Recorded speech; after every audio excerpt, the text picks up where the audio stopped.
स्वस्ति भाले तिलकं दक्षिणहस्ते पुष्पाक्षतमादाय ॐ वराहपीडं नटवरवपुः कर्णयोः कर्णिकारं बिभ्रदवाशः कनककपिशं वैजयन्तीं च मालाम् रन्ध्रानवेणोरधरशुधया पूरयन् गोपवृन्दैः बृन्दारण्यं स्वपदरमणं प्राविशद्गीतकीर्तिः। श्रीपुराणपुरुषोत्तमाय नमः।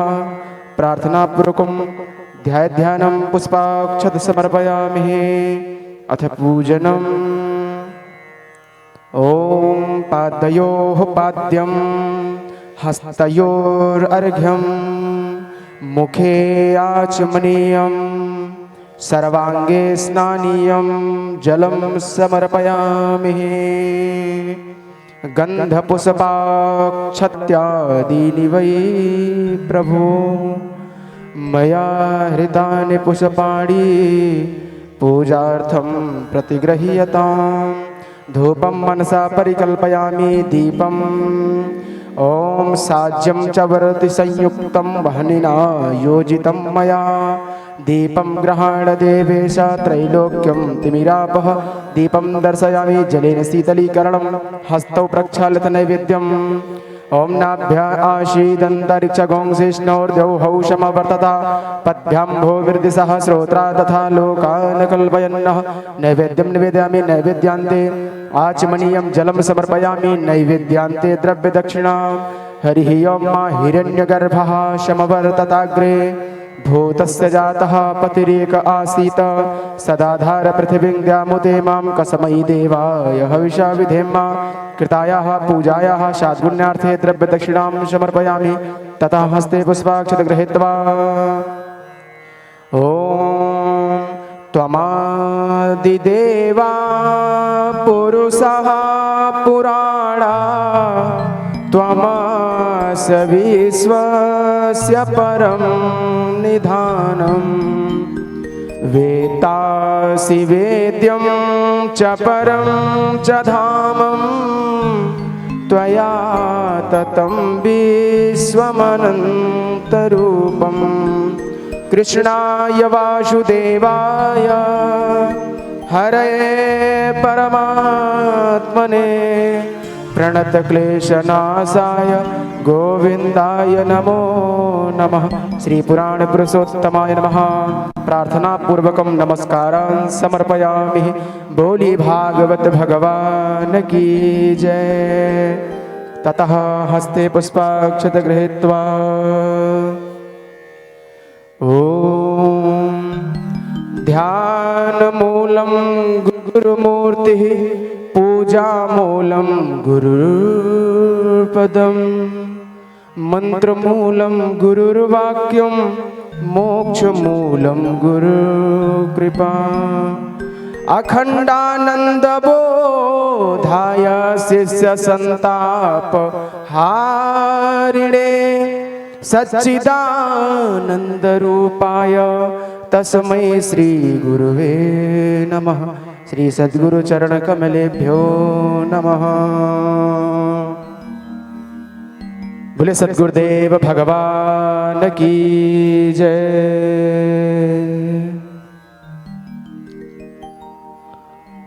भवानी शंकर मंदिर में आयोजित श्रीमद् भागवत कथा का ये अष्टम दिवस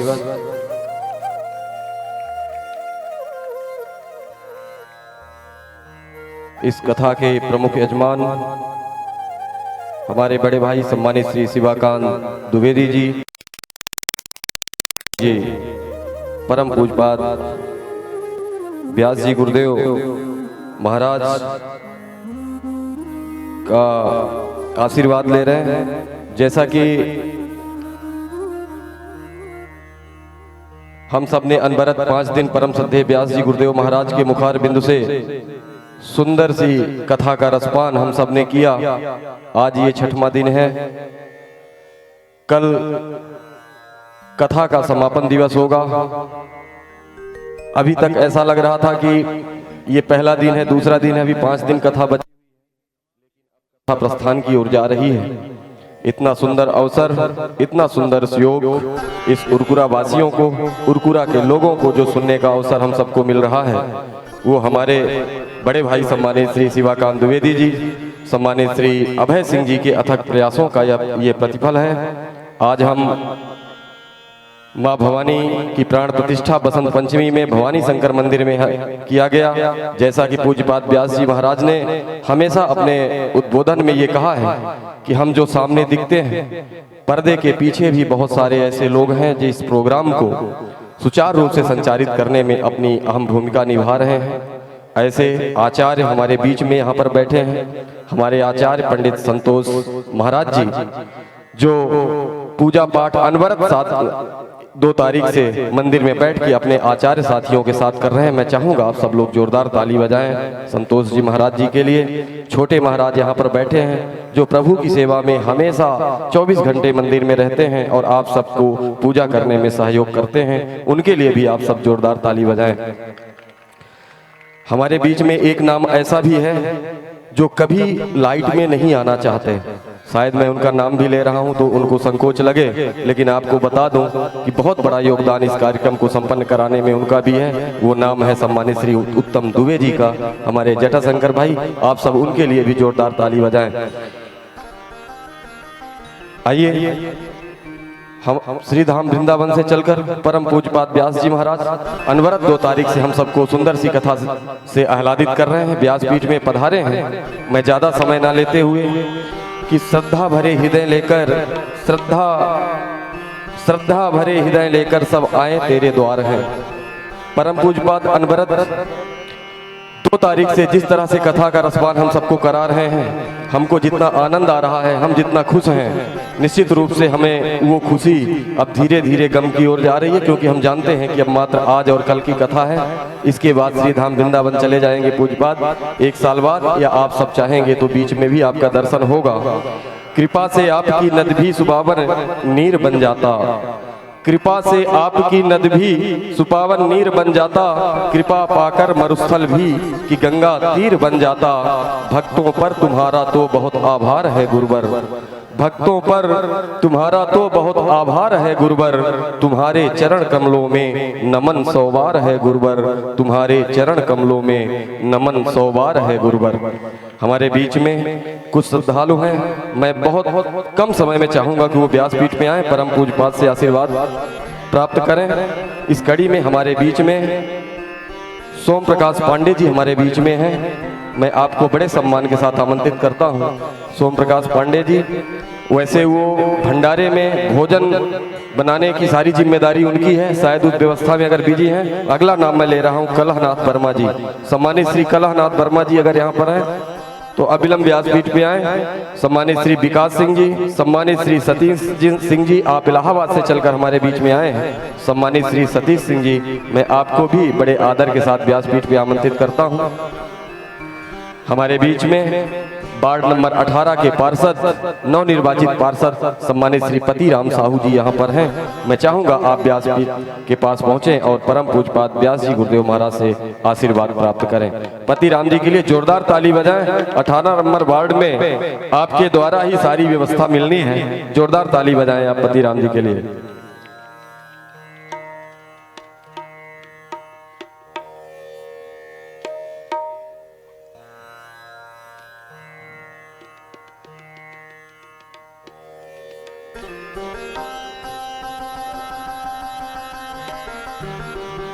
हमारे बीच में हंसराज जी हैं, मैं आपको भी आमंत्रित करता हूं।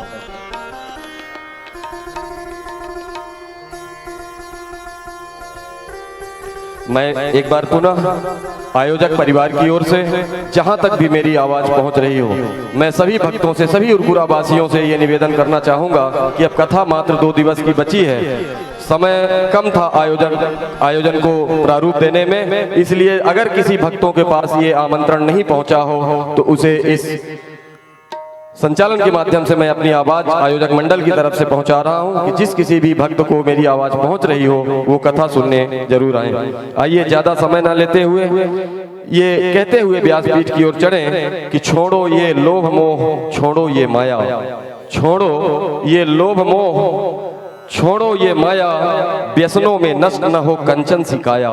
छोड़ो ये लोभ मोह, छोड़ो ये माया, व्यसनों में नष्ट न हो कंचन सी काया। इष्ट अपना बना लें सुख धाम को, इष्ट अपना बना लें सुख धाम को, आओ मन में बसा लें घनश्याम को, आओ मन में बसा लें घनश्याम को। हमारे बीच में प्रसाद के रूप में पाल ट्रेडर्स उरकुरा की तरफ से 11 किलो लड्डू और बिंद एकता संगठन की तरफ से 21 किलो लड्डू आज के प्रसाद के लिए आया है। आयोजक मंडल की ओर से आपका बहुत बहुत आभार, बहुत बहुत साधुवाद। आइए सीधा व्यासपीठ पे चलते हैं कि कृपा से आपकी नद भी सुपावन नीर बन जाता। श्रद्धा भरे हृदय लेकर सब आए तेरे द्वार, श्रद्धा भरे हृदय लेकर सब आए तेरे द्वार। चरण कमल में भाव सुमन अर्पित करने तैयार। भेंट हमारी रुचे अगर स्वीकार उसे प्रभु कर लेना, भेंट हमारी रुचे अगर स्वीकार उसे प्रभु कर लेना। हृदय भक्ति से भर जाए वह ज्ञान आज प्रभु भर देना, वह ज्ञान आज प्रभु भर देना। आइए सीधा व्यासपीठ पे चलते हैं। जय श्री कृष्ण। मेरुदंड सीधी करें, नेत्रों को बंद करें, उस पूर्ण ब्रह्म परमात्मा का ध्यान करें जिनकी अमृतमयी कथा का हम बीते 5 दिनों से रसास्वादन कर रहे हैं। आवाज बढ़ाएं। उनके चरण कमल का ध्यान करते हुए आइए मिलकर हम सब 3 बार ब्रह्मनाद करें। तत्पश्चात मंत्र रूपी पुष्पांजलि उनके चरण कमल में एवं अपने मन को, वचन को, कर्म को पवित्र करने हेतु उनका गुणगान।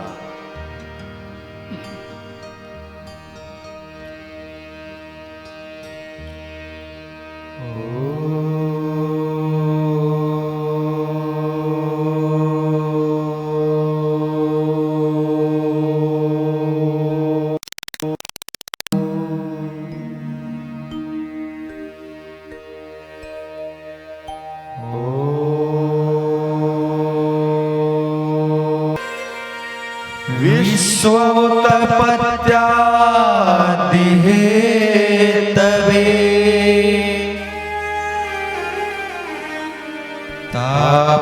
तापत्रये विनाशाय श्रीकृष्णाय वयं नुमः। श्रीकृष्णाय वयं नुमः।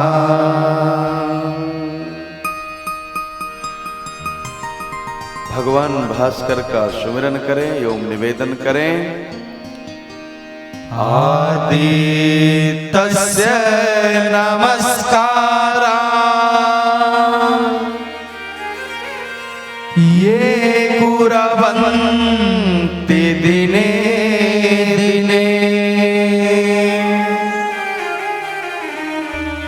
आयुर्प्रज्ञा बलं वीर्यम् तेजस्तेषां च जायते। तेजस्तेषां च जायते।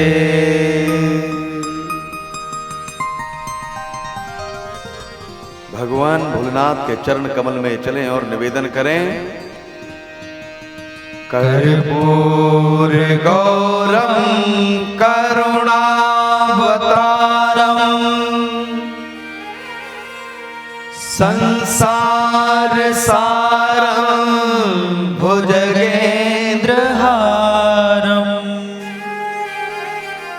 सदा वसंतम हृदयारविन्दे भवं भवानी सहितं नमामि भवं भवानी सहितं नमामि। श्री व्यास जी महाराज, श्री सुखदेव जी महाराज, परीक्षित आदि समस्त पार्षदों को एक संग वंदन करें। कृष्णं नारायणं वन्दे कृष्णं वन्दे व्रजप्रियम् कृष्णं द्वैपायनं वन्दे कृष्णं वन्दे पृथासुतम्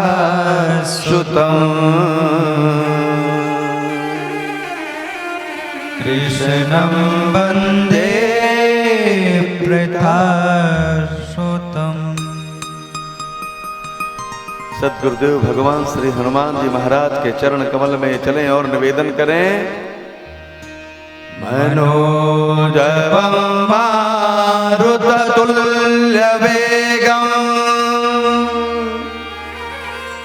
जितेन्द्रियं बुद्धिमतां वरिष्ठं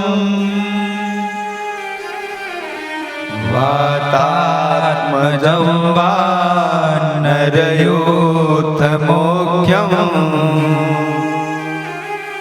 श्रीरामदूतं शरणं प्रपद्ये श्रीरामदूतं शरणं प्रपद्ये।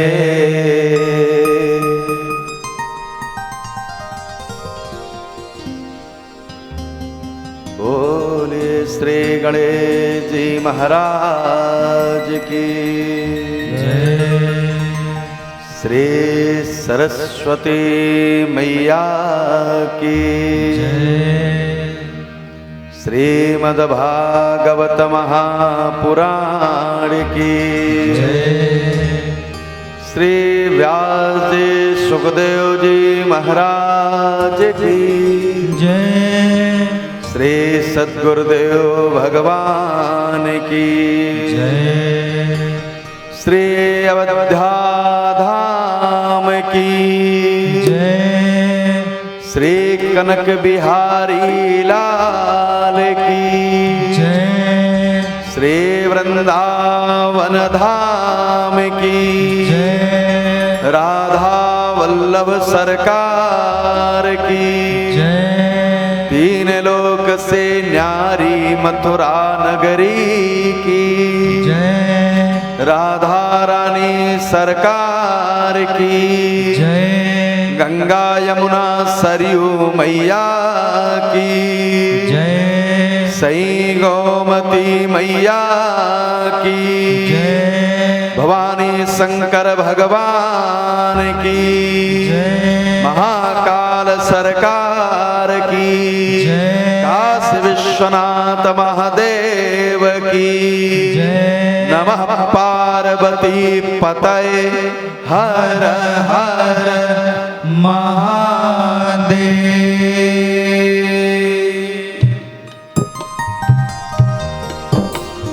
श्री गुरु चरण सरोज रज निज मन मुकुर सुधार वरनहु रघुवर विमल यस जोदायक फल चार बुद्धिहीन धनु जान के सुमिरो पवन कुमार बल बुद्धि विद्या देहु मोहि हरहु कलेश विकार एक घड़ी आधी घड़ी आधी में बुनियाद एक घड़ी आधी घड़ी आधी में बुनियाद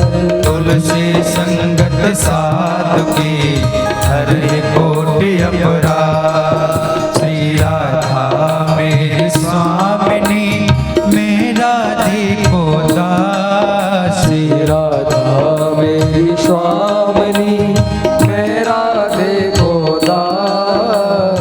जन्म जन्म मोहि दीजियो श्री वृंदावन वास। सब द्वारन को छाड़ के आयो तेरे द्वार। सब द्वारन को छाड़ के आयो तेरे द्वार। श्री वृषभान की लाडली नित्य मेरी ओर निहार।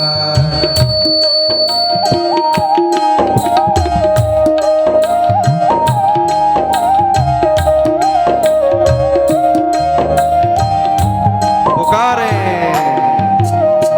नारायण नारायण भज मन नारायण नारायण नारायण।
की जय जय श्री राधे।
कथा के षष्ठम सत्र में पधारे आप सभी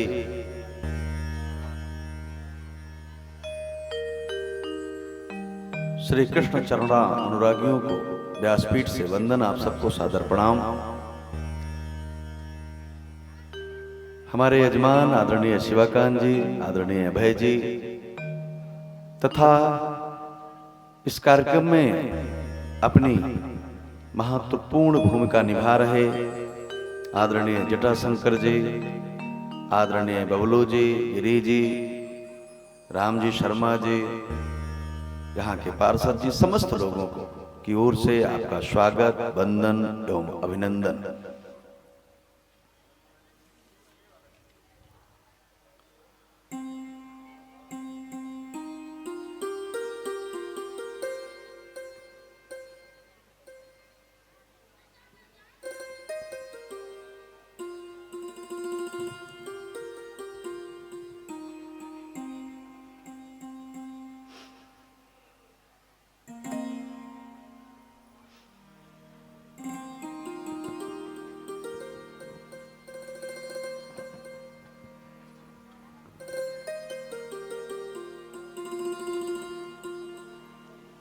जो श्रीमद् भागवत कथा का गायन होता है, हम सब जानते ही होंगे कि ये पूर्वजों के मुक्ति के लिए अपने देश में गान होता है।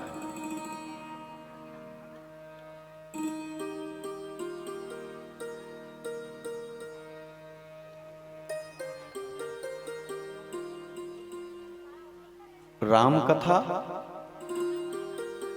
हमारे नवजीवन विकास के लिए हुआ करती है। बहुत ध्यान से इस बिंदु को सुनिएगा। श्रीमद् भागवत कथा हमारे पूर्वजों के मुक्ति के लिए हुआ करती है। किस लिए गाई जाती है? पूर्वजों के मुक्ति के लिए। और राम कथा किसके लिए?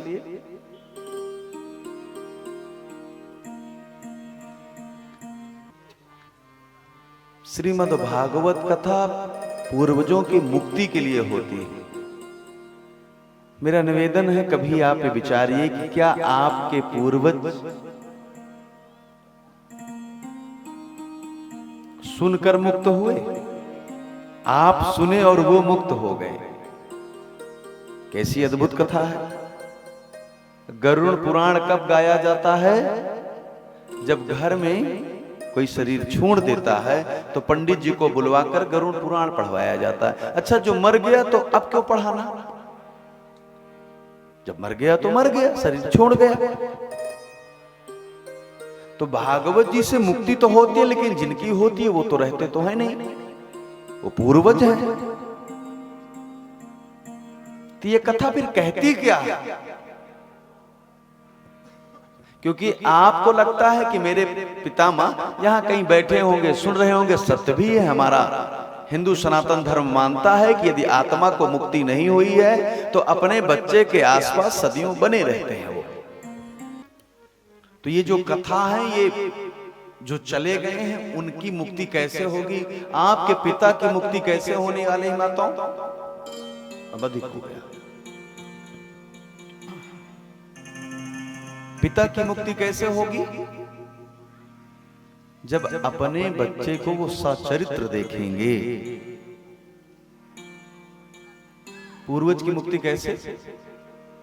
अपने बच्चे को प्रसन्न देखें, स्वप्न में भी मेरा बेटा पाप नहीं कर रहा है, उसका चरित्र कैसा है, क्या उसका चरित्र भरत जैसा है क्या? टेबल ही रहने दे, आवाज थोड़ा कम करें। टेबल रहने दे, आवाज कम करें। ठीक है, बहुत अच्छा। ध्यान में आया? हम सचरित्र ऐसे हो जाएं कथा से, हमारे पूर्वजों का नाम हमारे साथ चलता है। ये किसके बेटे हैं? ये इनके बेटे हैं। तो जब आप सचरित्र बने रहेंगे तो किसकी मुक्ति हुई? पिता की। खाली कथा सुनने से यदि मुक्ति मिल जाती तो क्या जरूरी है आप ही के पास कथा सुनेंगे? हरिद्वार चले जाएंगे सुनने आपके पिताजी। ए भैया, राम को केवल गाने से, कृष्ण के गाने से मुक्ति नहीं मिलने वाली है। राम नहीं है नारा कोई, यह है जीवन दर्शन। सोने की लंका में जिनको रहा नहीं आकर्षण, जो सोने की लंका नहीं पकड़े बल्कि अपनी माता पिता की द्वार की ओर दौड़े। आपको पता है भारत में सबसे अधिक धन आज भी कहां है? हम्पी में। यदि यहां इतिहास के बच्चे बैठे होंगे तो जानते होंगे, हम्पी सुग्रीव बाली की राजधानी। आज भी इतना धन वहां रखा हुआ है, आवश्यकता पड़ जाए तो पूरे राष्ट्र को खोल दिया जाए। तो भारत सोने की चिड़िया नहीं, चिड़िया तो छोटी, चिड़िया तो छोटी होती है। सोने का शेर बनकर के पूरे देश में दौड़ गया। इतना धन है भारत में। लेकिन राम बाली का धन नहीं लिए। माता जी बैठ जाओ, बैठ जाओ जाकर के। आप सब जगह छुआ दो, कोनो कन्हैया न पावे तो दिक्कत हो जाए। हाय रे कुरकुरा, यहां जब तक कुरकुरा ना हो।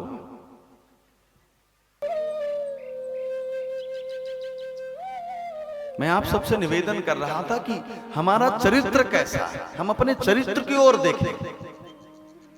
कृष्ण इसलिए कृष्ण नहीं है, कृष्ण को किसी ने भगवान घोषित नहीं किया है। राम पैदा हुए तो भगवान बताकर नहीं पैदा हुए। आप जानते हैं कि जब यशोदा मैया को मुख में भगवान श्री कृष्ण ने ब्रह्मांड का दर्शन कराया तो लीला भुलवा दिया मां से। जिस समय कौशल्या ने राम को 2 स्थान पर देख लिया है, पलने में और भगवान के मंदिर में, वो लीला भगवान ने भुलवा दिया था। मेरे कर्मों से मुझे भगवान माना जाए, मेरे कर्मों से, मेरे सत्कर्मों से माना जाए।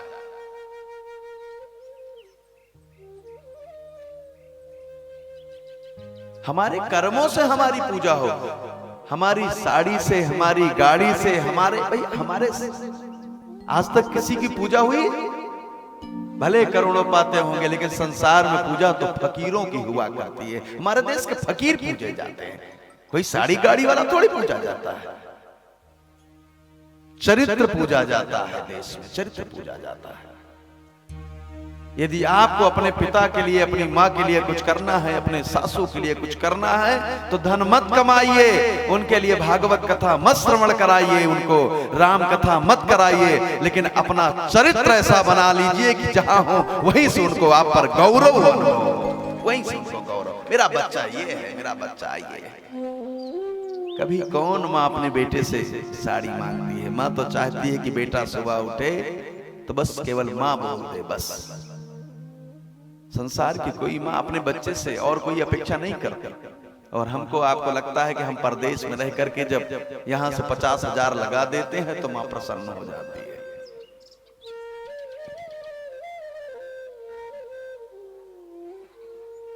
इको और थोड़ा कम, रिपीट, थोड़ा कम। भगवान श्री कृष्ण का कल जन्मोत्सव मनाया गया आनंद के साथ। भगवान श्री कृष्ण को कहां पाई यशोदा देवकी? कहां पाई? जेल में। और हम आप अपने घर में बैठ करके भी भगवान को नहीं प्राप्त कर पा रहे हैं।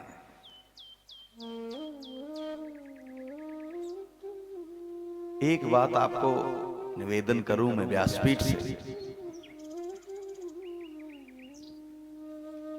भगवान कभी भी सुख में नहीं आते हैं। भगवान को हंसी नहीं प्रिय है। वो टेढ़ा, वो मुरली वाला कभी समता में नहीं बल्कि हमारे आपके विरह कातर होने पर आता। जब हम रोते हैं, जब हम चिल्लाते हैं, तब वो आता है। और उसके लिए 10 लोगों के सामने आप चिल्ला पाएंगे, रो पाएंगे नहीं? ये दुनिया के लोग शांत करा देंगे। इसलिए माताओं, यदि परमात्मा को बुलाना है तो कमरा बंद करके पकड़ कर बैठ जाओ। हे ठाकुर, हे करुणा निधान, आप इतने लोगों को दर्शन दिए हैं, मुझे भी दे दे, मैं देख तो लूं कम से कम। ये मैं कह सकूं कि मैंने भगवान का दर्शन किया है।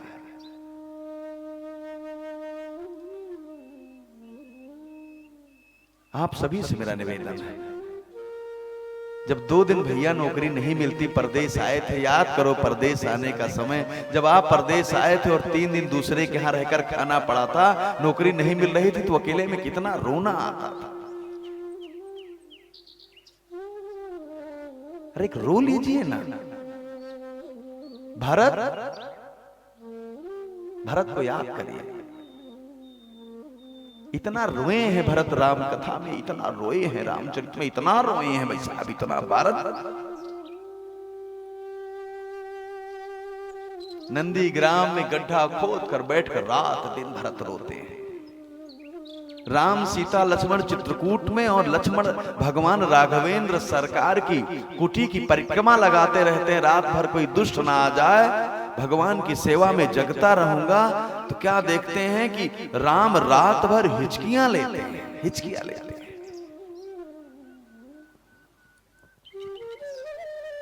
भरत ने सीता से पूछा, मैया मेरी सेवा में कौन कमी रह गई कि प्रभु इतना रोते हैं? माता सीता ने कहा, तू पूछ ले। राम ने कहा, मैं नहीं रोता हूं। मैं कब रोता हूं भरत? लक्ष्मण, मुझे तो नंदी ग्राम में बैठा भरत रुला रहा है। भक्त रोए और भगवान न रोए, संभव ही नहीं, संभव नहीं माताओं। इसलिए अपने चरित्र को हम मजबूत करें, परमात्मा पर विश्वास बढ़ाएं। इतना विश्वास कर लें, इतना विश्वास कर लें, जैसे सूर को हो गया जब गड्ढे में पैर गया, जैसे ही गिरने वाला वैसे कन्हैया ने पकड़ लिया। जबकि वो दूसरी आवाज में बोल रहा है, लेकिन हर स्थान पर सूरदास को केवल अपने ठाकुर नजर आ रहे हैं। अपने वो उन्होंने कन्हैया के अलावा संसार देखा ही नहीं। कन्हैया कन्हैया पकड़ा, कन्हैया कहां? कन्हैया ने, सामने वाले ने कहा, कहां जा रहे हो? गड्ढे में गिर जाओगे। सूरदास जी ने कहा, जहां आप कृपा करने वाले हो तो कौन संसार में गड्ढे में गिर सकता है प्रभु? कौन गिर सकता है? विश्वास करिए। हम लोग लगभग वर्ष भर कथाएं करते रहते हैं, आज तक इसमें जितने लोग बैठे हैं शायद अनुभव आया हो तो बताएं, क्या कोई कथावाचक कथा कर रहा और कथा छोड़कर गया कि उसके पिताजी नहीं रहे संसार में? सोचिए, सुने हो तो बताइए। उनके घर में बीमार पड़ गए, महाराज जी को जाना पड़ गया, सुना है आपने? क्यों? क्योंकि उनकी करुणा है। हम यहां उनका नाम जप रहे हैं और वहां वो हमारा काम कर रहे हैं, वहां बैठकर वो काम कर रहे हैं।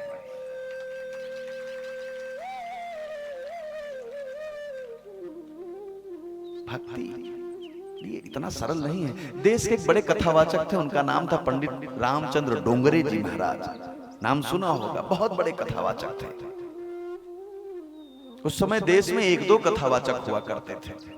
डोंगरे जी महाराज इतने बड़े कथावाचक थे, उस समय बिना संगीत टोली के भी उनके साथ सामने 10,000 से अधिक पब्लिक बैठ जाते थे।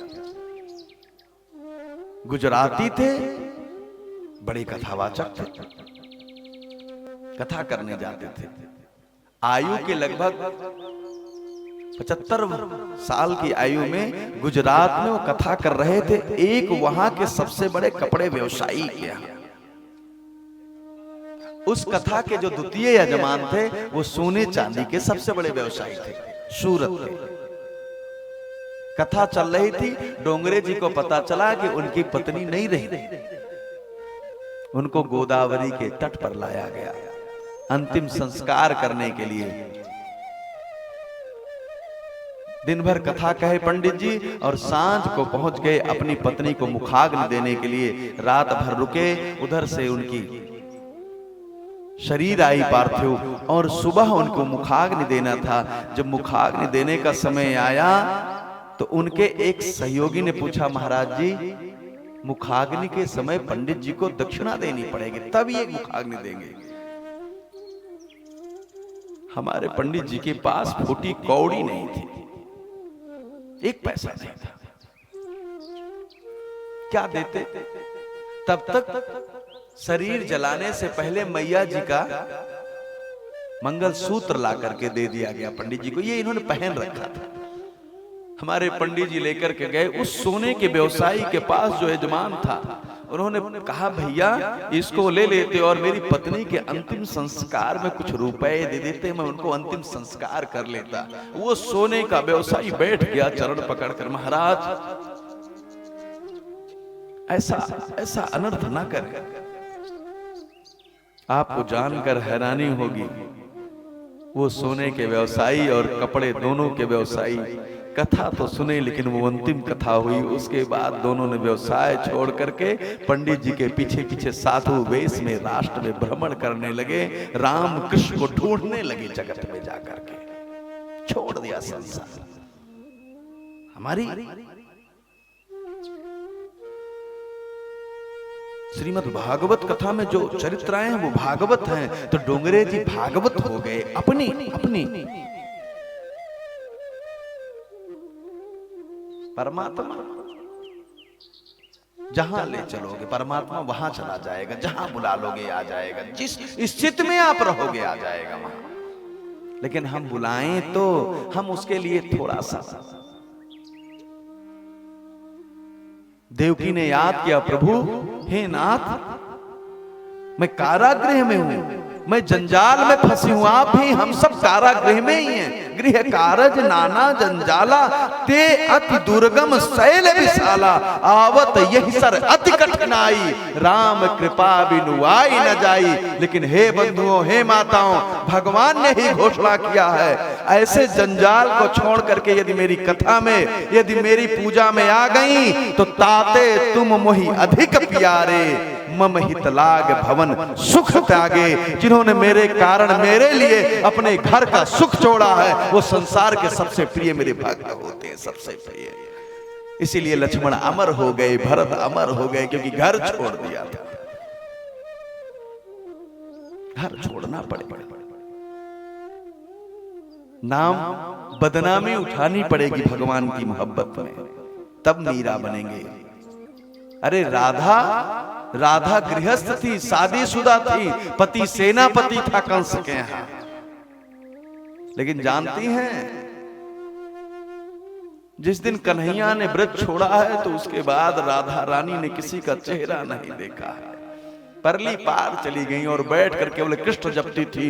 पूरे शरीर में फफोले पड़ गए थे, इतनी गर्मी निकलती थी उनके शरीर से, इतनी जलन थी उनको, इतनी विरह थी भगवान श्री कृष्ण की। रुक्मिणी विवाह करने के बाद भी स्थान नहीं पाई और राधा उसके बाद कभी न मिल पाने के कारण भी संसार में वो परम स्थान पा गई, वो परम स्थान पा गई जिस स्थान की कल्पना सामान्य मानव नहीं कर सकता है।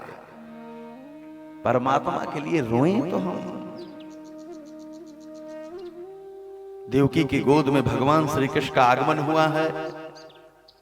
और माताओं आप जानती हैं कि कल वसुदेव जी ने भगवान श्री कृष्ण जन्मे तो मथुरा में, लेकिन उनको ले जाकर गोकुल छोड़ आए। कहां छोड़ आए सतीश जी? गोकुल।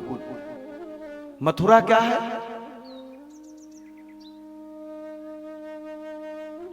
मथुरा है हमारा हृदय।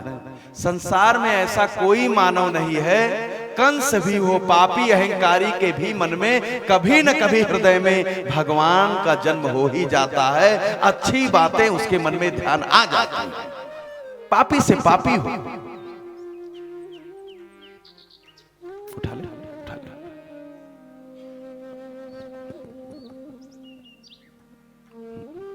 पापी से पापी हो, लेकिन वही वसुदेव धन्य है जो हृदय में जन्मे कृष्ण को अपने समस्त इंद्रियों में दौड़ा दे, नसों में दौड़ा दे। इंद्रियां क्या है? गोकुल। गो माने इंद्रियां, और कुल में समुच्चय। हमारी इंद्रियों का जो समुच्चय है वो क्या है? गोकुल है। कृष्ण हमारे नेत्र में आ जाए, कृष्ण हमारे हाथ में आ जाए, ताली बजे तो किसके लिए? ताली किसी बेश्या के नृत्य के लिए नहीं, बल्कि भगवान की कथा में बजे, भगवान के लिए बजे ताली। ये होंठ चले तो किसके लिए? किसी प्रियतम को, दुनिया के प्रियतम के लिए नहीं, बल्कि उस वंशी वाले के लिए होंठ चले, उसके भजन गाने के लिए चले। मैं कल देख रहा था, नृत्य का समय चल रहा था, अपने घर में बच्चा होता तब भगवान का जन्म हुआ। ए माताओं, वो देख रहे हैं। अब जानती हैं, आप जानते हैं, उन्होंने अपना एक दूत लगा रखा है। आप लोग चलते हैं तो आपके पीछे सीसीटीवी कैमरा उनका लगा हुआ है। उसका नाम है चित्रगुप्त, जो आपके गुप्त चित्रों को ले रहा है। आप अंधेरे में क्या कर रही हैं? आप दरवाजा बंद करके क्या कर रही हैं? माला के नाम पर आप क्या कर रही हैं? आप समाज में क्या कर रही हैं? कोई देखे न देखे, लेकिन भगवान का चित्रगुप्त आपके सारे गुप्त चित्रों को ले रहा है। चिंता मत करें। यदि आपने एक बार कृष्ण करके नाचा है तो कन्हैया जब जब आवश्यकता पड़ेगी तब तब आपके लिए नाचता हुआ दौड़ पड़ेगा। जहां आप कहेंगे वो दौड़ कर आ जाएगा। अरे ब्रजवासिनी पागल थोड़ी है, वो संत हैं सब। ये जनकपुर वासिनी है जो राम को अपना प्रियतम बनाना चाहती थी। ये सब संत हैं।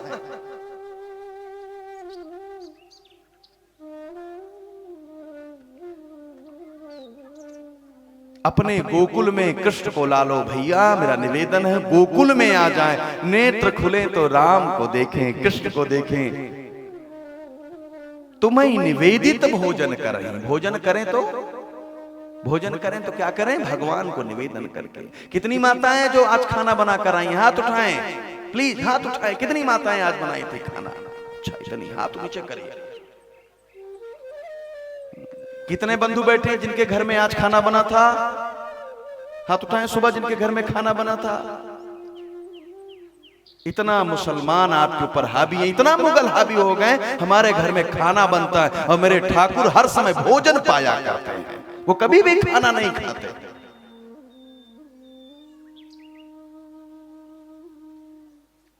खाना जिसको नहीं खाना है, जिसको खाना नहीं वो खाना। आहार अशुद्धता जहां होती, जहां चार पाई पर भी बैठकर खाया जा सकता है, वो आहार अशुद्धता। जानवरों का, जीवों की हत्या करके बना हुआ भोजन वो खाना। अरे हमारे यहां तो भोजन बनता है। भो माने इंद्रियां, इंद्रियों को पुष्ट करने वाला जन, उनका मित्र भोजन। और भोजन अपनी इंद्रियों को किसको समर्पित करना? ठाकुर के चरणों में समर्पित करना। और ठाकुर को चरणों में समर्पित करके खाना क्या लेना? मुख में प्रसाद, भोजन नहीं। क्या लेना? हाँ, भाव का, केवल भाव का खेल है सतीश जी। आप खाना खा रहे हैं कि आप प्रसाद खा रहे हैं? यही है इंद्रियों पर परमात्मा का लाना। गोकुल में कृष्ण आए हैं, 5 साल तक गोकुल रहेंगे। मेरा निवेदन है आप भी अपने गोकुल में, अपने इंद्रियों में कृष्ण को बसा लीजिए। या तो परमात्मा गोकुल न दे या तो परमात्मा सीधा वृंदावन दे दें। वृंदावन हमारी जीभ्या है। इस जीभ्या पर जब कृष्ण ताता थैया करने लगेंगे, सदियों उनका गान करने लगेंगे, तो हे भैया मेरा आप सबको गारंटी है, आप वृंदावन बना लीजिए। आप अपनी जीभ्या पर कृष्ण का नाम जपने लगिए, भक्ति रूपी राधा बिना बुलाए हृदय में आकर बैठ जाएगी। वो बरसाना बना ही लेंगी, वो आपको आह्लादित कर ही देंगी, जीवन बरसने लगेगा। यही कथा है, ये तत्व है कथा का। आइए हम सब कथा में चले। बहुत मोटी आवाज है आज, तो आप आज सेट नहीं कर पा रहे हो साउंड को। अच्छा बाहर, अच्छा ये गड़बड़ कर, केवल ये इसको ठीक कर सकते हो, केवल इसको पतला कर सकते हो। अच्छा देखो इसे करो। आइए भगवान श्री कृष्ण आए हैं। इतना चारों तरफ प्रसन्नता थी, इतनी प्रसन्नता थी। 2 लाख गायें दान हुई थी। एक पंडित जी उस समय चले गए थे। एक पंडित जी उस समय चले गए थे हरिद्वार दर्शन करने। कहां गए थे? घर पहुंचे अपने, कई दिनों बाद पहुंचे। जब घर पहुंचे तो पंडितानी ने कहा, पंडित जी आप कभी कोई काम समय पर नहीं कर पाते हैं, कभी कोई काम नहीं। पंडित जी ने कहा क्या हुआ? अरे नंद बाबा के घर में लाला हुआ और आप थे नहीं, 2 लाख गायें दान हो गई। आप होते तो आप भी लाते ना कुछ। पहले गोधन सबसे बड़ा धन होता था। पंडित जी ने कहा हम ब्राह्मण हैं, ऐसे थोड़ी ब्राह्मण हैं, जब तक दूसरे की जेब से माल ना निकाल ले तो कैसे ब्राह्मण? तुरंत देखिए भाई, दूसरे की जेब में हम ही दक्षिणा भी तो रखवाते हैं। हम आपको माल कौन कमारवा रहा है? ब्राह्मण। केवल संसार में एक, जितने लोग बैठे इतना निवेदन करूंगा माताओं और बंधुओं, यदि संसार में कुछ भी प्राप्त करना है तो बिना ब्राह्मण के चरण कमल गए आज तक किसी को कुछ नहीं प्राप्त हुआ है। मेरे राम कहते हैं, राम कहते हैं।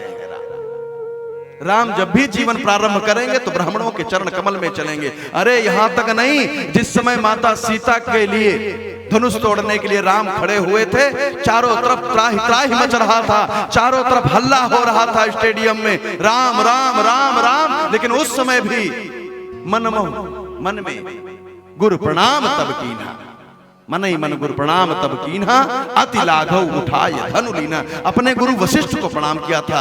यहाँ तो प्रणाम करके विश्वामित्र को आए ही थे। और इतना नहीं, जब लंका से निकलने लगे चारों तरफ जय जयकार हो रहा था, पुष्पक विमान पर बैठने वाले थे, लेकिन बैठने से पहले मन मोह विप्र चरण सिरुनायो। वहां कोई विप्र नहीं था, लेकिन मेरे राघव वहीं से मन ही मन प्रणाम किया। मन मोह विप्र चरण सिरुनायो और उत्तर दिशा ही विमान चलायो। और जब विमान चला तो ब्राह्मणों का ऐसा आशीर्वाद लगा राम को कि चलत विमान कोलाहल होई, जय रघुवीर कहीं सब कोई। ये ब्राह्मण की कृपा से, ब्राह्मण की कृपा से। संसार में केवल ब्राह्मण है जो अपने यजमान के सामने तिलक करते समय कहता है आप इंद्र हो जाओ। संसार में हर व्यक्ति चाहता मैं बड़ा बनूं, सामने वाला छोटा, लेकिन ब्राह्मण है जो अपने यजमान को इंद्र जैसा देखना चाहता है। नहीं तो कई बार ब्राह्मणों को चुटकुलों का केंद्र बिंदु बना लिया गया, सरदारों को चुटकुलों का केंद्र बिंदु बना लिया गया। आपको पता है ये सरदार चुटकुलों के नहीं हैं। हमारे गुरु गोविंद सिंह के बच्चों ने अपने आप को भारत माता के लिए, हिंदू धर्म के लिए अपने को बलिदान किया है। 11 साल के बच्चों ने फतेह सिंह जोरावर को दीवाल में चुनवा दिया गया है।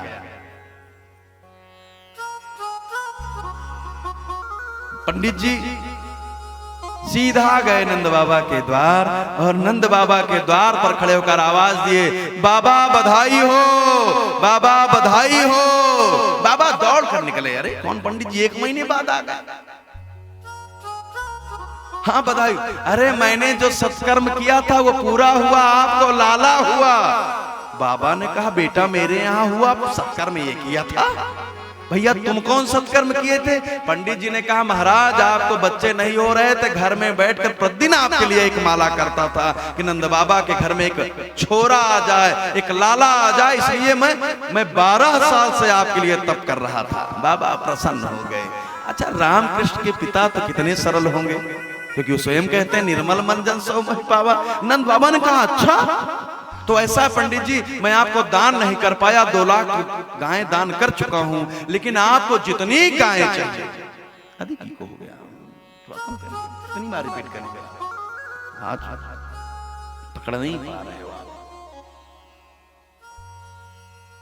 जितनी गायें चाहिए उतनी गाय लेकर जाइए। और आपको जानकर हैरानी होगी, पंडित जी ने बहुत सारी गायों को खोल लिया और लेकर चले।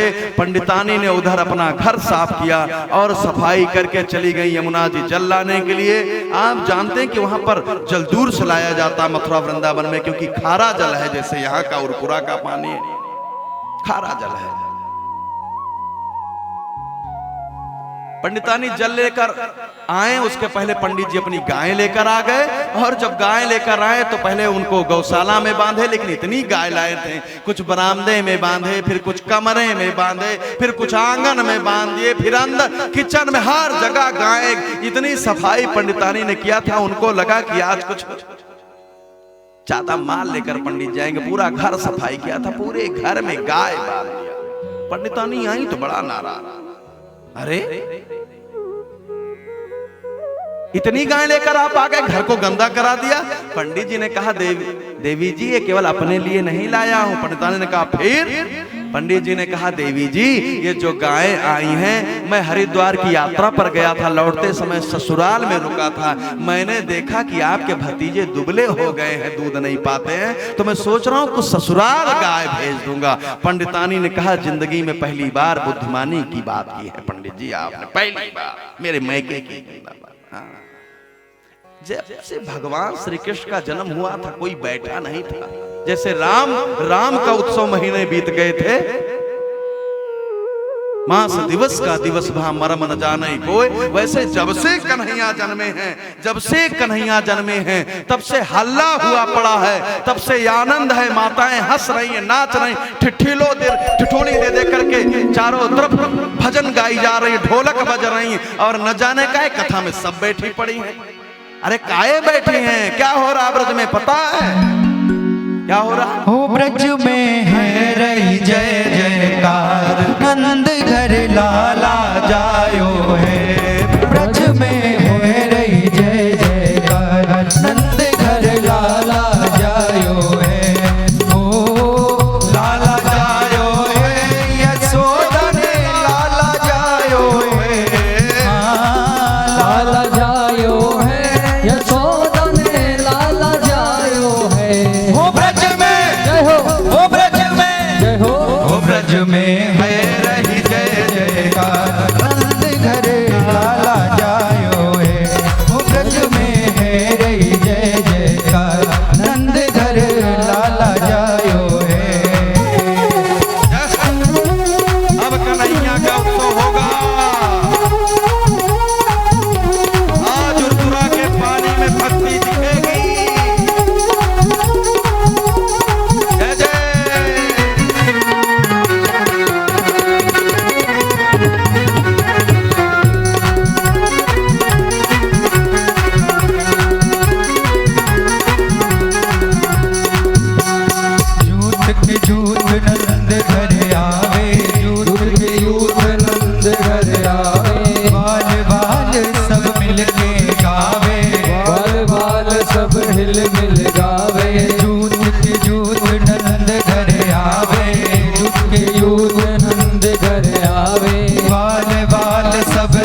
मंगल वास्तु सवै लैली न्योछावर लाला कीनी न्योछावर लाला कीनी मांगलिक वस्तु लैली मंगल वास्तु सवै लैली लाला की न्योछावर लीनी न्योछावर लीनी नंद द्वारे में आज सभी नाच नाच रहे।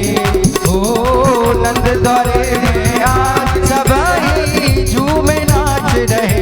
वो ब्रज में वो ब्रज में वो ब्रज में है रही जय जयकार नंद घर लाला जायो है।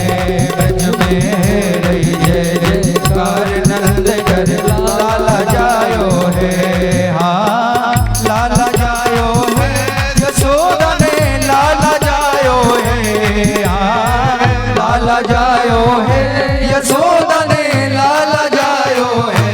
वो ब्रज में है रही जय जयकार नंद घर लाला जायो है। ब्रज में है रही जय जयकार नंद घर लाला जायो है।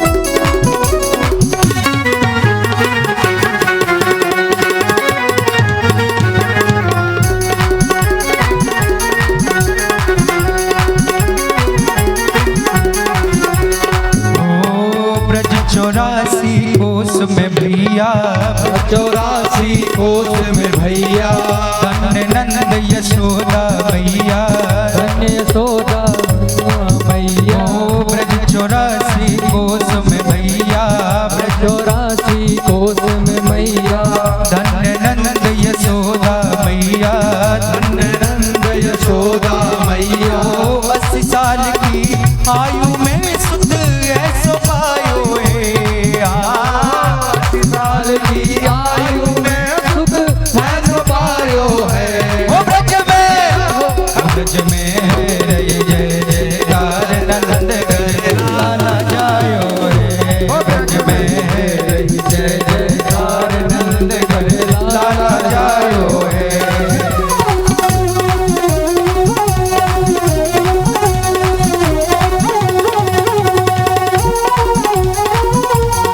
कन्हैया के लिए दोनों हाथ उठाकर ऐसा स्वागत होता है। जय जय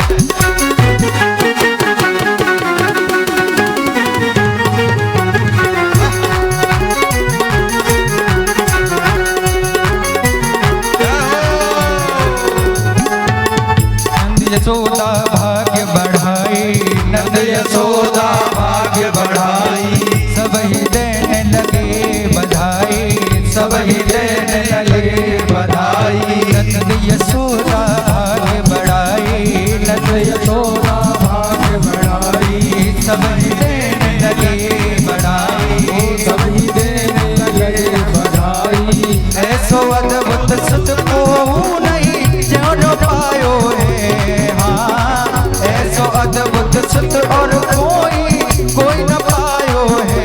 वो ब्रज में वो ब्रज में है रे जय जयकार नंद घर लाला जायो है। ब्रज में है रे जय जयकार नंद घर लाला जायो है।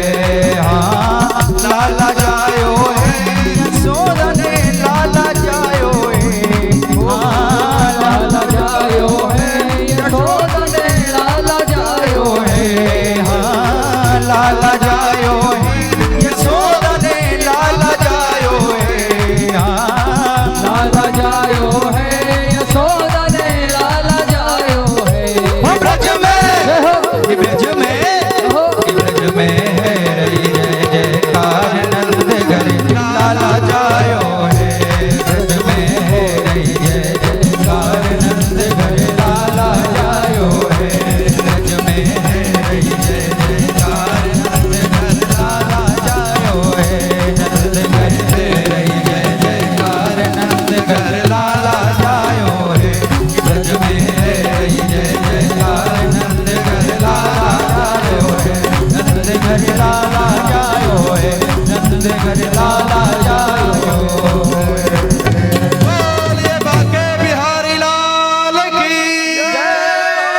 और इधर चलिए चलते हैं दूसरी ओर मथुरा में। मथुरा में आप जानते हैं कि जिस समय कन्हैया का जन्म हुआ था, उस रात जब वसुदेव जी महाराज कन्हैया को लेकर के नंद बाबा के यहाँ छोड़े, तो उस समय यशोदा मैया ने एक लाली जाई थी, एक बेटी पैदा हुई थी। उस बिटिया को लेकर के वसुदेव जी महाराज मथुरा लौट आए।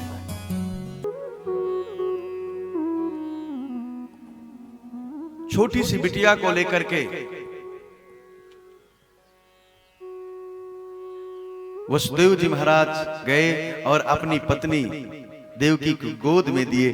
देवकी ने जब बिटिया को देखा तो बेटी तो बेटी है, बेटी तो बेटी है।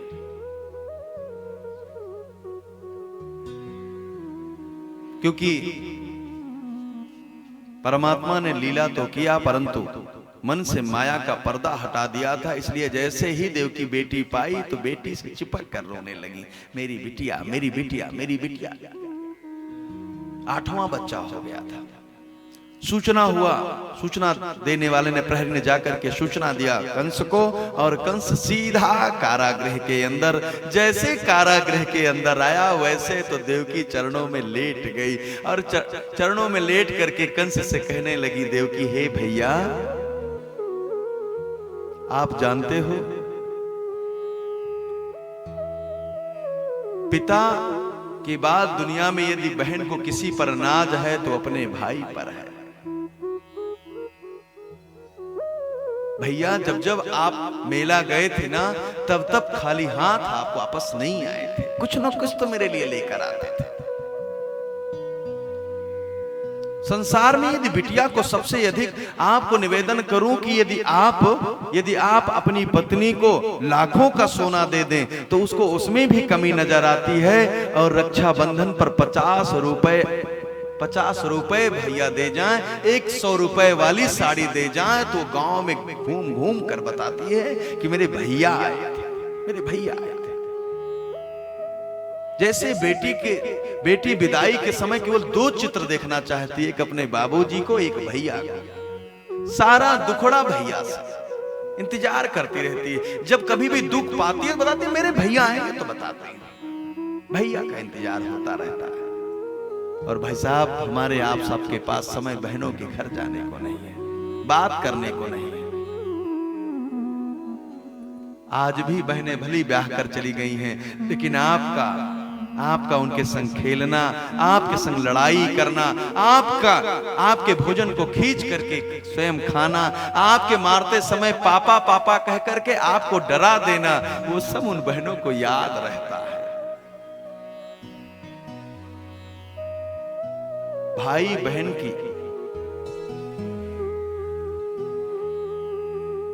कलाई हुआ करती है, शक्ति हुआ करती है। बहन भाई के रहते कभी अपने आप को असुरक्षित नहीं मानती है। और आपको निवेदन करूं कि जब जब भैया नाराज होते हैं तो भाभी नंद को फोन करती है, दीदी आपके भैया बहुत नाराज हैं, आप बात कर।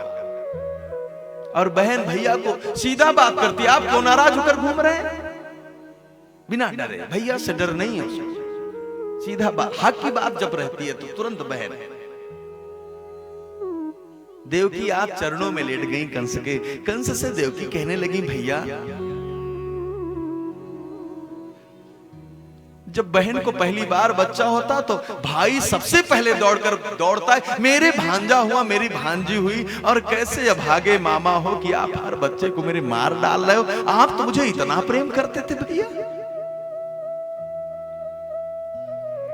हे बंधुओं, एक निवेदन मैं करूंगा, जगत से नाराज हो जाना, बहन से मत नाराज होना। थोड़ा बोल देती है कठोर, लेकिन बहुत प्रेम करती है बहन अपने भाई से। और जब हम भी कभी गलती कर जाए ना, तो एक बार सॉरी बोल देने में कोई दिक्कत नहीं। कंस जैसा पापी भी पिघल गया था।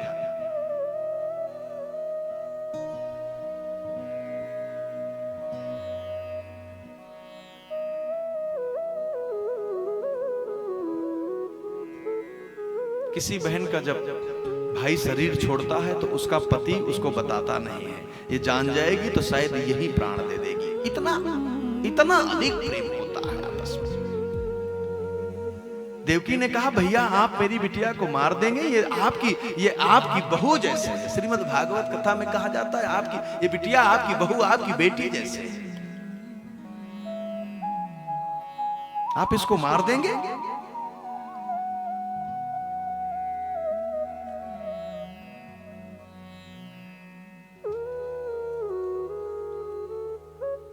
कंस ने बिटिया को देखा तो बेटी है ये क्या कैसे मुझे मार पाएगी सोच करके छोड़ दिया और छोड़कर निकलने लगा। लेकिन नारद जब पीछे पड़ जाए किसी के मुक्त कराने के तो कौन बच सकता है। नारद तो नारद है। कंस निकला ही था सतीश जी भाई साहब नारद सामने। हाँ भाई कंस 8वां गर्भ मार डाले। कंस ने कहा नहीं वो बेटी पैदा हो गई। अच्छा बेटी हो गई तो नहीं मारा? नहीं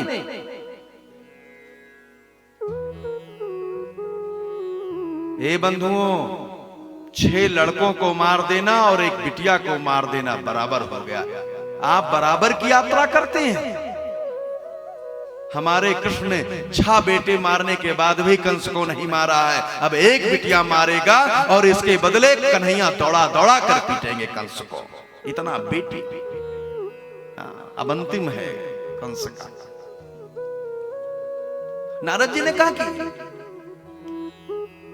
बेटी नहीं मारोगे? नहीं बेटी नहीं क्या कर पाएगी वो मेरा क्या कर पाएगी। नारद जी ने कहा आकाशवाणी में क्या ये होकर आकाशवाणी हुई थी कि बेटी या बेटा होगा? कंस ने कहा नहीं आकाशवाणी तो हुई थी कि 8वां गर्भकाल होगा तब फिर।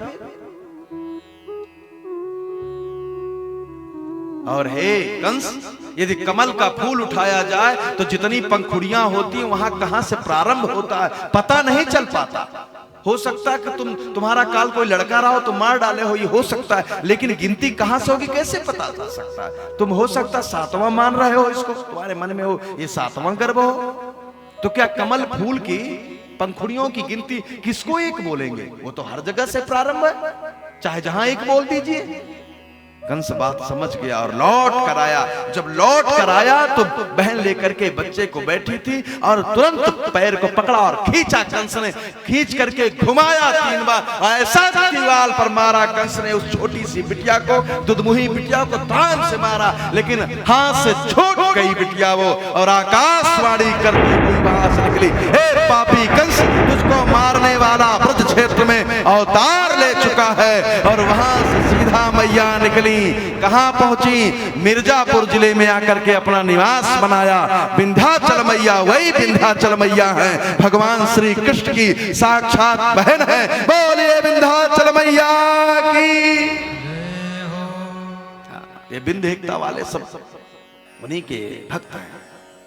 तमाह भ्रातरम देवी कृपणा करुणम सती स्नुसेयम तव कल्याण स्त्रियम माहंतुरहसी। बेटियों को मारना, बेटों को मारना पाप और बेटियों को मारना महापाप। एक दिन विषय आया था भ्रूण हत्या का। भ्रूण हत्या कब कराते हैं? जब चेक करा लेते हैं बेटी है। अरे मां भी बेटी ही थी, कहां से जनोगे भैया? कहां से आपके बेटा पैदा होंगे जब बेटियां नहीं होंगी देश में? तब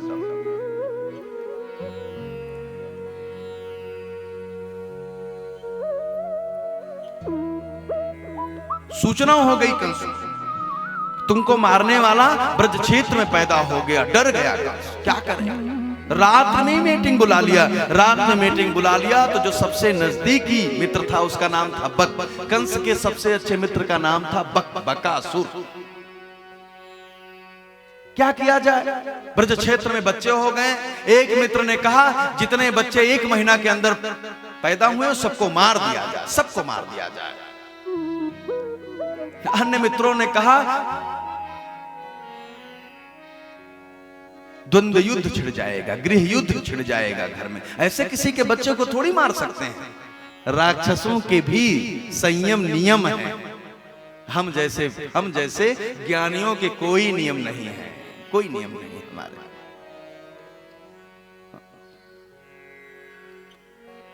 पंडित जी, संतोष जी, ऐसा पता है आपको कि जो हंस होता है वो जीवन में एक बार विवाह करता है, एक बार। प्रेम का प्रतीक हंस और हंसनी, वो हंसनी के अलावा जगत को देखना नहीं पसंद करता है। और हम ऐसे मानव पैदा हो गए हैं, अपनी हंसनी के अलावा जगत के हंसनियों में ही मन लगाए रहते हैं। हमारे कितने नियम। हमारा जो शेर है, शेर इसलिए राष्ट्रीय पशु है क्योंकि वो एक शेरनी के संग विवाह करता है और एक बार मिलन करता है, उसके बाद जीवन में ना विवाह करता ना किसी पर शेरनी के साथ मिलन करता है, तब शेर है। कितने नियम धर्म है। स्वाति के एक बूंद को ही सिर्फ पपिया दौड़ता है और नहीं दौड़ता। वो तो साल में वो नक्षत्रों में आकर के पिया करता है, और हम ऐसे राक्षस हैं भाई साहब, कोई नियम नहीं। कब खाएंगे, कब पिएंगे, कब खाएं, कब उठेंगे, कब बैठेंगे, पूजन करेंगे नहीं, कोई नियम धर्म हमारा नहीं है माताओं, कोई नियम धर्म नहीं। और जीवन बिना नियम धर्म के नहीं चला करता है। थोड़ा गति से चला जाए क्योंकि कथा ये कल की होनी थी। काम करिए, मेरा आप सबसे निवेदन है, खूब काम करिए। बेटियां भी खूब पढ़ाई करें, खूब उठे, हमारे पुरुष सब काम करें खूब, लेकिन ध्यान में रखना, यदि परिंदा हो, यदि आप परिंदा बनकर उड़ना चाहते हैं, संसार को छूना चाहते हैं, तो यदि परिंदा हो तो ये आसमान तेरा है। यदि तू परिंदा है तो ये आसमान तेरा है, पकड़ लो मुट्ठी में आसमान को। इतने बड़े बन जाओ, जो बन सकते हो बन लो। ध्यान में रखो, यदि परिंदा हो तो ये आसमान तेरा है, लेकिन कर दरिंदा हो तो ये शमशान तेरा है। यहाँ शमशान में मर करके अपना अस्तित्व मिटा करके केवल जाना है, अपना अस्तित्व मिटा करके जाना है। देश की बेटियों से भी निवेदन है, बार बार निवेदन करता हूं मंच से, ए बेटियों, कौन रोक पाएगा?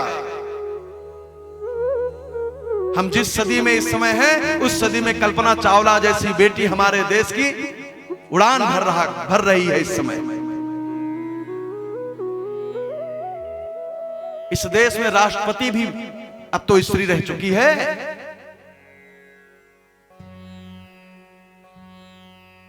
खूब उड़ लो, जितना उड़ सकती उड़ लो, जितना उड़ सकती हो उड़ लो, जितना उड़ सकती हो, जो बन सकती हो बन लो।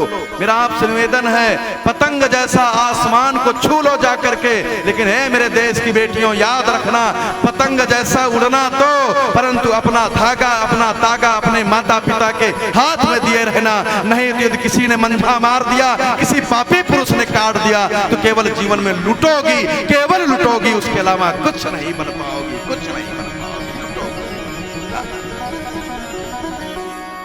हमारा मंजा हमारे माता पिता के हाथ में होना चाहिए, और हम भी परिंदे के भांत उड़े तो हमारे संस्कार ये होने चाहिए कि उड़ते समय परिंदे को राम दिखाई पड़ने चाहिए।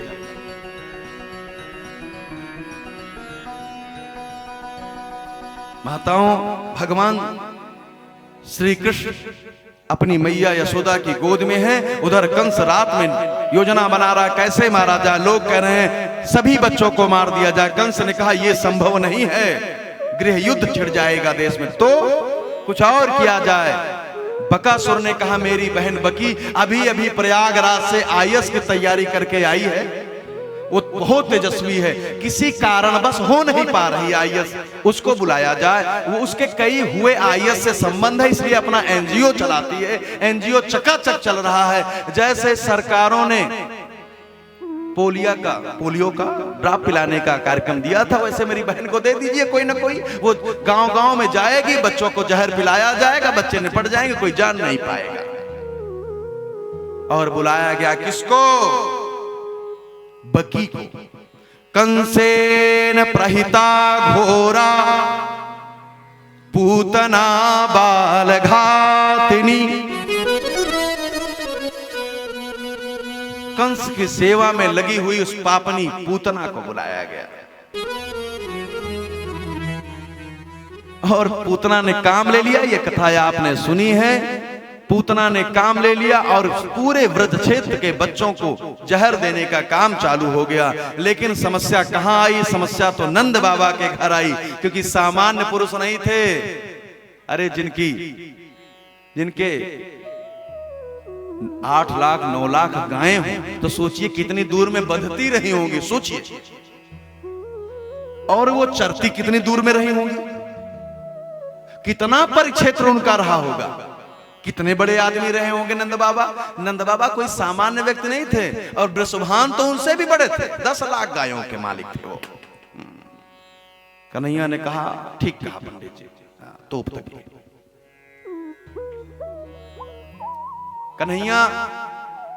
कन्हैया पैदा हुए, चारों तरफ उत्सव मनाया जा रहा, उनके घर में कोई प्रवेश नहीं कर पा रहा। जैसे कल परसों में यहाँ के मुख्यमंत्री जी के यहाँ कार्यक्रम हुआ था शादी का, तो क्या सामान्य व्यक्ति प्रवेश पा पाया होगा? नहीं, कार्ड बना होगा प्रवेश, आधार कार्ड। बिना कार्ड के, बिना आधार के कैसे जा पाएंगे आप? अब जो भी जाता नंद बाबा के घर द्वार पर रोक लिया जाता, कहां चले आ रहे हैं? वो पोलियो पिलाने वाली आई होंगी, रोक लिया गया, कार्ड दिखाओ, कार्ड था नहीं। ये सूचना सीधा मिली हुई होगी पूतना को, और पूतना को श्रीमद् भागवत कथा में कहा जाता है कि पूतना सज संवर करके निकली। कैसे सजी थी? बिल्कुल लक्ष्मी स्वरूपा सजी, मानो कि एकदम से वीआईपी कार पर बैठी हो। पहले चकाचक फॉर्च्यूनर मंगाई गई हो, उस पर पूतना, कोटा की साड़ी, ऊंची हिल की सैंडल, ऐसा सज कर आई कि सामने वाला हिम्मत न पड़े कि हमसे कार्ड मांग ले। इतना सज गई। कई बार आप खूब सजे रहिए तो सामान्य पुलिस की औकात नहीं पड़ती कि हमको पूछ ले, निकल गए। इतना सच कर आई वो, इतना सच कर आई, इतना माल लेकर पीछे वाले लोग, कोई खिलौना भरा, कोई ये लिया, सब पीछे पीछे चले जा रहे हैं। सामने वाले द्वारपाल की औकात नहीं पड़ी कि पूछ रहे कि आप अपना कार्ड दिखाइए प्रवेश। तुरंत शायद सलूट मारा होगा और मैया डायरेक्ट यशोदा मैया के पास पहुंची। पूतना यशोदा मैया के पास, और जैसे यशोदा मैया के पास पहुंची, यशोदा मैया ने देखा, कौन हो बहन, कहां से आई हो? पूतना ने कहा कि मेरा नाम वकी है और मैं आई हूं मथुरा से, वहां के इनकम टैक्स कमिश्नर की पत्नी हूं। क्योंकि आपके पति इस समय मथुरा गए हैं टैक्स जमा करने, तो मैं वहां से आई हूं।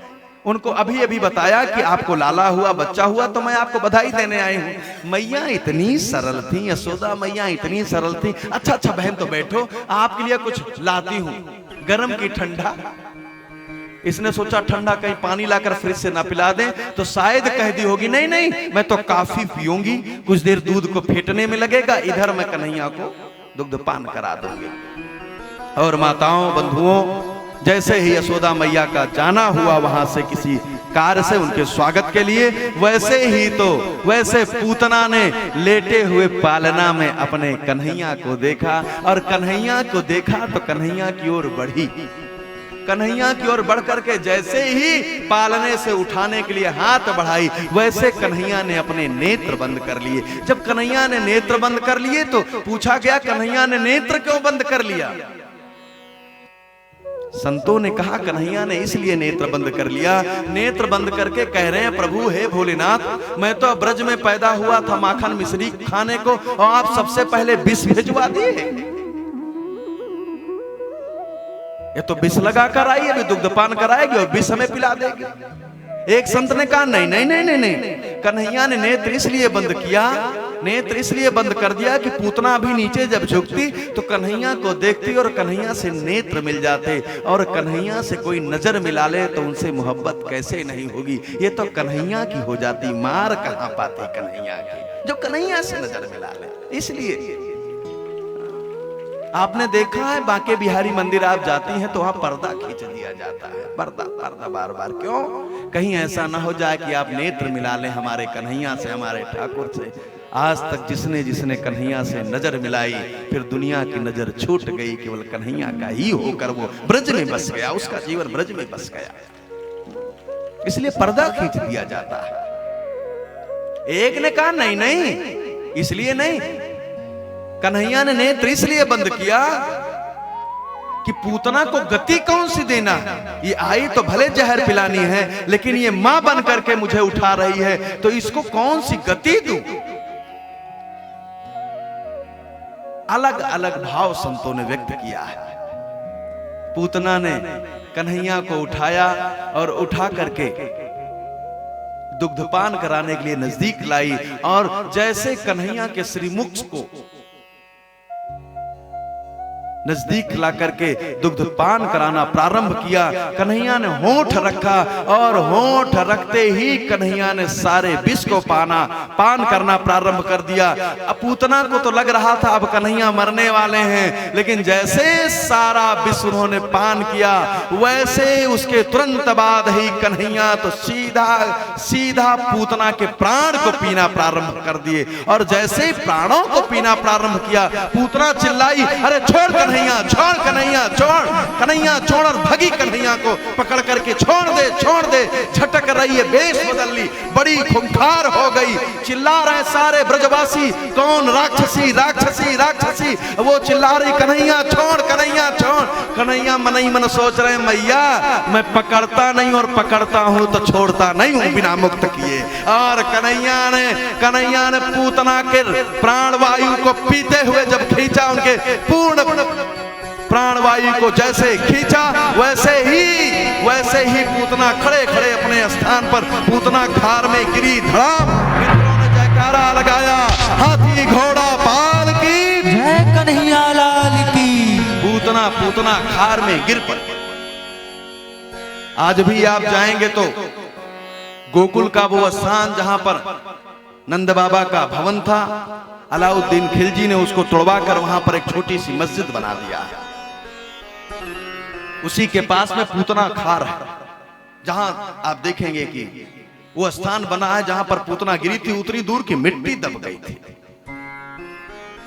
इधर पूतना का गिरना हुआ और उधर चलिए, उधर नंद बाबा पहुंचे थे मथुरा में इनकम टैक्स जमा करके वो सीधा अपने मित्र वसुदेव से मिलने गए। तो वसुदेव ने नंद बाबा से कहा, अरे बाबा बधाई हो, नंद बाबा बधाई हो, आपको बेटा हुआ है, बधाई हो। नंद बाबा ने भी इधर से कह दिया। नंद बाबा ने कहा, वसुदेव जी आपको भी बधाई हो, आपका ही तो बेटा है। वसुदेव जी डर गए कि इनको कैसे पता मेरा बेटा है। वसुदेव जी ने कहा, मतलब मेरा कैसे? नंद बाबा ने कहा, हमारे देश में तो बच्चा सबका ही होता है, ये तो बड़ा भाव है मन का। अच्छा, एक और बड़ी बात है, यहाँ ज्यादातर लोग पूर्वांचल के हैं, बिहार उधर के रहने वाले। हमारे उधर तो जिसका बेटा होता वो अपने बेटे को तो पहले कभी गले भी नहीं लगा पाता था। उसके भाई, उसके पिता पालते थे उसके बच्चों को, वो अपने भतीजों को तो लगा लेता था। लेकिन पहले हमारे देश में पूर्वांचल में तो ऐसा संस्कार था, पति अपनी पत्नी के संग कहीं नहीं दिखाई पड़ता था। जीवन बीत जाता था, बुढ़ापी तक शायद दोनों मिल जाते, और बच्चे को पिता अपने कंधों पर कभी नहीं खिलाता था संकोच में। उसके बाबा, उसकी दादी, उसके चाचा, उसके ताऊ उसको पाला करते थे। ये भाव है, हम भाई के बेटे को पाले और भाई मेरे बेटे को पाले। जब ऐसा पालेंगे तो घर में कैसे युद्ध होगा, कैसे युद्ध होगा। इसीलिए लंबी दूरी तक परिवार चला करते थे।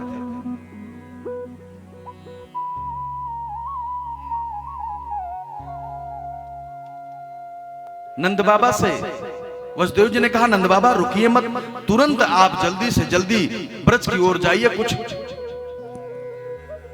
कुछ अनहोनी होने को लग रही है। नंद बाबा जानते थे कि वसुदेव जी बहुत बड़े ज्योतिषी हैं, इसलिए तुरंत मैया वहां से भगे। और जब इधर आए तो पूतना इस समय गिरी पड़ी थी और उसके ऊपर कन्हैया उसके पेट पर लेटे उंगली चला रहे थे, और यशोदा मैया पकड़ कर रो रही थी, देख कर रो रही थी। दौड़ कर गई और पकड़ कर उठाई, कन्हैया मेरा लाल, मेरा लाल, मेरा बच्चा, और ले गई। तो क्या की, गोमूत्रेण स्नापित्वा, गाय के मूत्र से स्नान कराया कृष्ण का, गोमूत्र से। कन्हैया को लेकर गई, जहर उतारने की सबसे अच्छी दवा। हमारे यहां जिसको जो जहर खा लेता था या कोई जहरीली वस्तु खा लेता था, उसको घी पिला दिया जाता है। हाँ। गाय के दूध में, इसीलिए उनको मां कहा जाता है। और क्या किया? पुनर्गोरज सार्भकम, गोरज को। आपको पता है कि जो गाय है, गाय के से उत्पन्न 5 तत्वों का भोग परमात्मा लगाते हैं। संसार में किसी का मल नहीं खाया जाता, केवल गाय है जिसका गोबर, जिसका गौमूत्र, जिसका घी, जिसका दूध भगवान स्वयं पान करते हैं। और आपको जानकर हैरानी होगी, जिस घर में भूत प्रेत आते हों, जिस घर में ऐसा महसूस होता हो भूत प्रेत आ जा रहे हैं, तो गाय के खुर की मिट्टी को ले जा करके प्रणाम करके यदि अपने घर में आप छिड़क देते हैं तो उस घर में भूत प्रेत नहीं आते हैं। उस घर में भूत प्रेत नहीं आते। कन्हैया को मैया ने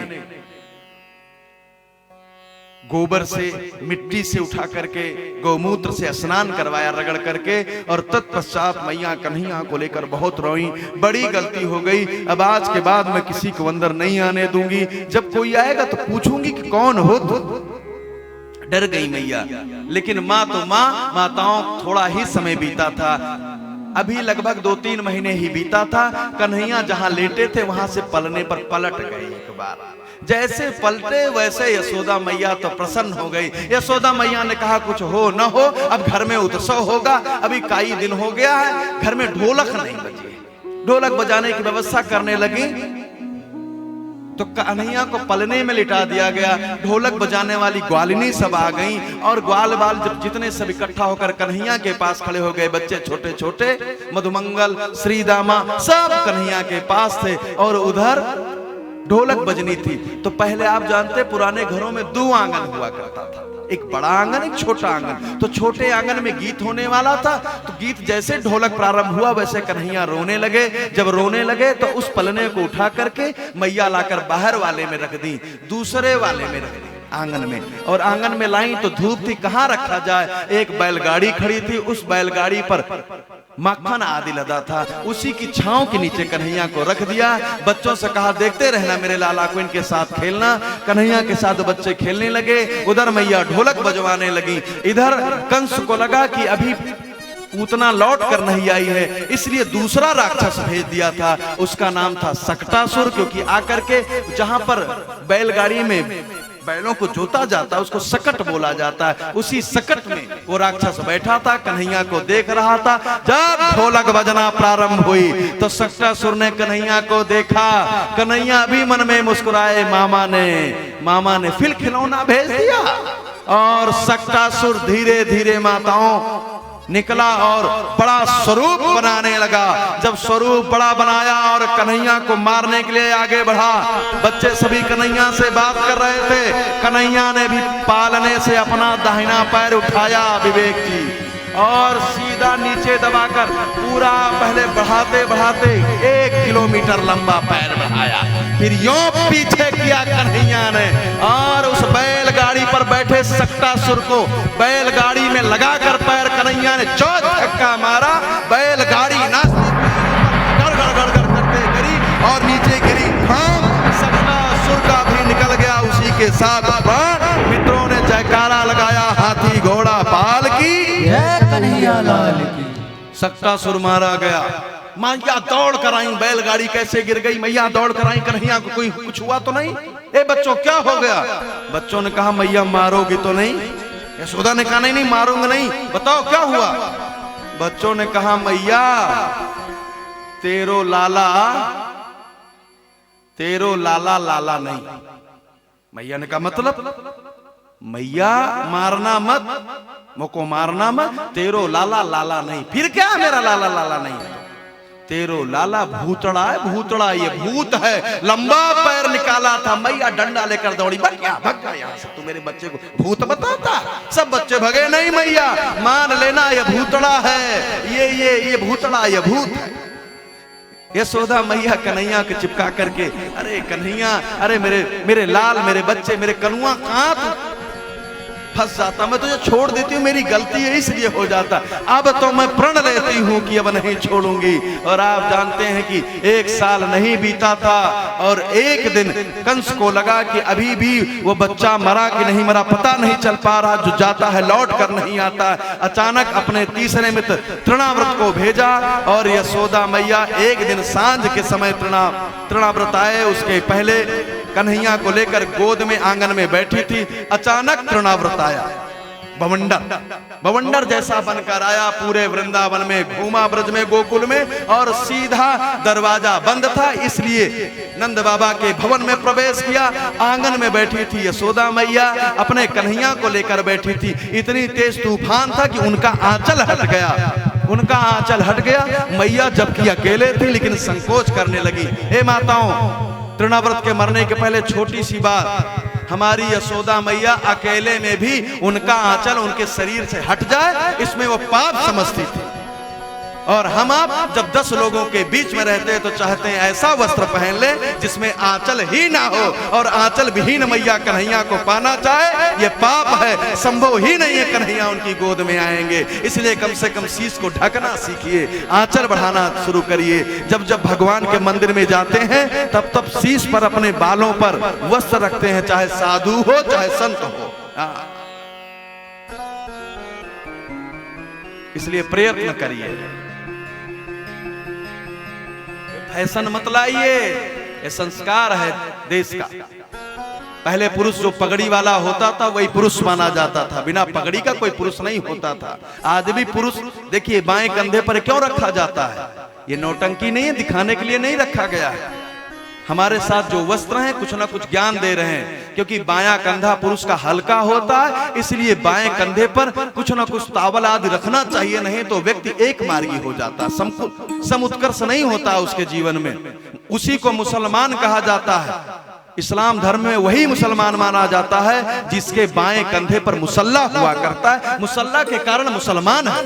और हम हिंदू, हमको आपको लगता है हमारे आपके पूर्वज पागल थे जो गमछा रखकर चलते थे? पागल नहीं थे, उसके पीछे विज्ञान था, साइंस था। बाएं कंधे पर कुछ ना कुछ हर समय रखना चाहिए पुरुष को। इसीलिए क्या होता है, जैसे बच्चा थोड़ा बड़ा होता है तो बाएं कंधे पर उसको जनेऊ रखा दिया जाता है। कुछ ना रख पाओ तो जनेऊ रख लो।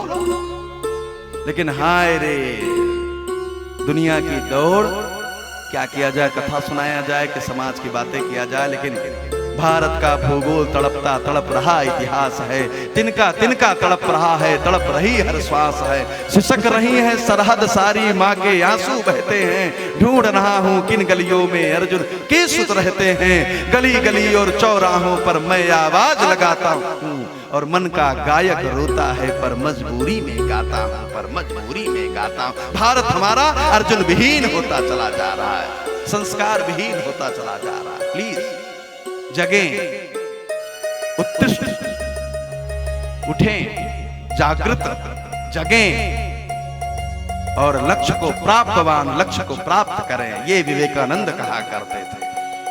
माताओं, यशोदा मैया ने कन्हैया को छोड़ करके अपनी साड़ी ठीक करना चाही, इसी बीच में तृणावत ने उठा लिया कन्हैया को, और जब कन्हैया को उठाया तो कन्हैया मुस्कुराए, वाह वाह वाह वाह। मैं भी सोच रहा था 1 साल हो गया ब्रज में पैदा हुआ हूँ, अभी वृंदावन घूमा नहीं, अब घुमा दो मामा, क्योंकि मामा ने भेजा। कन्हैया गोद से उछलकर सीधा कंधे पर बैठे और बैठकर पकड़ लिए तृणाव्रत के कान को और घुमा दिया आगरा की ओर। चल बेटा आगरा, आगरा होडल, चारों तरफ की तहसीलों को घूमते हुए कन्हैया 2 घंटे घूमे, मैया रोए जा रही थी, और इधर कन्हैया घूम करके फिर उसको मोड़ दिया। वो चिल्लाए जा रहा था, कन्हैया छोड़ो, दर्द हो रहा, अब नहीं मारेंगे भैया, छोड़ दो छोड़ दो छोड़ दो। कन्हैया ने कहा, नहीं मार ले बच्चा, तू मार ले, बताता हूँ, तू अभी तक मेरे हाथ में नहीं आया था। और कन्हैया सीधा ब्रज की ओर लाना, जब ब्रज के नजदीक लाए, गोकुल के नजदीक लाए, कन्हैया का उछलना, उछल करके 1 साल के कन्हैया का टिहुनी से एकदम शीश पर मारना, तृणाव्रत का गिरना, मित्रों का जयकारा लगाना, हाथी घोड़ा पाल की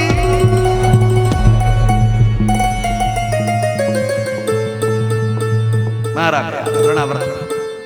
राक्षस पर राक्षस मारे जा रहे हैं। मैया ने अब तो और कसम खा लिया, कोई विषमता होगी मैं छोड़ूंगी नहीं, अब हर समय पकड़े रहूंगी। पालने को भी मैया पालने में भी लिटाती थी तो खींचा करती थी।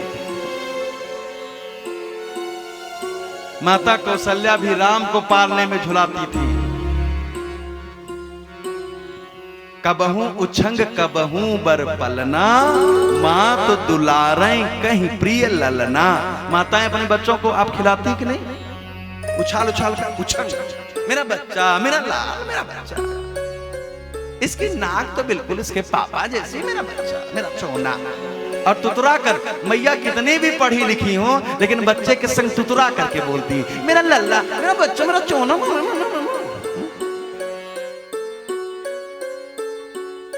यदि अपने बेटे के संग आनंद इसमें आता है कि आप उसके जैसे बन जाती हैं, तो सोचिए भगवान को पाने के लिए आप भगवान की यात्रा, भगवान बनने की यात्रा नहीं करेंगी तो आपको भगवान प्रिय लगेंगे या आपको प्रेम करेंगे? सोचिए, जब आपका बच्चा तुतरा कर बोलते हैं तो आप माँ से हंसने लगता है, तो कन्हैया कन्हैया जैसे बिना बने मिल जाएंगे क्या? हमको भी सात्विक होना पड़ेगा। माताओं पलने पर झुलाती कि नहीं झुलाती?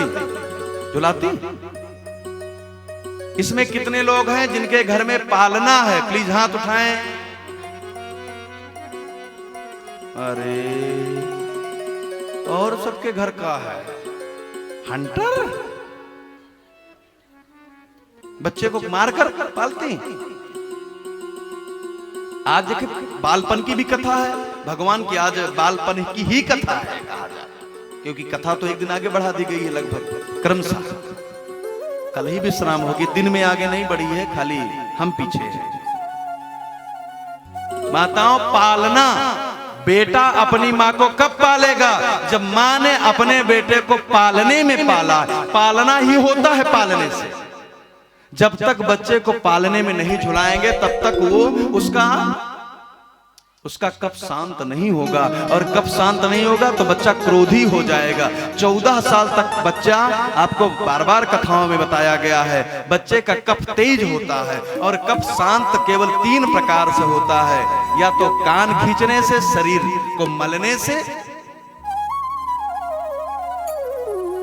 या फिर पालने में झुलाने से, या फिर सोने से। बच्चे या तो लंबे समय तक खूब सोएं, या तो पालने में झूलें प्रेम से, या तो उनकी शरीर पर माँ उनकी रगड़ाई करें तेल से, तभी बच्चा क्रोधी नहीं होगा, नहीं तो बच्चा क्रोधी हो जाएगा। पक्का है, ये आयुर्वेद कहता, मैं नहीं कह रहा हूं, मेरे शब्द नहीं है। लेकिन आपके पास टीवी देखने में इतने हम लोग मग्न हैं, मोबाइल में इतने पड़े हैं, बच्चों के शरीर पर तेल कहां लगा पाएंगे? अब पालना अलग से नहीं लाई है, पालने में पालिए माताओं। और प्लास्टिक का पालना उसमें नहीं तो प्लास्टिक में कैंसर के तत्व पाए जाते हैं, शरीर में कैंसर हो जाएगा, स्किन कैंसर हो जाएगा बच्चे को। प्लास्टिक का प्रयोग नहीं करना चाहिए। आपको पता है प्लास्टिक कभी भी नष्ट नहीं होती, यदि आप जला देती हैं तो वो भी वायुमंडल को भी दूषित करता है, और उसका जो अंतिम तत्व बचता है वो कभी नहीं जाता है। जो भी मैया, जो भी भैया प्लास्टिक का प्रयोग करते हैं वो पंच तत्व का नाश कर रहे हैं, मानी स्वयं का नाश कर रहे हैं। और भगवान पंच तत्व को नाश करने वाले को क्या करते हैं? कामदेव, कामना रूपी देवता ने जब शिव पर बाण चलाया पंचमुखी, तो क्या किया था? मार डाला था, उसको जला दिया था। इसलिए ए माताओं, जब पति आपके घर के कार्यक्रम में पति गिलास लाए प्लास्टिक का निमंत्रण में, तो मना करिए, नहीं कुज्जा मंगवाइए मिट्टी का। कहार को कुछ कार्यक्रम मिल जाएगा, कुछ कहार 2 रुपए कमा लेगा। पालना लकड़ी का लेंगे तो आपके गांव का बढ़ई 2 रुपए पा जाएगा, उसका भी परिवार पल लेगा और आपका बच्चा झूल लेगा। माताओं, हे बंधुओं, मेरा निवेदन है कि पालने में जरूर बच्चे को झुलाइए।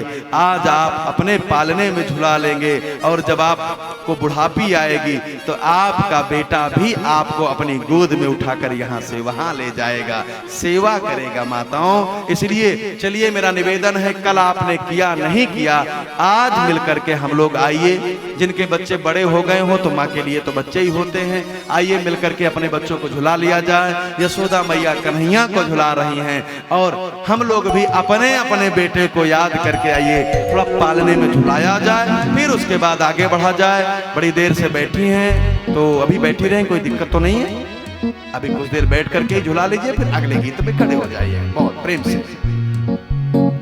पलना में हो, पलना में हो, पलना में ललना झुलावे यशोदा मैया, पलना में ललना, पलना में ललना झुलावे यशोदा मैया, पलना में ललना, पलना में ललना झुलावे यशोदा मैया, पलना में ललना, पलना में ललना झुलावे यशोदा मैया, पलना में ललना, पलना हिलावे और ललना झुलावे, पलना हिलावे मैया ललना झुलावे, पलना हिलावे मैया ललना झुलावे, पलना हिलावे मैया ललना झुलावे, ललना में, पलना हिलावे ललना झुलावे, पलना हिलावे ललना झुलावे, पलना में हो, पलना में ललना झुलावे यशोदा मैया, पलना में ललना, पलना में ललना झुलावे यशोदा मैया, पलना में ललना। प्रेम से झुला लें कन्हैया को, ताली मार कर झुला लें मुन्ना जी भाई साहब।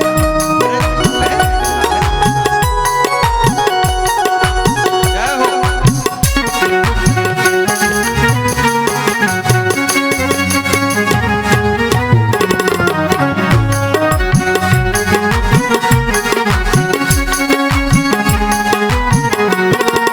पलना हिलावे और ललना झुलावे, पलना हिलावे और ललना झुलावे, निरख श्याम मूरत को फूली ना समावे, निरख श्याम मूरत को फूली ना समावे, निरख श्याम मूरत को फूली ना समावे, निरख श्याम मूरत को फूली ना समावे, पलना में हो, पलना में हो, पलना में ललना झुलावे यशोदा मैया, पलना में ललना, पलना में ललना झुलावे यशोदा मैया, पलना में ललना।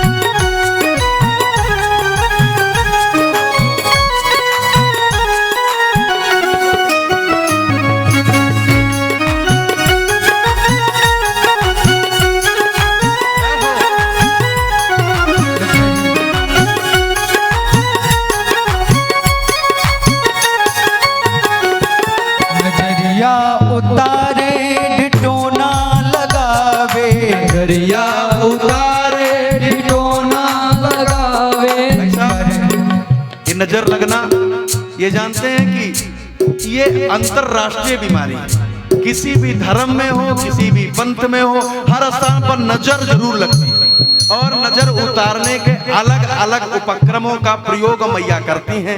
कहीं पर दीपक जलाकर दिखाती हैं, कहीं राई और नमक से उतारती हैं। हमारे यहाँ माताएं, जैसे हम लोगों को जब नजर लगती थी तो माताएं आसपास से पुराने जूते लाती थी और सर पर घुमा करके जमीन पर पटकती थी। नजरिया उतारे डिटोना लगावे, नजरिया उतारे डिटोना लगावे, करे राइनों ने उठानो उठावे,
हरि को मनावे, झुनझुना बजावे और हरि को मनावे, झुनझुना बजावे और हरि को मनावे, हरि को मनावे या हरि को मनावे, हरि को मनाए भैया हरि को मनावे, झुनझुना बजावे और हरि को मनावे, झुनझुना बजावे और हरि को मनावे, करे ओठ आंचल की घूंघट लगावे, करे ओठ आंचल की घूंघट लगावे, पलना में हो, पलना में हो, पलना में ललना झुलावे, यशोदा मैया पलना में ललना, पलना में ललना झुलावे यशोदा मैया पलना में ललना, पलना में ललना झुलावे, यशोदा मैया पलना में ललना, ओ पलना में ललना झुलावे, यशोदा मैया पलना में ललना, पलना में ललना झुलावे, यशोदा मैया पलना में ललना, पलना में ललना झुलावे, यशोदा मैया पलना में ललना, पलना में ललना झुलावे, यशोदा मैया पलना में ललना, पलना में ललना झुलावे, यशोदा मैया पलना में ललना, यशोदा मैया पलना में ललना, यशोदा मैया पलना में ललना, यशोदा मैया पलना में ललना। बोलिए जसोमती मैया की, कृष्ण कन्हैया की जय। जय जय श्री राधे। एक सज्जन पीछे बैठे हैं, पीछे तो मैं उनको देख रहा हूं, वो 6 दिन से 5 दिन से आते हैं, वैसा बैठे रहते हैं।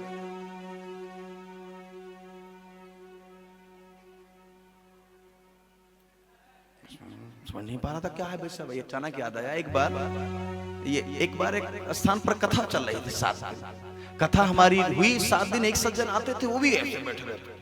अब भजन हो तो ना ताली बजावे, ना हंसे न गावे। अरे यहाँ आए हो हंसने, अब कन्हैया मुस्कुराते गाते रहते हो हमें। अरे जब मर्दंगई मने बैठा तो घर बैठे रहो, कहीं आकर चले आए हो। तो एक सज्जन आए कथा सुनने के लिए, 7 दिन सुने और एकदम गंभीर बैठे रहे। मुझे लगा बड़े कोई ऐसे गंभीर श्रोता होंगे बैठे रहते हैं। कथा जिस दिन विश्राम हुई उस दिन वहां पर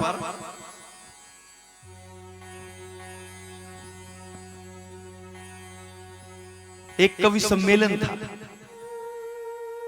मुझे भी मंच दिया गया नीचे, कभी लोग ऊपर आ गए, व्यासपीठ हटा दी गई थी।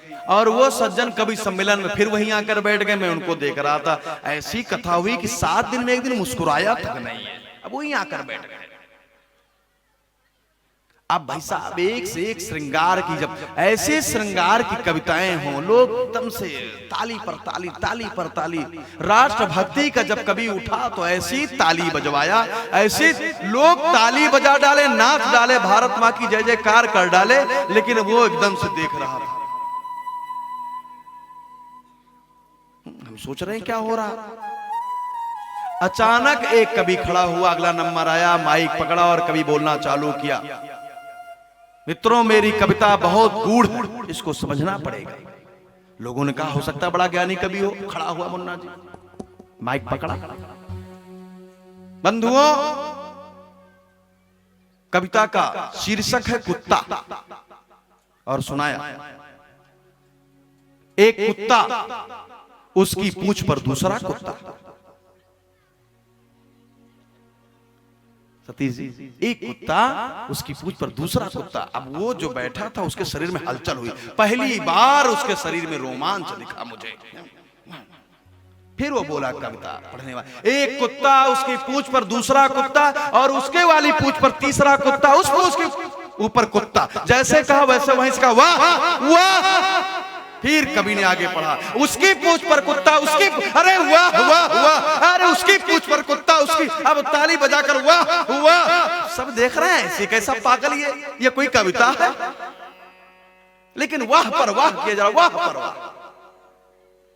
यजमान खड़ा हुआ हमारा, 7 दिन हंसा नहीं था। मैंने कई दिन कहा था, यजमान क्या एक तमाचा मारा, मूर्ख।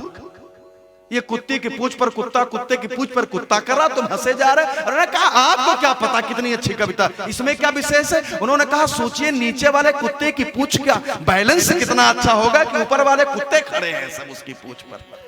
अब उसकी बुद्धि बैलेंस में लगी थी। अरे भैया जब भजन हुआ करे तो नाचा करे, गाया करे, यही तो जीवन का आनंद है। श्री वल्लभ विठ्ठल गिरधारी यमुना जी की बलिहारी। श्री वल्लभ विठ्ठल गिरधारी यमुना जी की बलिहारी।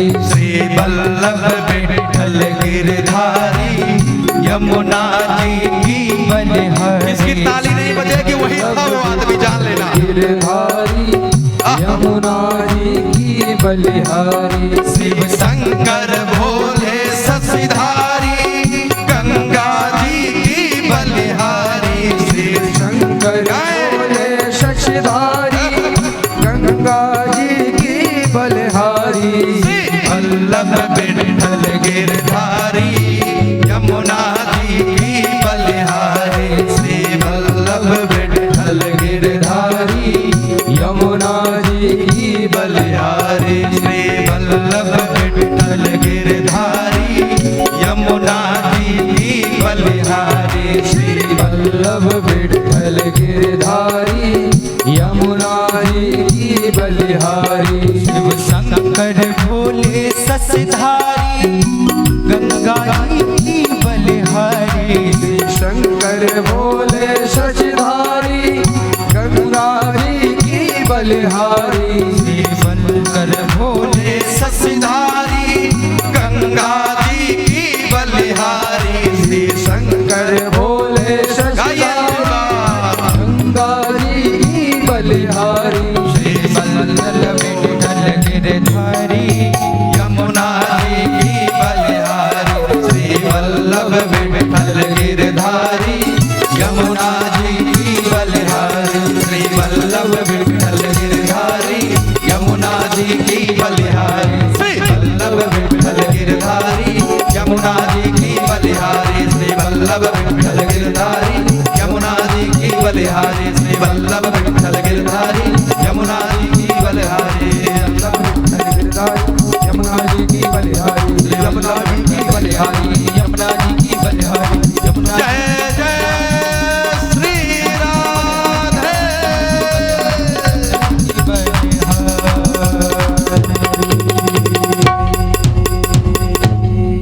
और अब कन्हैया 1 साल से अधिक के हो गए हैं, इनकी बाल लीलाओं में प्रवेश करना है, विलंब हो रहा है, इसलिए आइए तुरंत इनका नाम भी रख दिया जाए। इनको कहा क्या जाए हम भी नहीं समझ पाते हैं, क्योंकि नाम तो कुछ किया रखा नहीं गया है, तो परिचय दिया गया। कौन रखेंगे? गर्गा पुरोहितो राजन यदु नाम सुमहातप ब्रजम जगामनंदस्य वसुदेव प्रचोदितः। गर्गाचार्य जी महाराज, आपको पता होगा गर्गाचार्य जी महाराज ऐसे हैं जिन्होंने गर्ग संहिता लिखी है, जिसमें राधा रानी का पहली बार नाम आया है। उसके पहले किसी ग्रंथ में राधा नाम का कोई नाम नहीं है। राधा कोई नाम नहीं है, राधा कृष्ण से अलग नहीं है। ये कृष्ण स्वयं में अपने आप पे इनकी प्राण ही इनकी राधा है।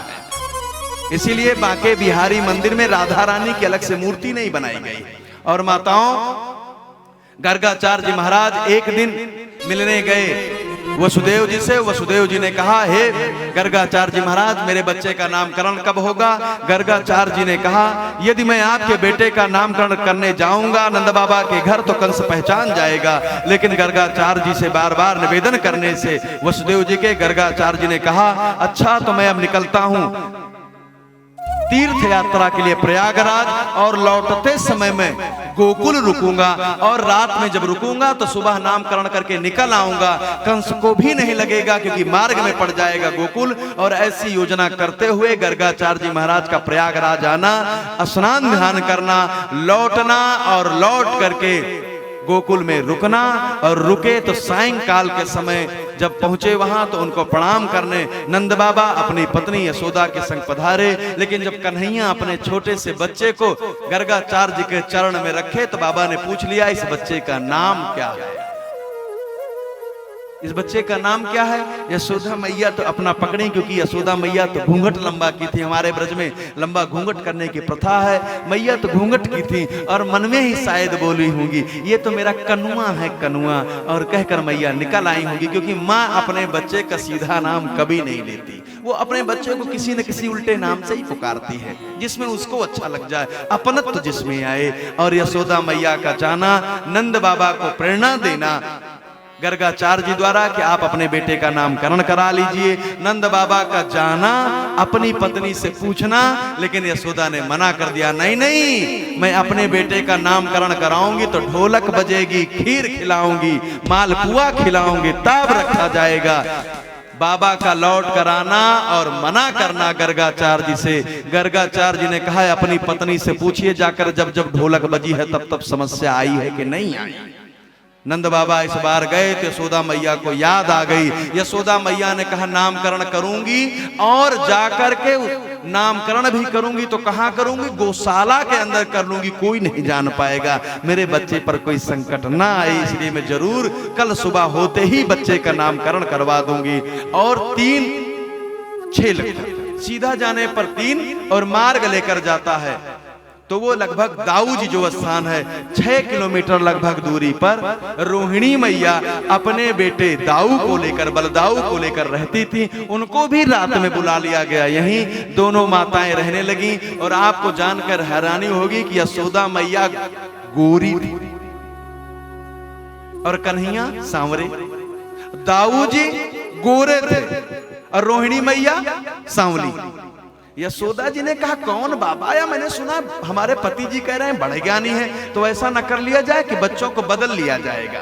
अब फिर टेस्ट लिया जाए बाबा का कि बाबा जानकार हैं कि नहीं। हम गोरी, हमारा बच्चा गोरा हो जाएगा, तुम सांवरी तो तुम्हारा बच्चा सांवरा हो जाएगा। ठीक है, आज टेस्ट लिया जाएगा।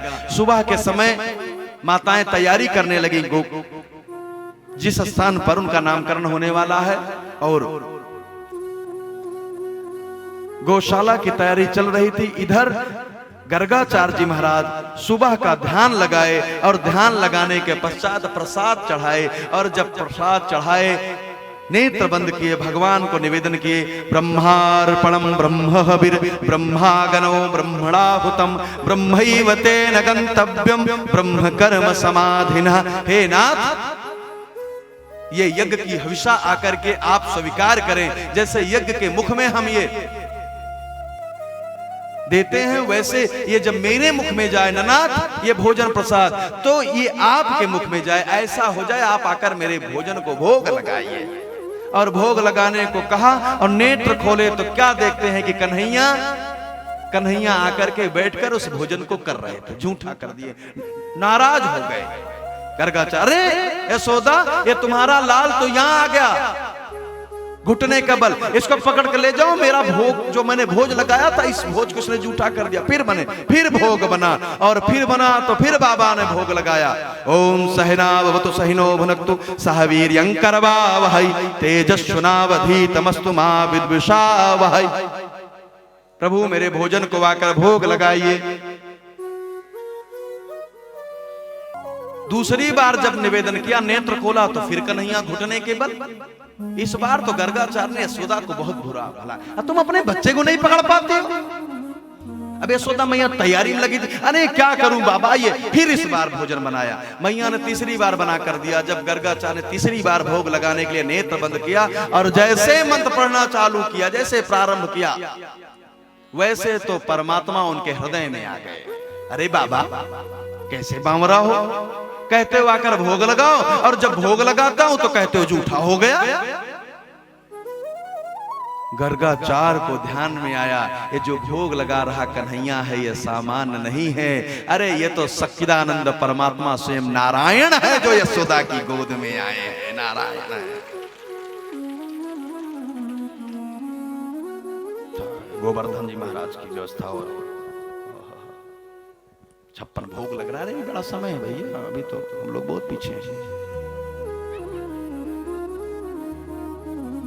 और यहां से गर्गाचार्य जी महाराज का भोग लगाकर उठना और सीधा गौशाला में प्रवेश करना। गौशाला में प्रवेश किए तो क्या हुआ, यशोदा मैया दाऊ जी को लेकर बैठी थी और रोहिणी जी कन्हैया को लेकर बैठी थी। यशोदा मैया को क्योंकि पहचान गए थे गर्गाचार्य जी, जैसे यशोदा मैया के सामने पहुंचे और बैठने लगे, मैया ने कहा पहले मेरे बेटे का नाम रखो। बाबा ने कहा अयम ही रोहिणी पुत्रो। अरे ये तो रोहिणी का पुत्र है, तुम कहां लेकर बैठी हो इसको उनको दे दो, अपना बेटा लेकर बैठो। यशोदा मैया के सामने जैसे उन्होंने कहा ये रोहिणी का पुत्र है, यशोदा मैया बिल्कुल छलछला गया नेत्र। अरे ये तो बाबा बड़े जानकर पहुंचे, बाबा हैं पहुंचे, पकड़ा लिया। क्या नाम रखा जाएगा? रमयन सुहृदो गुड़ई। ये सबके हृदय में अपना स्थान बनाने वाले होंगे, इसलिए यदि तुमने इसको पकड़ लिया तो चलो इसी का नाम रखता हूं। पहले इसका नाम होगा राम, इसका नाम होगा राम। इतना बलवान होगा कि दुनिया के लोग इसको बलवान होने के नाते बलराम कहा करेंगे, क्योंकि ये संकर्षण विधि से आया है, ये देवकी के गर्भ से और रोहिणी के गर्भ में आया है, इसलिए इसका एक नाम संकर्षण भी होगा। बोलिए दाऊ भैया की जय हो। अब मैया कन्हैया को लेकर बैठी। बाबा मेरे बेटे का नाम बताइए। जैसे कन्हैया को देखा तो भी हृदय में कुछ देर पहले आए थे परमात्मा। गर्गाचार्य के तो नेत्र सजल छल छल छल छल बहने लगे। गर्गाचार्य देख रहे, आपके बेटे का नाम मैं कैसे रख सकता हूं माता? अरे जगत का नाम तो ये रखवाता है। बहुनी संति नामानि। संसार में बहुत संत अलग अलग नामों से, कोई इसको मुरली वाला, कोई बंसी वाला, कोई नटवर, कोई नागर, कोई नंद का छोरा, कोई कृष्ण कन्हैया। बहुनी संति नामानि रूपाणि चासुतस्यते। इसको रूप से, इसके गुण से इसका नाम जाना जाएगा। जब ये मुर नाम के राक्षस को मारेगा तो इसको मुरारी कहेंगे, और जब ये बंसी बजाएगा तो इसको बांसुरिया वाला कहा करेंगे लोग। हे मैया गुण कर्मानुरूपाणि। गुण और कर्म के आधार पर इसका नाम लिखा जाएगा। वेद नूजन तान्यम।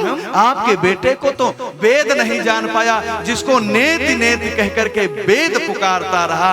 मेरी क्या औकात है इसका नाम रखूं? मैया मेरी कोई औकात नहीं है, लेकिन ये तो ऐसी छाया है, ऐसी बदली है जैसे धूप खिली हो और धूप में मानव हाय हाय कर रहा हो, अचानक बदली आ जाए, अचानक वो श्यामल बदली आ जाती है तो शांति मिल जाती है। वैसे जो मानव अतृप्त होकर के संसार में भटकता रहेगा, खोजता रहेगा परमात्मा रूपी बूंद को, तो ये बादल बनकर आ जाया करेंगे, ये कृष्ण बनकर आ जाया करेंगे। इसलिए इनका नाम कृष्ण पड़ जाएगा। आज के बाद जो भी भक्त इनको पुकारेगा उसके ऊपर ये प्रेम की धारा बरसा दिया करेंगे, बूंद गिरा दिया करेंगे। इसलिए इनका नाम होगा कृष्ण। बहुत प्यारा नामकरण गाया गया। मीरा तो झूम कर नाचने लगी इस स्थान पर, बैठी नहीं खड़ी हो गई मीरा और गाने लगी। बहुत प्यारी भजन गाई। क्या? कोई कहे गोविंद, कोई गोपाल। मीरा ने कहा हे बाबा आप कुछ भी कहो, हे माताओं आप मैं नहीं जानती, मैं मीरा। कोई कहे गोविंद, कोई गोपाला। कोई कहे गोविंद, कोई गोपाला। मैं तो कहूँ सावरिया बांसुरिया वाला। मैं तो कहूँ सावरिया बांसुरिया वाला। कोई कहे गोविंद, कोई गोपाला। कोई कहे गोविंद, कोई गोपाला। मैं तो कहूँ सावरिया बांसुरिया वाला। मैं तो कहूँ सावरिया बांसुरिया वाला। गोविंदा गोपाला, गोविंदा गोपाला, गोविंदा। कन्हैया का नामकरण हो रहा है, थोड़ा झूम लीजिए। गोविंदा गोपाला।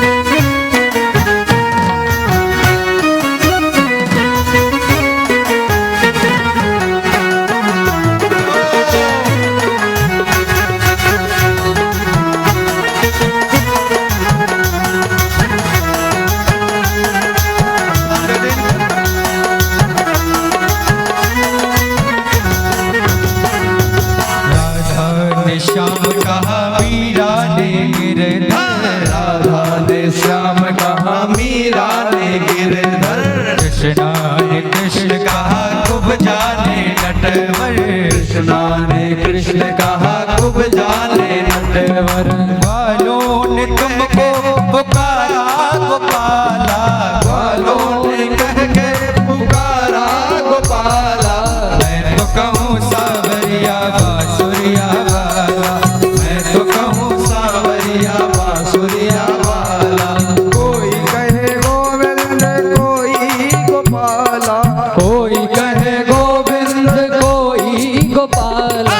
मैं तो कहूँ सावरिया बांसुरिया वाला, मैं तो कहूँ सावरिया बांसुरिया वाला। गोविंदा गोपाला हो, गोविंदा गोपाला।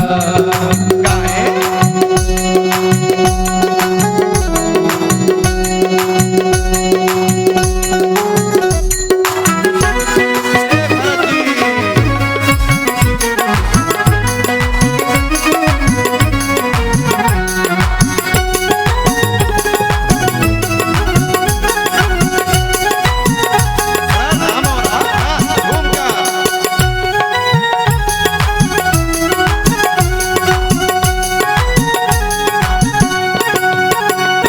मैया तो कहती है सुनो कन्हैया, मैया तो कहती है सुन लो कन्हैया, मैया तो कहती है सुन लो कन्हैया, मैया तो कहती है सुन लो कन्हैया। घनश्याम कहते हैं बलदाऊ भैया, घनश्याम कहते हैं बलदाऊ भैया। सूरा की आंखों के तुम हो उजाला, सूरा की आंखों के तुम हो उजाला। मैं तो कहूँ सावरिया बांसुरिया वाला, मैं तो कहूँ सावरिया बांसुरिया वाला। कोई कहे गोविंद कोई गोपाला, कोई कहे गोविंद कोई गोपाला। मैं तो कहूँ सावरिया बांसुरिया वाला, मैं तो कहूँ सावरिया बांसुरिया वाला। गोविंदा गोपाला हो, गोविंदा गोपाला, गोविंदा गोपाला, गोविंदा गोपाला।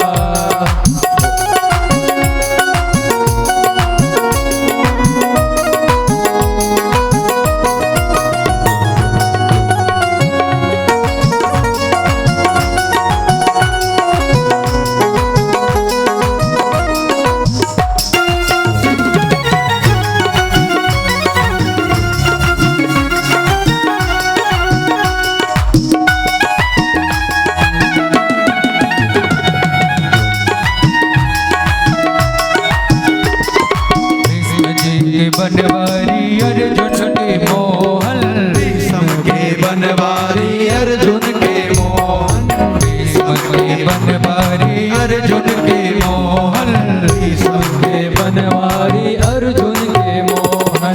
छलिया भी कह करके बोला दुर्योधन, छलिया भी कह करके बोला दुर्योधन। कंसा तो कहता है जल कर काला, कंसा तो कहता है जल कर काला, कंसा तो कहता है जल कर काला।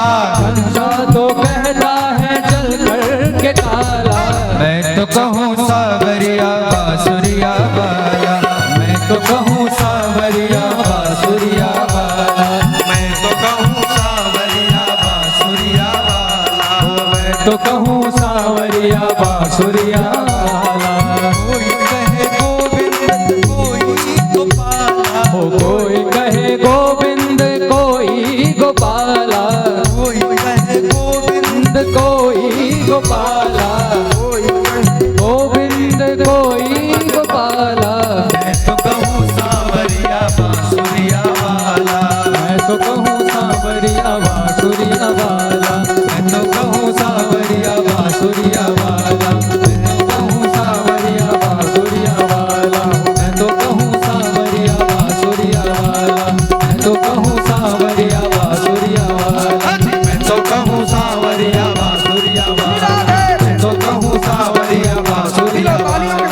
तो कहूँ सांवरिया बांसुरिया वाला, मैं तो कहूँ सांवरिया बांसुरिया वाला, मैं तो कहूँ सांवरिया बांसुरिया वाला, मैं तो कहूँ सांवरिया बांसुरिया वाला, मैं तो कहूँ सांवरिया बांसुरिया वाला, मैं तो कहूँ सांवरिया बांसुरिया वाला, मैं तो कहूँ।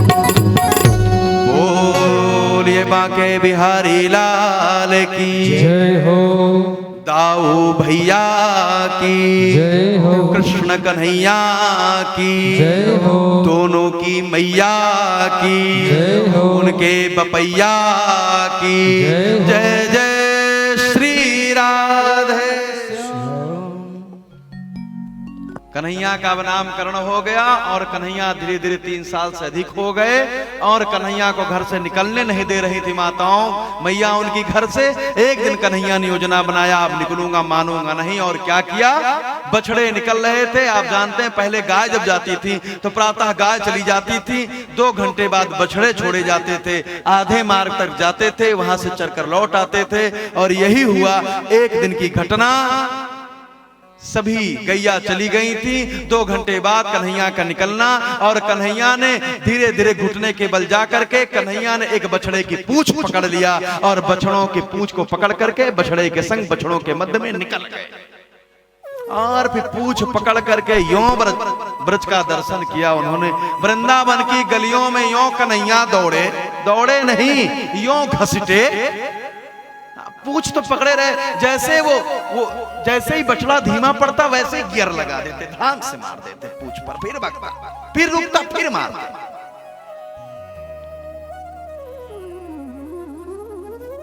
लेकिन आप सोच रहे होंगे लगा क्यों नहीं कन्हैया को? लगा नहीं क्यों? क्योंकि पहले पक्के मार्ग नहीं थे।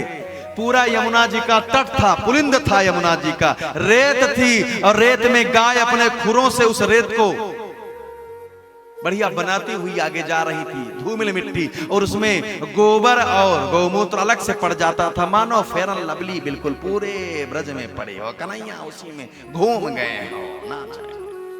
मैया इंतजार कर रही थी आज गया कहां मेरा कनुआ।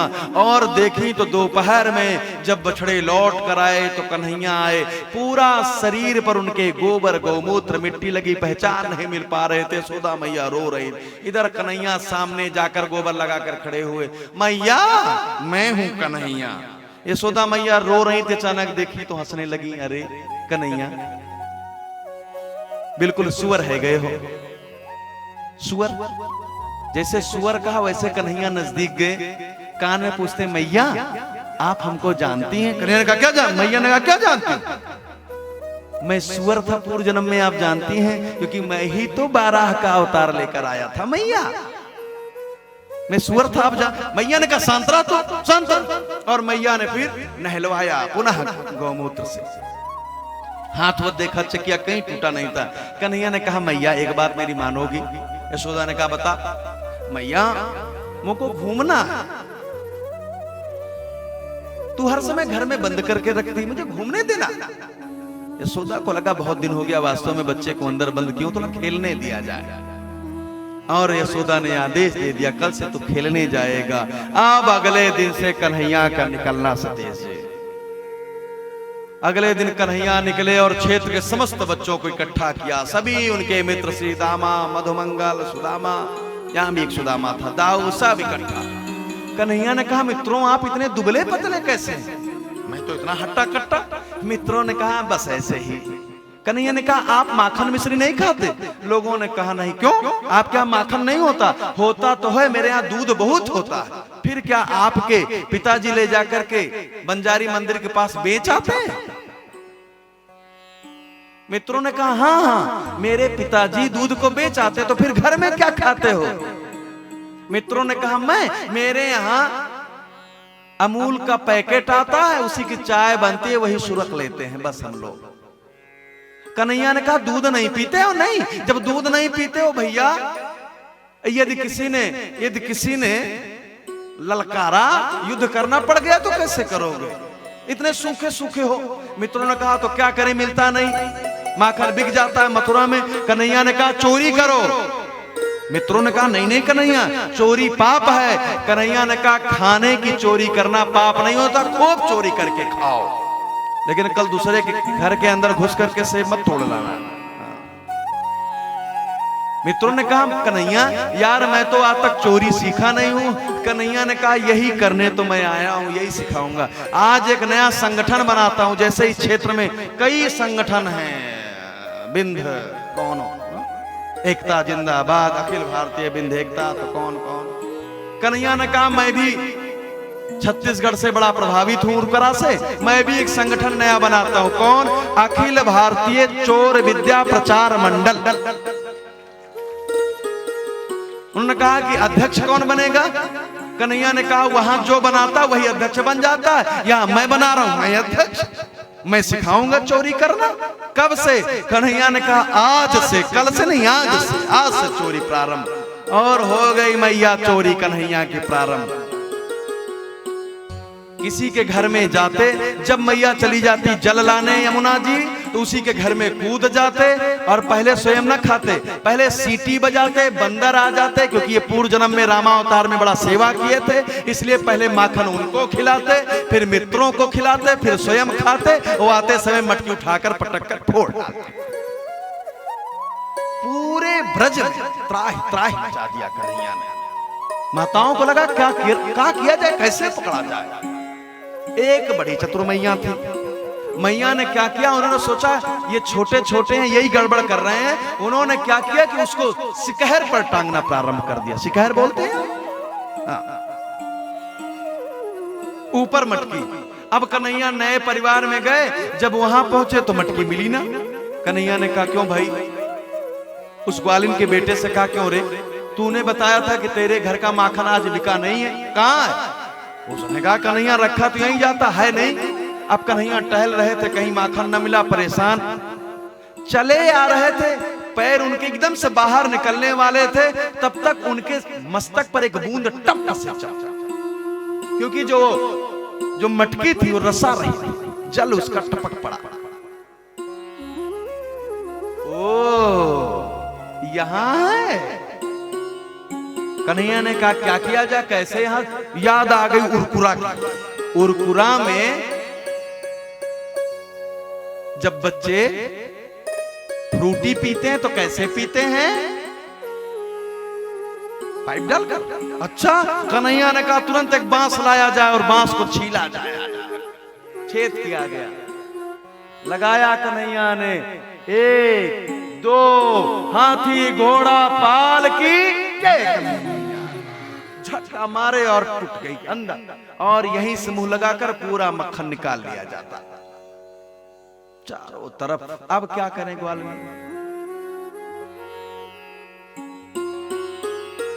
एक ने कहा इनको सामान्य कोई पकड़ नहीं सकता, इनको कोई पकड़ नहीं, इनको पकड़ने के लिए कोई योजना बनानी पड़ेगी। क्या बनाया जाए योजना? कन्हैया को पकड़ने के लिए माताओं ने एक योजना बनाई। उन्होंने कहा फूट डालो राज करो। नहीं, और कोई योजना बना लो, बच्चे हैं अच्छे हैं। तो कहा तुम ही बना लो। हाँ, मेरे पास एक बहुत अच्छी योजना। क्या? उन्होंने कहा कल मैं पकड़ कर बताती हूँ, फूट मत डालो, मैं कल पकड़ लूंगी। क्या पकड़ोगे? मैं पकड़ लूंगी। इसने अपने बेटे से कहा बेटे अपने घर का आज माखन बड़ा अच्छा हुआ है, कल इसको बिकेगा तो खूब पैसा मिलेगा, तेरे लिए चॉकलेट लाएंगे तेरे पापा। ये गया कन्हैया से बताया, कन्हैया आज मेरी मैया कह रही थी माखन बहुत अच्छा है। कन्हैया ने कहा फिर कल तेरे यहाँ होगा। वो तो जान रही थी, इतना बढ़ाकर बता दी थी, वो जान रही थी मेरा बेटा जैसे बताएगा वैसे कन्हैया आ जाएंगे। अब दूसरे दिन आना था और मैया ने क्या किया, उस मटकी पर एक घंटी बांध दिया और पीछे की खिड़की खोल दिया। आगे पानी भरने के लिए निकली तो, लेकिन पीछे से आकर के उसी खिड़की से आकर के कमरे में बैठ गई डंडा लेकर के। बेटे को लगा मैया गई, और इधर उसने इशारा किया कन्हैया को। कन्हैया मित्रों के संग आ गए और आए, जैसे ही वो मारना चाह रहे थे मटकी में अचानक घंटी दिखी, रुक गए। रुको। अब आज वैसे नहीं माखन मिलेगा, फिर आज तो गोविंदा बनाना पड़ेगा। कैसे बनता कन्हैया? उन्होंने कहा पहले 6 लोग खड़े हो जाओ, इनके ऊपर 3 लोग जाओ, फिर 2 लोग जाओ, और फिर उसके ऊपर मैं जाऊंगा। सबसे ऊपर कन्हैया, घंटी ऊपर टंगी। घंटी, हाँ हुजूर बजना मत। अरे नहीं सरकार, मेरी क्या औकात है आपके सामने बज जाऊं? बजोगी नहीं? नहीं साहब, पक्का? हाँ पक्का। कन्हैया डरते डरते हाथ तो ले गए, लेकिन घंटी नहीं बजी। माखन निकाले, ऊपर उछाले, बंदर खाए, फिर मित्रों को खिलाए, खूब पूरा लगभग खिला डाले। अब थोड़ा बचा तो कन्हैया इस बार माखन निकाले, और निकाल कर जैसे खाना प्रारंभ कर रहे थे तब तक tin tin tin tin tin tin tin tin कर कर घंटी बजी। और घंटी बजी तो लेकर डंडा निकली वो ग्वालिन घर से, और निकली तो नीचे वाले भगे। नीचे वाले भगे तो कन्हैया गिरते मटकी को पकड़ लिया, धाम से लेकर मटकी नीचे आ गए। लगी चोट बड़ी तेज कन्हैया को, हाथ में माखन, और इधर से भाग गए। उधर द्वार पर खड़ी हो गई लेकर डंडा। क्या रे नंद के छोरे, अब भाग। कन्हैया ने कहा चाची मोको मारेगी? चाची मोको मारेगी? मोको क्यों? तू कहीं से बनकर आया है? क्यों नहीं मारूंगी? और मैं नहीं मारूंगी, तुम्हारी मैया यशोदा से मरू। चाची मुंह को? ए चाची सुनो, मैं नृत्य दिखाऊं, मैं नाचता बहुत अच्छा हूं। तू अभी तक नचा ही तो रहा था पूरे गोकुल को, हम लोग तेरे पीछे पीछे नाच रही थी, अब बहुत नाच दिखा दिया, चल यशोदा के पास, पकड़ ले। कन्हैया ने कहा चाची यहाँ आओ, आपको एक बड़ी मजे की बात बताऊं। ये बात कोई नहीं जानता, मैं केवल जानता हूं। वो नीचे आई, जब नीचे आई तो हाथ में माखन लिए तो सोचे इसके मुंह पर पोत दूंगा, इसकी आंख जब फंसेगी तो हाथ छोड़ देगी, मैं भाग जाऊंगा। जैसे पोते कन्हैया, उसने कहा कुछ भी कर लीजिए, छोड़ूंगी नहीं। अब खींचने लगी तो कन्हैया ने कहा चाची 1 मिनट का मौका दे दीजिए, 1 मिनट। अच्छा ठीक है, क्या करोगे? मैं इस घंटी का इंटरव्यू लेना चाहता हूं, 1 मिनट। कन्हैया को छोड़ा। भगोगे तो? नहीं नहीं नहीं, नहीं भागूंगा। कन्हैया गए घंटी की ओर। क्यों रे घंटी? हुजूर, हुजूर 1 मिनट मेरी बात सुन लेना, आप श्राप न देना सरकार, 1 मिनट। सुन क्या लूं? तुझको मैंने कहा था न बजना, क्यों बजी? क्यों बजी? मना किया था। घंटी ने कहा हुजूर मेरी बात सुनिए, आपने मना किया था, मैं कहां बजी? आपने बंदरों को खिलाया, मैं बजी साहब? कन्हैया ने कहा नहीं बजी। आपने ग्वाल बालों को खिलाया, मैं बजी? कन्हैया ने कहा नहीं बजी। तो मैं खाया तो क्यों बजी? घंटी ने कहा सरकार, वेदों में आप ही तो कहते हैं जब भगवान को भोग लगे वो बिना घंटी बजे नहीं लगता है भोग। जब ठाकुर आप भोग लगा रहे थे तो मैं कैसे ना बजती, इसलिए बज गई। कन्हैया ने कहा लगता है तो उत्तर प्रदेश में प्रतापगढ़ जनपद की पढ़ी लिखी है। घंटी बहुत पढ़ी लिखी, छोड़ दिया। और कन्हैया को पकड़कर फिर ग्वालिन निकली लेकर डंडा। उसको लग रहा था ऐसा जग जीत लिया मैंने, भूल गई घूंघट करना। चला कन्हैया, अब कन्हैया को लेकर चली जा रही थी। कन्हैया ने पीछे देखा मित्रों को, तुम ही सबने पकड़वाया है, साथ साथ चलो। और उसके बेटे को इशारा किया, तू तो बिल्कुल पास चलना, तू नहीं बता सकता था कि मैया अंदर है। पीछे पीछे बेटा कन्हैया को पकड़े डंडा लिए चली जा रही थी। बिल्कुल यशोदा की तरफ मुड़ने वाली थी गली में नंद बाबा के घर की ओर। उधर से ससुर आ रहा था। और मैंने आपसे निवेदन किया, ब्रज में लंबा घूंघट करने का रिवाज है। हाथ में डंडा लिए थे, कन्हैया को लिए थे, चली जा रही थी। सामने ससुर अचानक कन्हैया का हाथ छोड़ा, क्योंकि डंडा छोड़ती तो दिख जाता। डंडा चिपका ली, घूंघट को किया और हाथ पकड़ा तो कन्हैया अपना हाथ हटा लिए थे। उसी के बेटे को पकड़ा दिए, ले जा अपने जिगर के टुकड़े को, और लेकर के निकल पड़ी वो डंडा। अब तो घूंघट अपने बेटे को लेकर चली जा रही। कन्हैया पीछे से गए, यशोदा मैया की गोद में बैठ गए। मैया मुझको बड़ी भूख लगी है, कुछ तो खिला दे। यशोदा मैया कहे तू दिन भर तो घूमता रहता, क्या खिलाऊं? मैया कुछ तो खिला दे, बड़ी भूख लगी। मैं सुबह से कुछ नहीं पाया, कुछ नहीं पाया। यशोदा कन्हैया को समझा रही, तब तक द्वार से आवाज आई, ए यशोदा आज देख तेरा बेटा पकड़ा गया। तू कहती थी तेरा बेटा चोर नहीं है, आज मैं पकड़ कर लाई हूं। आज के बाद ना कहना ये कन्हैया चोर नहीं है, देख ले। यशोदा ने कहा अरे बावरी ग्वालिन, अपने घूंघट को तो उठा, क्योंकि कन्हैया तो इनकी गोद में थे। अरे कहा घूंघट उठाऊं, सामने देखो। यशोदा ने कहा तू देख सामने, घूंघट उठा। ग्वालिनी ने अपना घूंघट उठाया तो देखा मैया की गोद में बैठकर कन्हैया अंगूठा दिखा रहे थे। चाची मुझको और मरवाएगी। जब अंगूठा दिखाते कन्हैया को सामने देखा तो सोचा मेरे हाथ में कौन है। इधर देखी तो इसी का बेटा था। एक तमाचा मारा। कभी उसको देख करके कभी उसको देखे, कभी कन्हैया को भी हंसे रोए। कैसा बेटा है, कैसा यशोदा तेरा बेटा है, ऐसा बेटा है, इसको कोई नहीं पकड़ सकता। हमारे विनोद अग्रवाल जी बहुत प्यारी भजन गाते हैं, गुनगुनाइए एक पंक्ति फिर आगे बढ़ चलते हैं। कि तेरो लाला यशोदा चल गयो रे, तेरो लाला यशोदा चल गयो रे, मेरो माखन चुरा कर बदल गयो रे, मेरो माखन चुरा के बदल गयो रे। तेरो लाला यशोदा चल गयो रे, तेरो लाला यशोदा चल गयो रे, मेरो माखन चुरा के बदल गयो रे, मेरो माखन चुरा कर बदल गयो रे।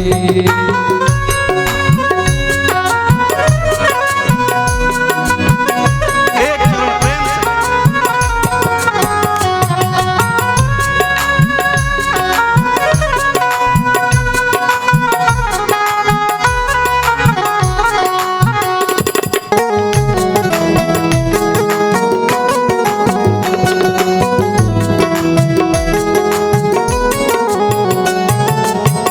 मैंने चोरी से इसे मटकी उठाते देखा, मैंने चोरी से इसे मटकी उठाते देखा, आप खाते हुए औरों को खिलाते देखा, आप खाते हुए औरों को खिलाते देखा, नच कर झूम कर कुछ नीचे गिराते देखा, नच कर झूम कर कुछ नीचे गिराते देखा, मन चोरी कैसे खूब लुटाते देखा, माल चोरी कैसे खूब लुटाते देखा।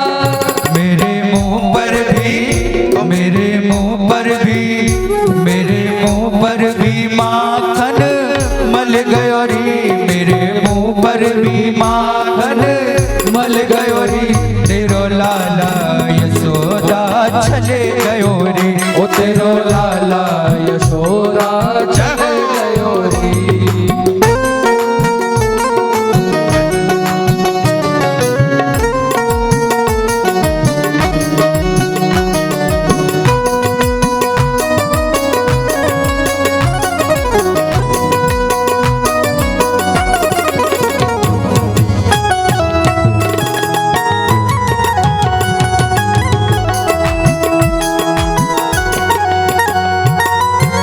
हाथ आता नहीं है दूर दूर रहता है, हाथ आता नहीं है दूर दूर रहता है, चोर है चोरी ये चोरी में चूर रहता है, चोर है चोर ये चोरी में चोर रहता है, चोरी करके भी सदा बेकसूर रहता है, वो चोरी करके भी सदा बेकसूर रहता है, सर पे शैतान का इसके फितूर रहता है, सर्व शैतान का इसके फितूर रहता है। मेरे माखन की, मेरे माखन की, मेरे माखन की मटकी उलट गयो रे, तेरो लाला यशोदा चले गयो रे, ओ तेरो लाला यशोदा चल गयो रे, तेरो लाला यशोदा चले गयो रे, तेरो लाला यशोदा चल गयो रे।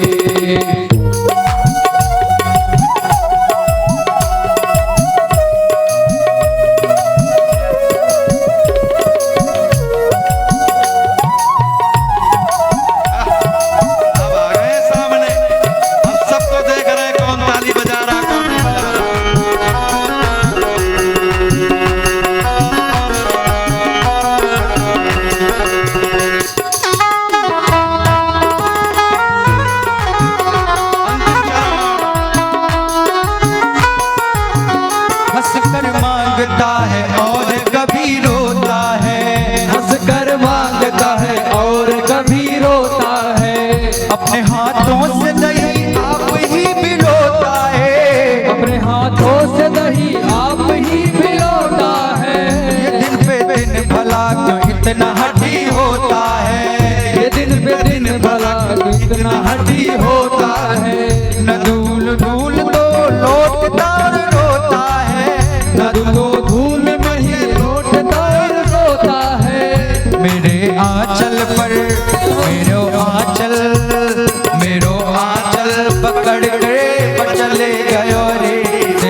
चले गयो रे तेरो लाला यशोदा चले गयो रे ओ तेरो लाला यशोदा चले गयो रे तेरो लाला यशोदा चले गयो रे ओ तेरो लाला यशोदा चले गयो रे तेरो लाला यशोदा चले गयो रे तेरो लाला यशोदा चले गयो रे तेरो लाला यशोदा चले गयो तेरो लाला यशोदा चले गयो रे ओ तेरो लाला यशोदा चले गयो रे ओ तेरो लाला यशोदा चले गयो रे तेरो लाला यशोदा चले गयो रे बोलिए बाल कृष्ण लाल की। इतनी कन्हैया को पकड़ पाना मुश्किल। एक दादी बड़ी तेज थी, उन्होंने कहा मैं पकड़ती हूं, यदि इसके अंदर हिम्मत है तो मेरे घर में माखन चुरावे तो मैं जानूं। कन्हैया को कोई ललकार दे और कन्हैया न करे। कन्हैया ने कहा जैसे पहले सुल्ताना डाकू बता बता कर चोरी करता था, कन्हैया चोर भी है तो वैसे चोर है। कन्हैया ने कहा कल उन्हीं दादी के यहाँ चोरी करूंगा। और दादी इतनी तेज थी कि गांव के सारे बच्चे डरा करते थे दादी से। बच्चों ने कहा कन्हैया वहां मत चलो, बड़ी गाली देती हैं दादी। कन्हैया ने कहा अब इन्हीं के यहाँ चोरी होगी। और दूसरे दिन की मैया घोषणा चोरी के लिए, और कन्हैया सुबह से ही लग गए।